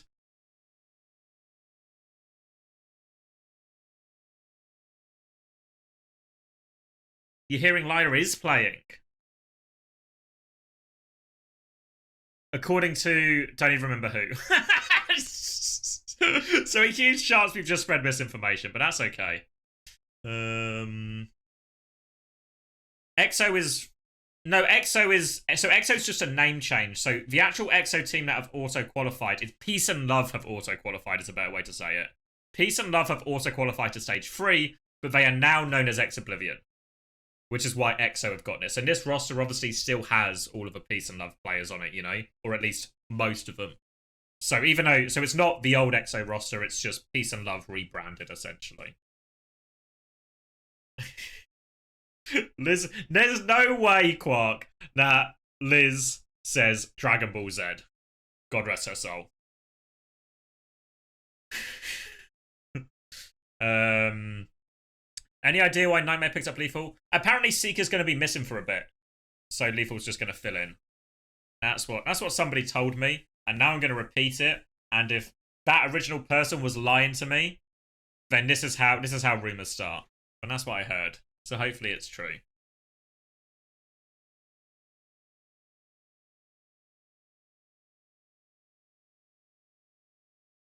What happened to Cookie?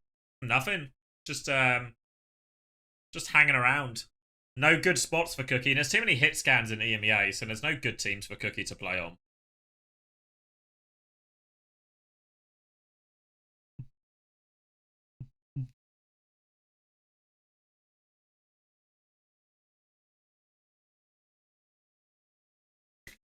You think the children would collectively burst into tears if we changed it to Dragon Ball Z?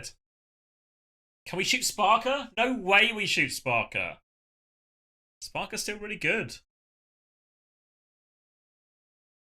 Oh, because he's Swedish? Yeah, sorry. If it's a racist angle, then I can maybe get on board. Lethal can play the Tracer role. So,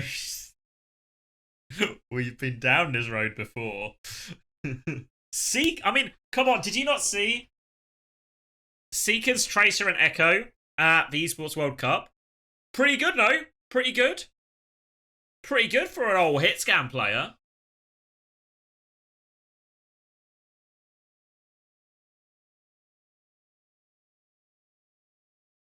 You're Swedish? My commiserations. Can I leak something I was told but cannot otherwise verify? Yeah, why not? It won't be the first time and it won't be the last time an unconfirmed rumor has been touted here. Clear M80? Nah, I don't believe it. I don't buy it. I don't buy it. What have you banned? I mean, say what you want about Noah. They complain that they don't like Swedish people because they hate them, and then a Swedish person pops up, and immediately they spend their money to time out the Swedish person. So, I mean, what can you say? At least they're good to their word, you know. At least you know what you're getting. You know what you're getting. It's racism, but you know what you're getting. Yeah, what did M80 do?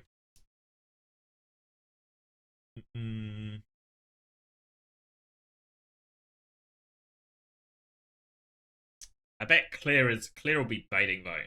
What's the move if you're M80 then? What's like the best hypothetical roster you do? Obviously, keep. Someone said they think Liar's playing, right? Which probably isn't the worst thing. But it's just tank. There's no way it's Hawk. There's no way it's Hawk.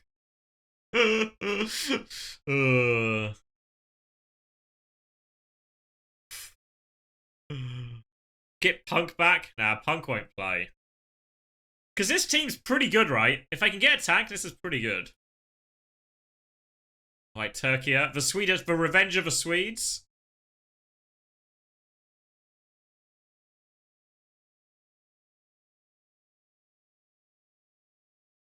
Revenge of the Swedes. There's no way KSA does it. KSA won't do it. And KSA's like the KSA is like the football manager signing, you know? It's like the best on paper, but it would never happen in reality. That's your problem.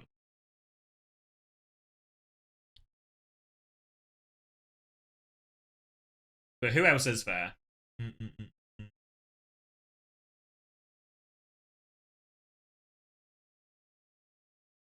Kellen? Yeah. People were suggesting Kellen for NRG, and I couldn't see Kellen joining them, honestly. But actually, Kellen to M80, I could believe.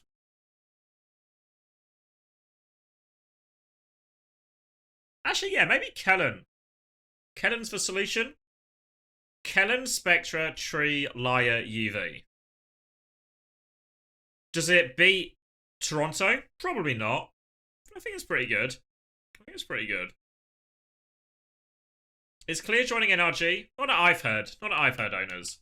People have been saying stuff like that. But I don't think anyone's actually got a real inside track, you know? They're keeping Kaluge? Surely not. I feel like Kaluge very much felt like he was just kind of done, you know? One last ride. The last dance, if you will.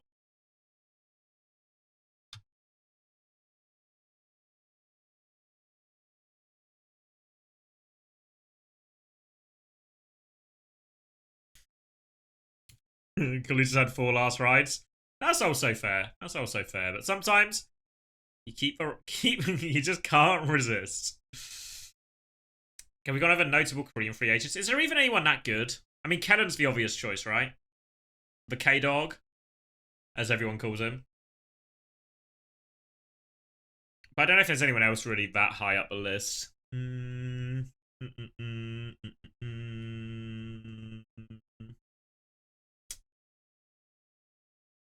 Yeah. None of them that fill the tank category, right? Fearless. Nah, I don't think Fearless will do it. Has he not got like the military or something anyway in the second half of the year? I forget what the law was with Fearless. I feel like he might have the military later this year.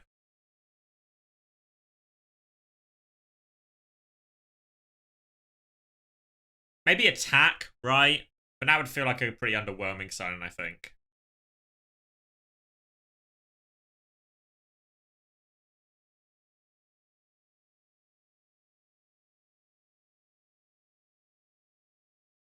Heesung? Don't really know anything about Heesung. So I guess he is underrated then. What if M80 signed Gafrium? M80 signed Gafrium, exclusively make him play Queen. And everything is and somehow this leads to solving world hunger. It leads to cures for cancer, and it leads to the human race accelerating at a rate that it never truly thought possible. A team wanted him. This is Pelican we're talking about. A team wanted him, but concerns about his eligibility to swap regions. You're just allowed to swap regions, aren't you? For the second stage. Or when did they want him for? Like, if it's just between stages, you can just swap. It's only shit to swap. So, it's shit to swap from Korea to NA or EMEA, but because Korea don't have circuit points, right? So if you play in Korea in the first half of the year, then go to EMEA/North America, you don't bring any circuit points with you, which is shitty. And, you know, sort of devalues your player. But going from NA to Korea shouldn't be a problem.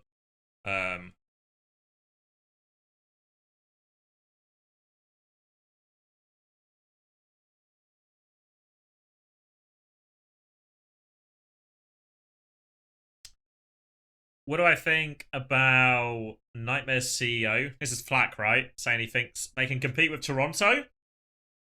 That's a bold claim. It's a really bold claim, given the form Toronto were in at the Esports World Cup.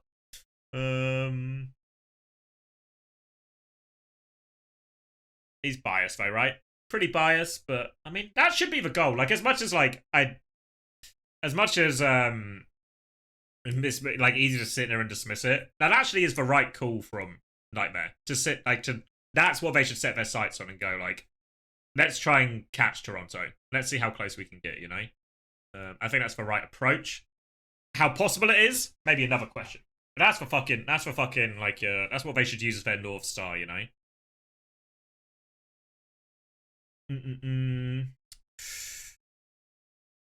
Weren't players banned from playing in different regions? That's only because so the way it works, owners, is like where's my pen gone? So in EMEA plus NA, there is like stage 1 and 2, and then there is stage plus 3 and 4. But in alright, let me fuck.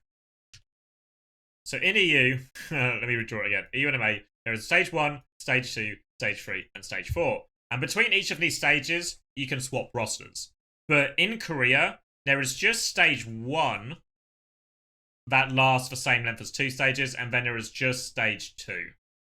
So what happens is the only time, and again, in Korea, you can only swap teams between stage 1 and stage 2. But the only time this lines up is this period of time we're in right now, essentially. Where you could swap regions. Because that's why some players were banned before, because they would they got knocked out of stage 1 here, and they tried to join for stage 2 here. So this is an illegal maneuver. But swapping regions in this period that we're in now, that's a legal maneuver. Hopefully that clarifies a little bit. So there should be no problem swapping regions now. Obviously, there's always like circuit point concerns to bear in mind, but at least for the NA and EMEA teams, but should be possible if they want to. I remember Seekan saying that he felt they could beat them during the Amalgameta, however, that is probably... Yeah, it's true. I mean, they did take a map off them, didn't they, in that Face It playoffs game? It was... They took the Oasis off them. And to be fair, Oasis was a dogfight. But I feel like Toronto have sort of leveled up. Like, that Korea boot camp seemed to turbocharge Toronto a little bit. There's a big question of how they,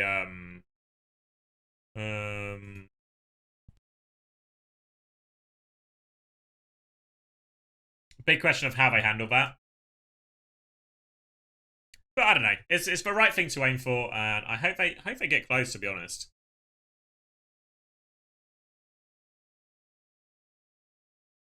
I think in both regions there's this big question, right? Like, for the teams that felt like they had overperformed, like Nightmare and VP, how good do these teams do now in OWCS? Because the expectation is these should both be top 3 teams, right? Based off their EWC performance, I think VP and Nightmare are both aiming for a top 3 finish.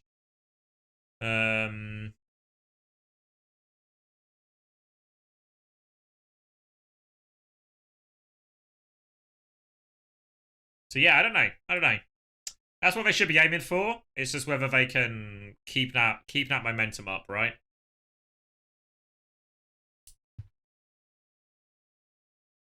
All right. I think we did some stuff today. Should we watch? Not right now, out of respect for my dinner time.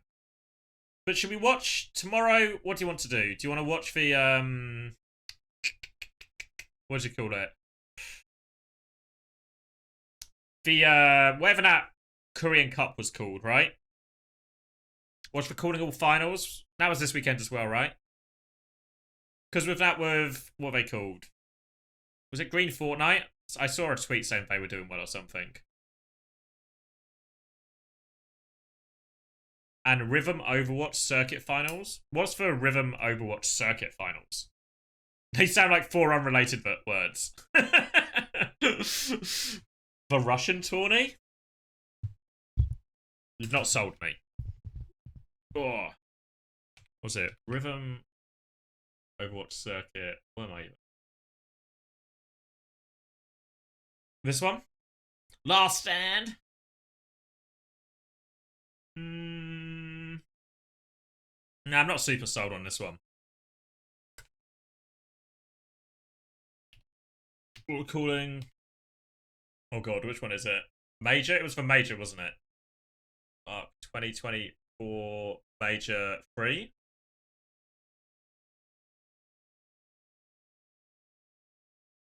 Major 2? Am I on the wrong one? This is last year? Fuck.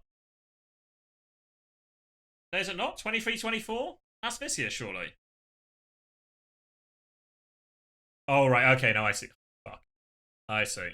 Yeah. Okay. We've done it. So was it Green Fortnite versus Super Shy Ivy? Okay. Okay. Yeah, we can watch this maybe. And then the other one was the Scoop Cup, right? Is it just called Scoop here? Oh fuck, I have to know what it stands for. Thank you. Oh, Soup, sorry. So this one, it's probably only this game that's worth watching, right? For fiddles. You hate Super Shy Ivy. Is it because of racism, Noah, by any chance? Do you hate... Oh, we've got a Swedish player. I see how it is.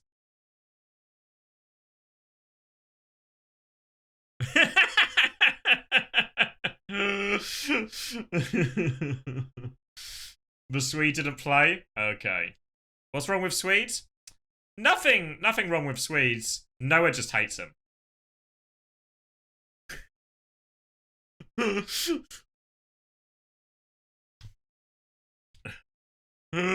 That's right.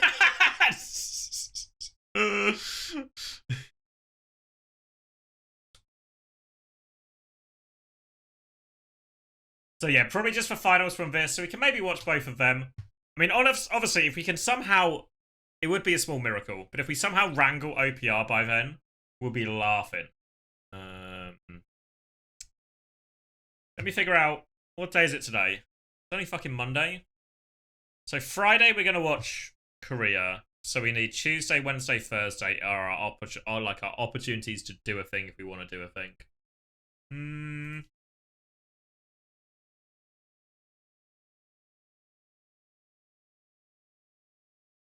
I don't know, we can watch for Soup, we can watch for Calling All Heroes.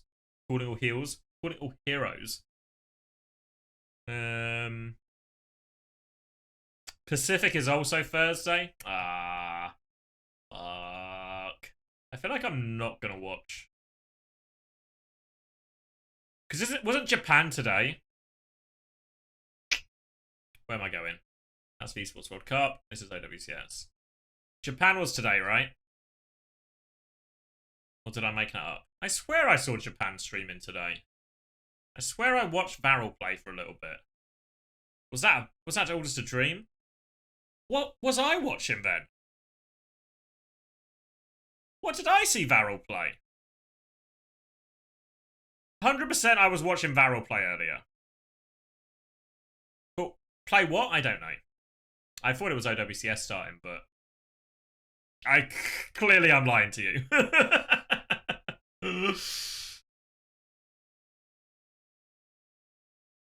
Noah saw it as well?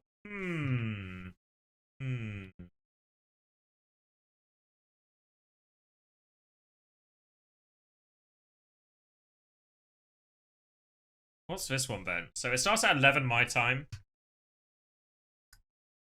Would it be worth watching? Or will it just make me sad? Maybe we can. What day was this? Thursday? What's the 8th? Thursday? Thursday. Yeah, we can have it a peep, actually, if it starts at 11. Which are the good teams? My guess is, obviously, Bleed. 99 Divine. And then... Who are you, team?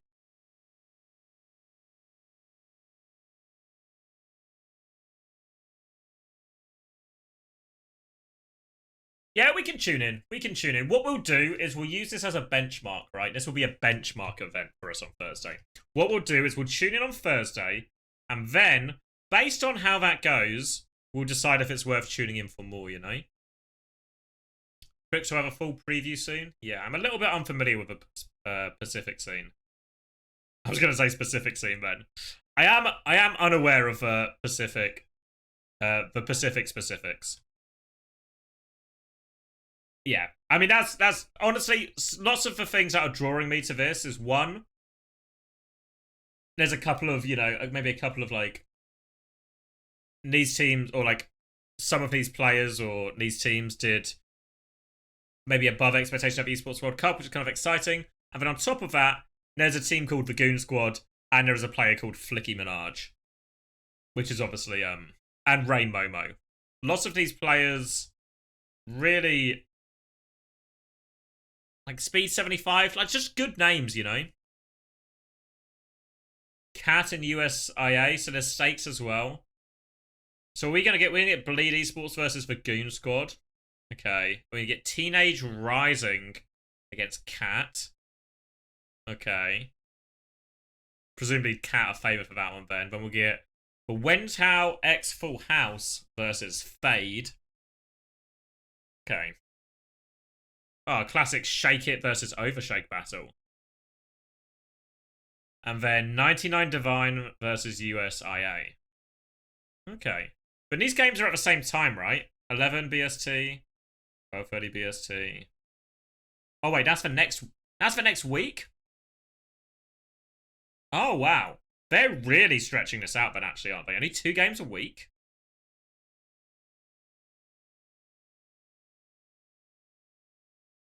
Yeah, 2 games a week and not even all the teams play, you know? 3 per week? Oh wait, is this one? Oh, and this one's the 8th as well. Oh, okay.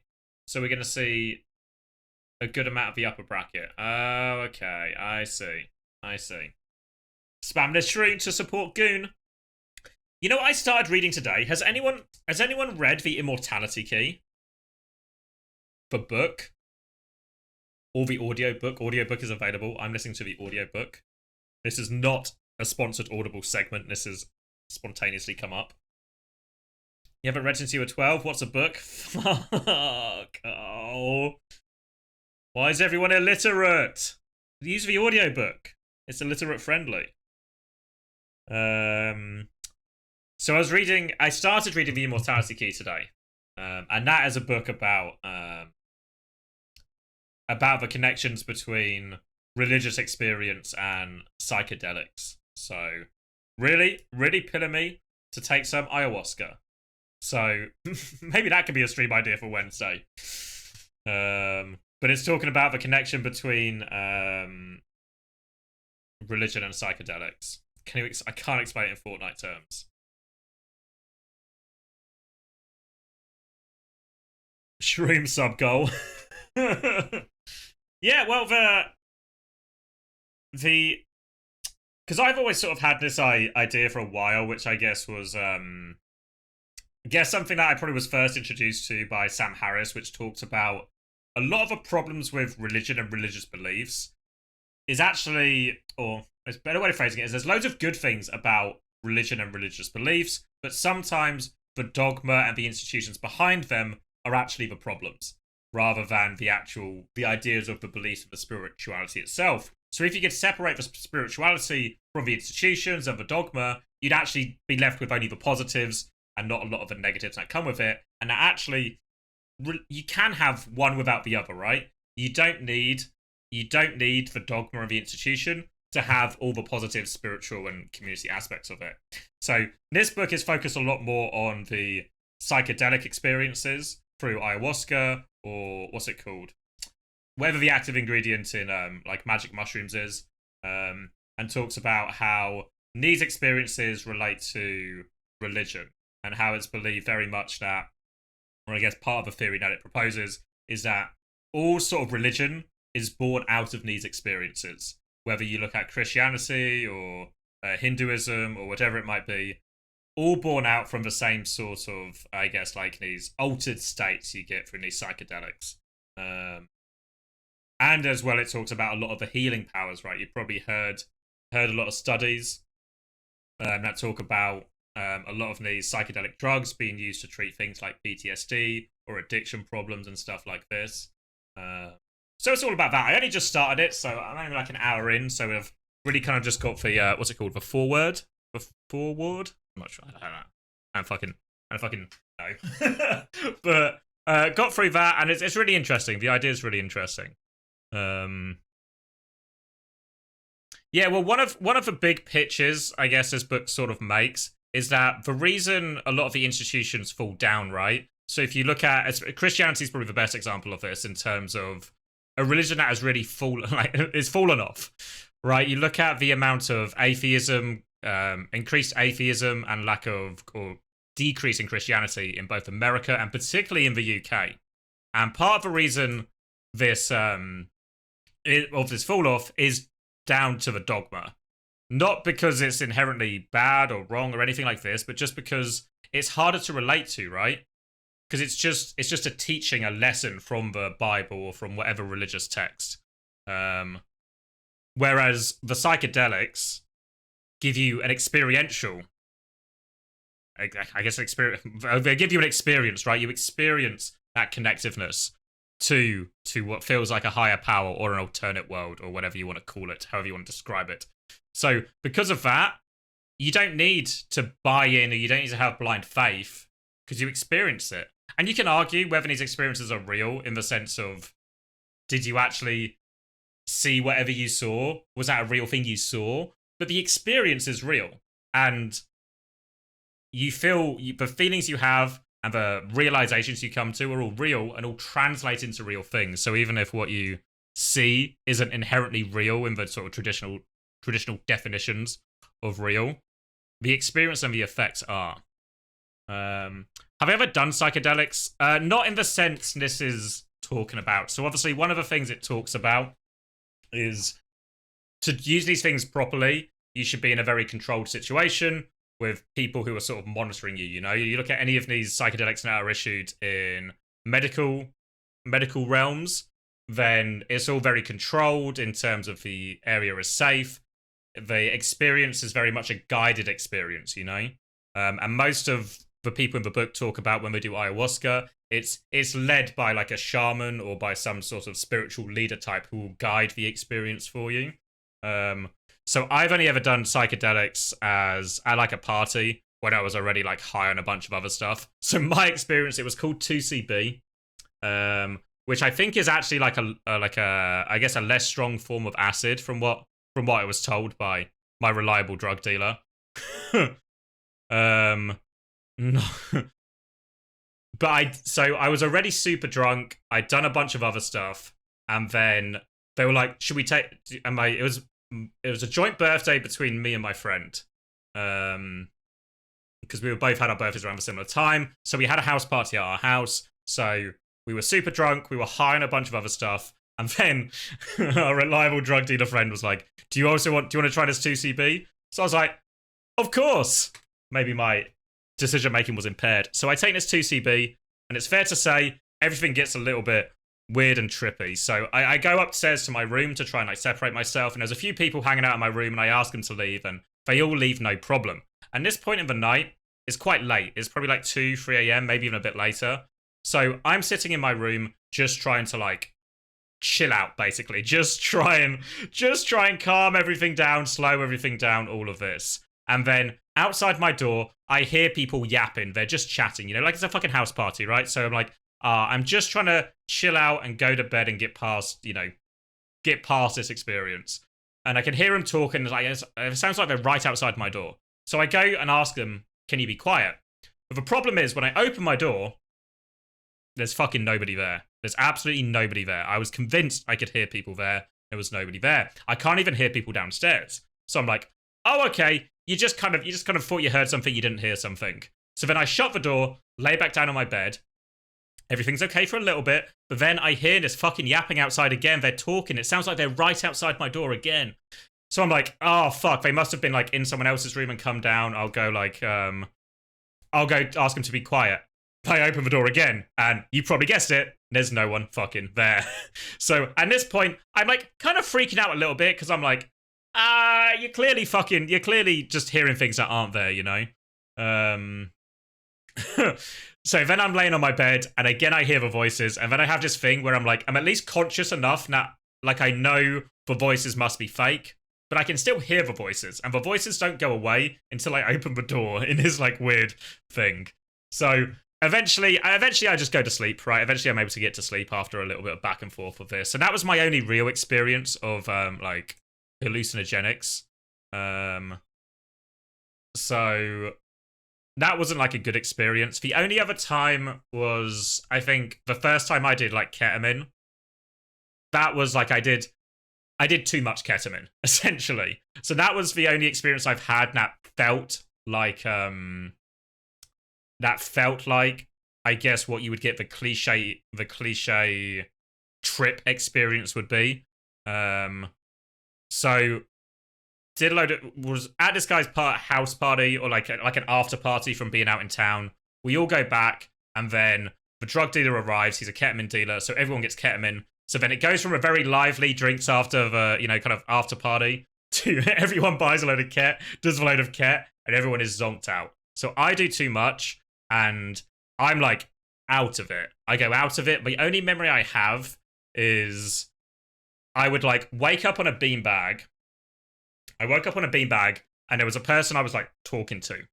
And when I woke up on the beanbag, my memory, which I guess probably was either somewhere between a dream and a hallucination, was I was on some kind of roller coaster. And this roller coaster was like zooming through the Earth's core, like through hell, I guess, if you want. It wasn't like that scary. It felt more exciting than scary. So I hesitant to say like a hell one. But it was like a roller coaster zooming through, and there was fire and stuff everywhere, and I was going through. And when I landed on the beanbag, or like I thought I landed on the beanbag, right? Obviously, I woke up. I talked to this person. I start explaining my experience, and then what happens is I can feel myself going again. Like I was like, so I remember saying to the person on the beanbag, like, "Oh, the roller coaster's starting again, so I've got to go." And then in my head, I go on the roller coaster again. I go back through the Earth. God knows what the other person thought, And then the next time I wake up, I'm kind of just face down on the kitchen floor. And it's just like, oh, fucking... And the whole party was like this. There was a couple of people who didn't do ket. And they said, basically, as soon as the ket arrived, it was just like, suddenly it went from a lively after party, house full of people, to it's just basically a fucking slumber party. Everyone has just passed the fuck out. And I was like, yeah, I can see that. So that was like my trippiest. So those were like my two like big trippy experiences, I guess. Neither of which I think really fall into the category of like any of the sort of like psychedelic controlled ayahuasca experiences that this book talks about. But obviously it does pique my interest, right? It sounds, the idea of having this like unique experience where you come to like realizations about yourself, obviously seems very interesting. And it certainly sells the experience if you can have it in a controlled way, right? Ego death, yeah, exactly. So, like I said, I'm only a little bit in. And I guess the problem would also be maybe in the UK, what's the version of this, right? Wouldn't there be a version of this that's a controlled experience? Whereas at least in like certain states in America, this stuff is decriminalized or legalized.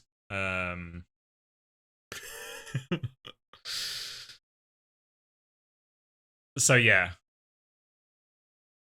I read things today about ego death and that, so I feel like I'm sort of on that page. You're expecting power rankings? Yeah, unfortunately you've missed the power. I can bring the power rankings up, but you missed the power rankings section, and now we're talking about the immortality key that I started reading today.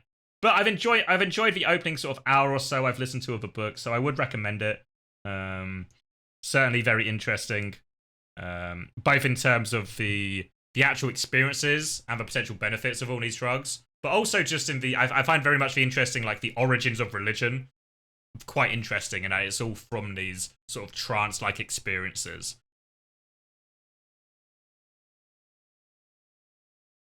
You lost me at 2CP? Yeah. I did see Vipers looking for Team Tweet as well, yeah. Alright. Yeah, that's my opinion, at least for now, Moloch. It's called Immortality Key. It's by, I can look up the author for you. So it's the Immortality Key. And it's by Brian C. Muraescu. I can type it actually, because it's really possible. I have said that wrong. Muraescu? Immortality Key. Those ones I can spell. Well, we're just talking about the Immortality Key, Wolfman. It's a book about psychedelics and religion. So if you are interested, go do it. Like I've got the what do you call it, Audible. So you get like a free token every month. So that's just one of my friends recommended this book ages ago. So it's just been sitting in my, those sort of books that just sit in your library for forever, And I finally got around to starting it. And it was all really interesting so far. So I think worth it. What's interesting about the author as well is the author has never done psychedelics. He's just done all the research, which I think is a really interesting position to be so pro psychedelics as an experience, but have never taken them yourself. It sort of makes him kind of a neutral party in a weird way. But anyway, I should go eat dinner. I will probably not be having ayahuasca for dinner, despite our recent conversations. But thank you very much, everyone. Thank you for indulging me. Thank you for listening to the Power Rankings. And tomorrow we're going to probably watch Calling All Heroes or the Soup finals, or the SOOP finals. And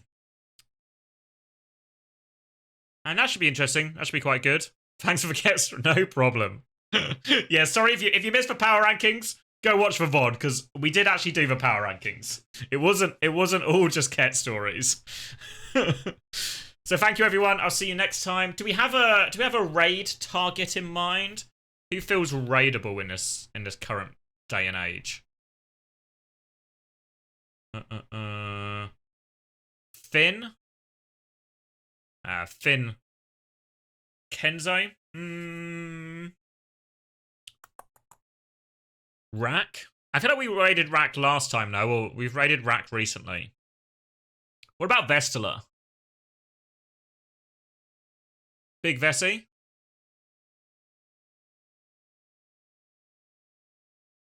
Yes? Oh, of course Noah says yes to that. Of course Noah says yes to that.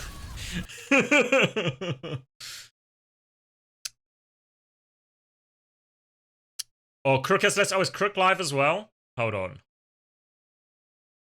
Yeah, I can be Crook pilled. He's got less viewers. That seems fair. He's Champ 5 as well. Good guy. Met Crook briefly at Esports World Cup as well. Just kind of, we ended up getting the same bus to the event. Nice guy. Didn't talk all that much, but nice guy. Handsome fella. All right. I will send you that way. Thank you very much, everyone. I'll see you tomorrow. Maybe I'll read more of a book and we can talk about the book more. Maybe I'll just become a pro ayahuasca streamer and I'll just stream my experiences.